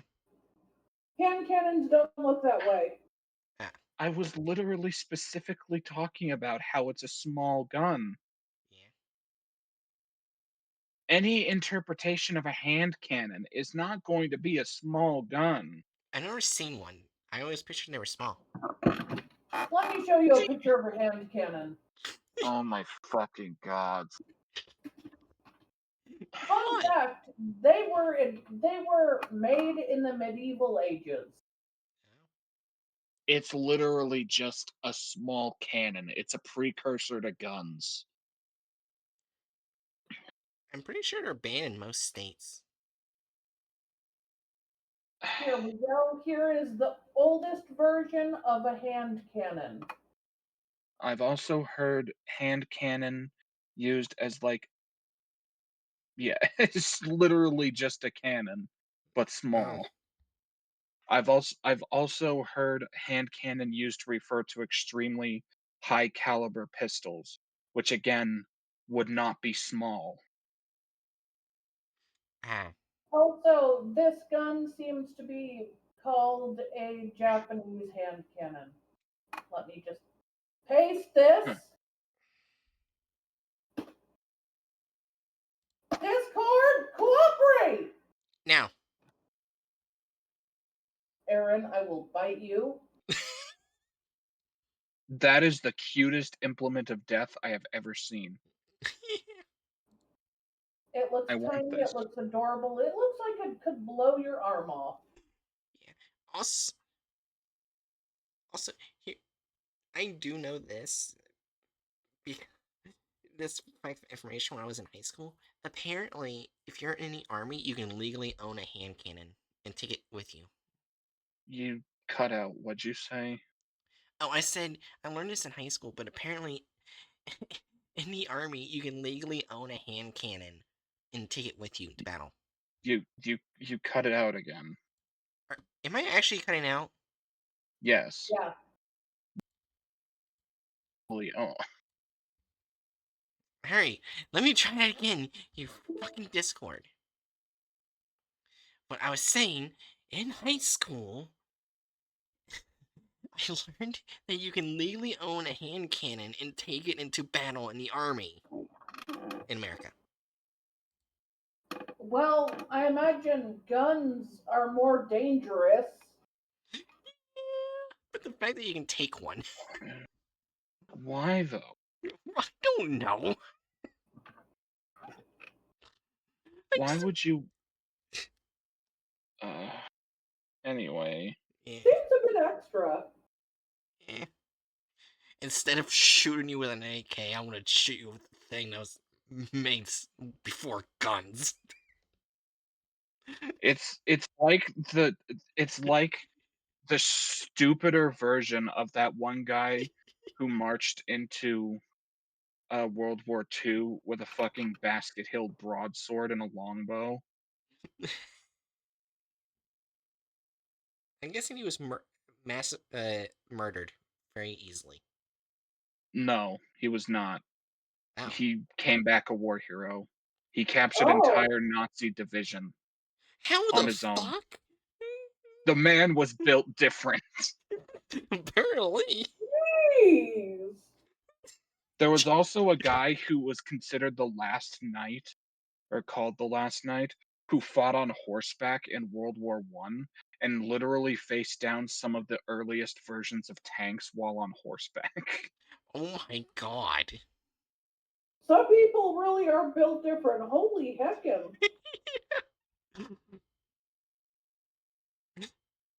Oh yeah, and the best part, the best part about the Basket Hill broadsword guy, uh, if I remember correctly, he wasn't Scottish. Well, he was ethnically Scottish, but he wasn't from Scotland. He was from Canada.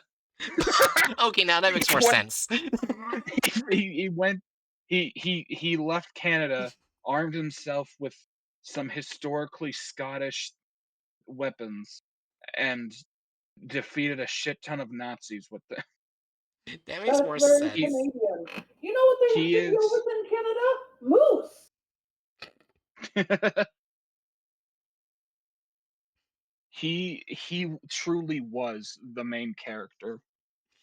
He was the guy, like, he was the guy who was the main character of World War II, and he decided to go into it not with a practical setup, but, like, some random bullshit build that I could come up with in Skyrim, and he still beat the game. Well, there are like a few main characters of World War II. There's one I know of, I forgot his name, but he entered the war. He literally like signed up for it, but he also said he refused to use any guns or anything. He was just going to be a Oh, medic. yeah, that guy. Yeah, I remember And him. he caught so many fucking Nazis. Oh my gosh. It's also important to again remind everyone that the Allies used literal Looney Tunes tactics to beat the Nazis, and it worked at multiple points. They dropped dead bodies with fake intel just in Nazi waters, and they're like, "Oh yeah, this is trustworthy." And they use literal inflatable tanks and vehicles to make some Nazis think that they're being invaded in a different area during D-Day. Yeah. Like just straight up Looney Tunes shenanigans. The head of the army at that time was Bugs Bunny. Oh my gosh. I was thinking more the Roadrunner. Roadrunner makes Sounds like more sense.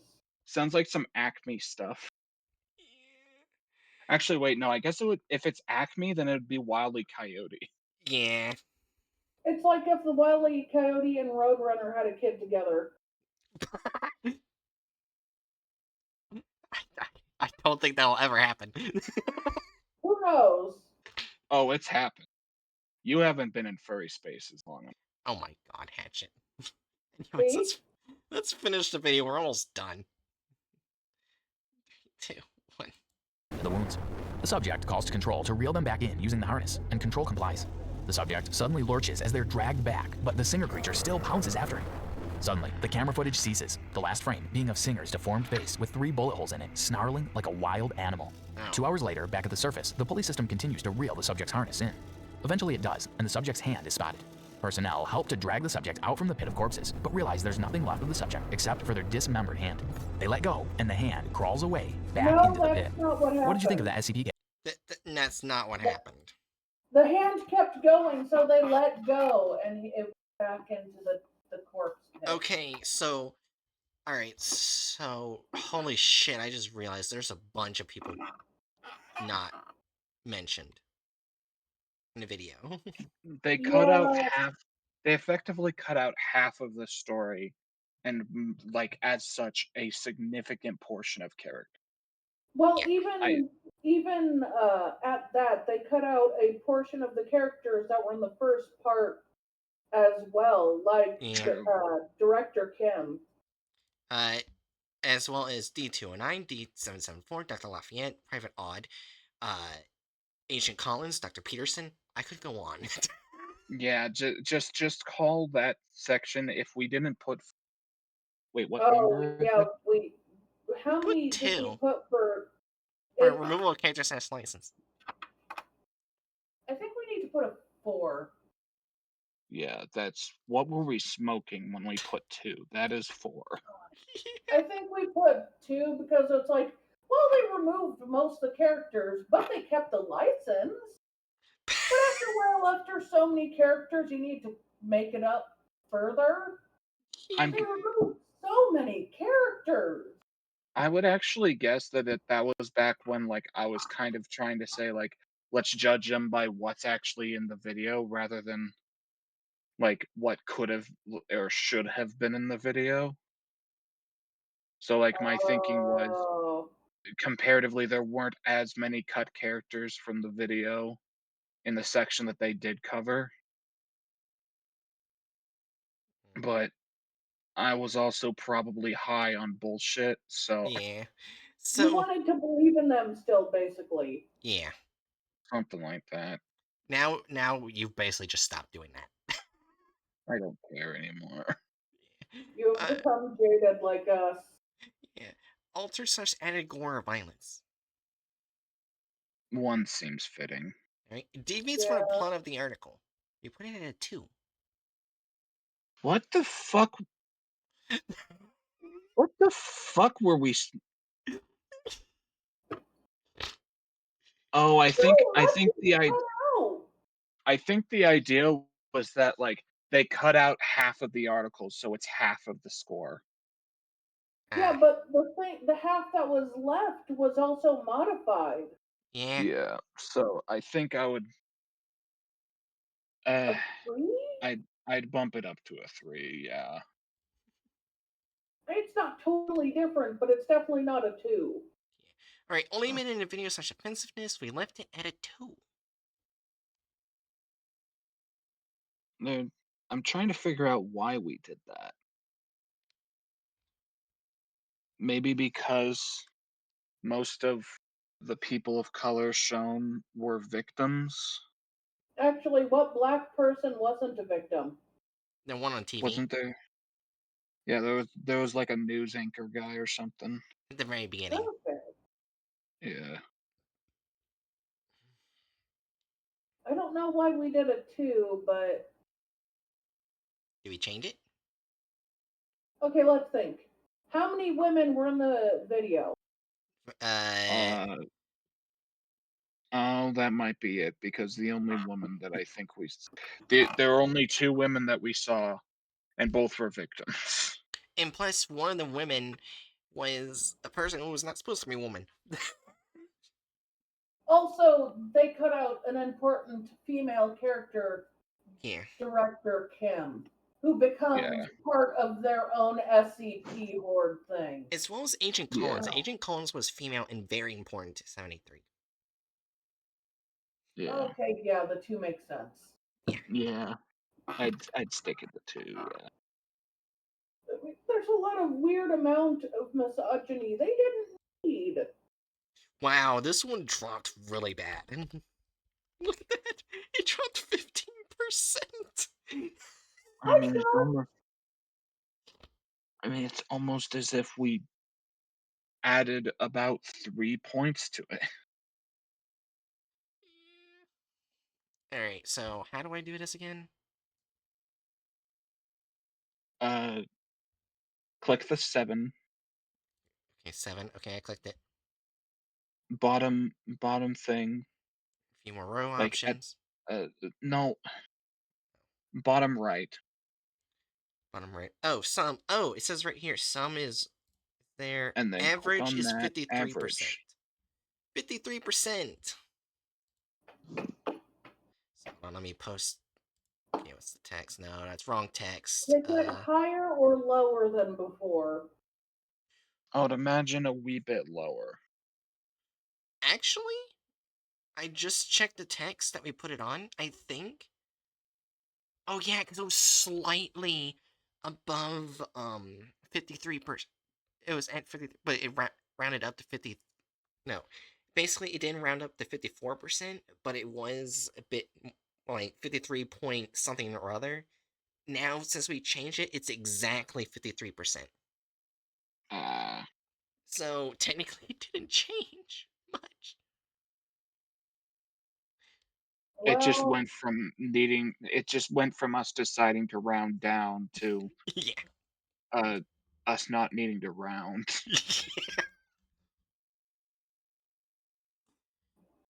Okay. But yeah, this is. So now we're finally done with this fucking content farm. thanks the gods. Please don't delete another thing, YouTube. We hate you. We hate you so much. Holy shit, I just realized BRB, we gave. BRB. Huh? Oh, go ahead. We gave one SCP on this content farm a really high rating. 95%. Which We one did that a was? couple times. Like some of the first episodes of the content farm were like passable. Oh Yeah, yeah. the old man only had a 1, and that was only meant in VS offensiveness. And like if you go back to the front, yeah, Yeah, there's a 90, 90, 90. 90. I forgot they used to make nice stuff. Now now Well, there's shit. well, that's kind of a stretch since like they started out with 50 and then like had a very momentary uh uptick in quality and then back I'm down just again. saying one out of every few that's like half good is still better than what they ended up as. Yeah, I like fair how enough. the numbers is basically if we do a graph, it goes up and down, up and down, up and down. It's basically the stock market. Mm. That reminds me, I should check on my weed stocks. You have stocks? Yeah, one of the promotions for like one of my like uh side hustle thingamajigs was like, hey, you sign up to this specific like stock brokerage, like self-directed account thing, Hmm. and put in $40 and we'll give you 100. Ow. So I did it, and since then I've occasionally checked my stonks, and I recently put some money into a company that makes weed up in Canada. Oh, I thought you said Wii, like Nintendo console. No, I don't have the money for stocks for Nintendo. That would make Catch It a little broke too, because haven't those been going down? Probably. Oh, don't worry. The weed stocks are also going down. Oh, Yeah. Also, at least it's not as bad as GameStop stocks. Well, these have less these have less uh distance to fall. Cause like I bought these stocks at like $4 a pop. Dang. Yeah. All right. Now you're going to end soon. Now in 3, 2, 1.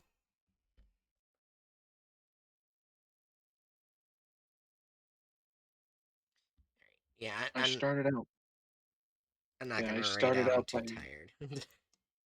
I started out by putting about $40 into this, or like exactly $40 into this account, and my current uh worth in this account is well, ironically enough, it's 33.35, but it's gone down by 6.65%. I have not made money. Damn. That's kind of why I don't do any stocks and shit, or like any like NFT or stocks. Oh shit. NFT is different than stocks. or cryptocurrency or anything stuff like that. Crypto is different than stocks. I know. Just name like three very different financial things. Don't Fair. you could just say I don't do finance. That would make more sense. Stick with that. It would still be wrong, but it would it would be better. Look, I just dump my money in my savings, anything I'm not using. Uh, Oh, wait a minute, I do have an investment thing. I have an IRA for my old company.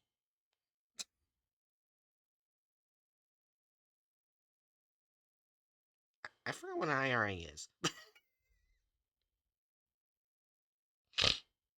I'm just gonna type in IRA, individual retirement, provide tax advantages for retirement savings. Wow.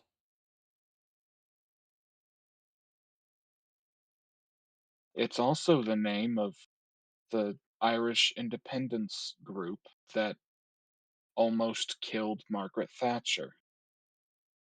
Wait, what? Yeah, the IRA, Irish Independence Group. I didn't know that was a thing. Then again, I don't I watch the have news. this isn't Oh my god. You have a history major, and I Yeah. know that history major means like you have like a specialization, but this is recent fucking history and incredibly important. How the fuck do you not know about this stuff? This is stuff that happened in the 80s. It's true. This isn't I It's true. I major in history, but the stuff I mainly majored was a kind of anomalous, weird history in Greek and Roman. I didn't really do that.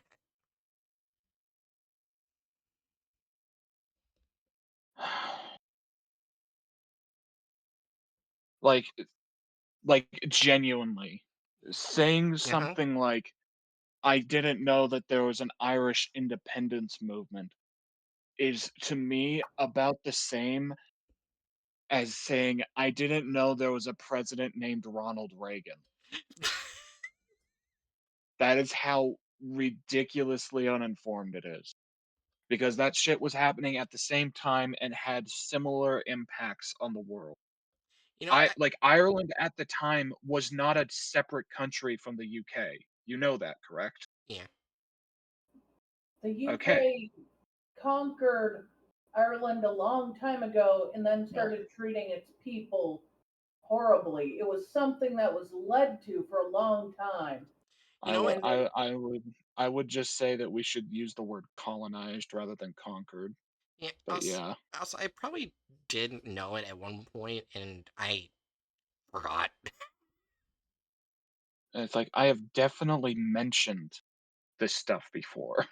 Yeah, most likely I forgot. You know how quickly I forget shit. Um,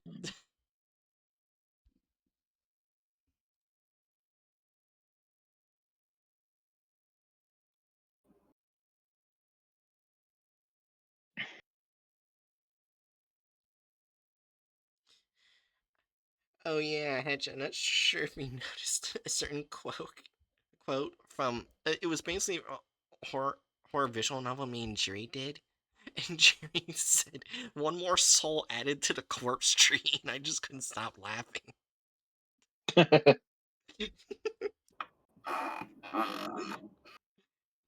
And then later on, Jerry said two souls added to the corpse tree. the tree took two people.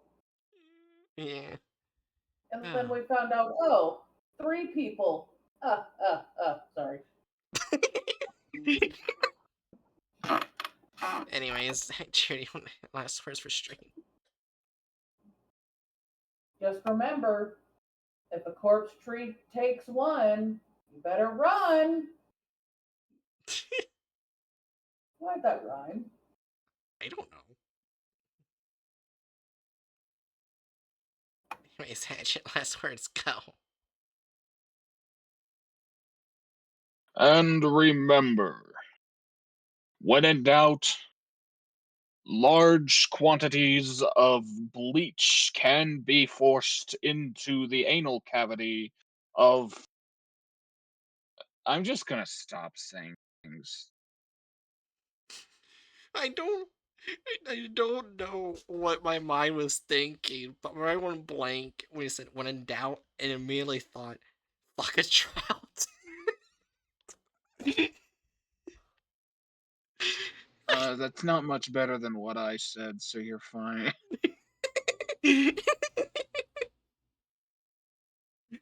I disappoint myself endlessly. Anyways, Dangernados, I hope you enjoyed the stream, and sorry we had to do the content farms again, because fuck you too. And thank you both for helping me with this, instead of just saying no.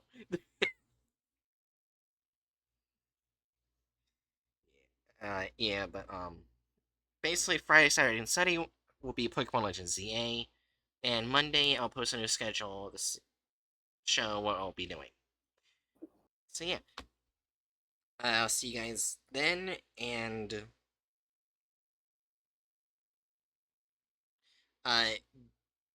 Google Peppa Pig Bacon Shitbot.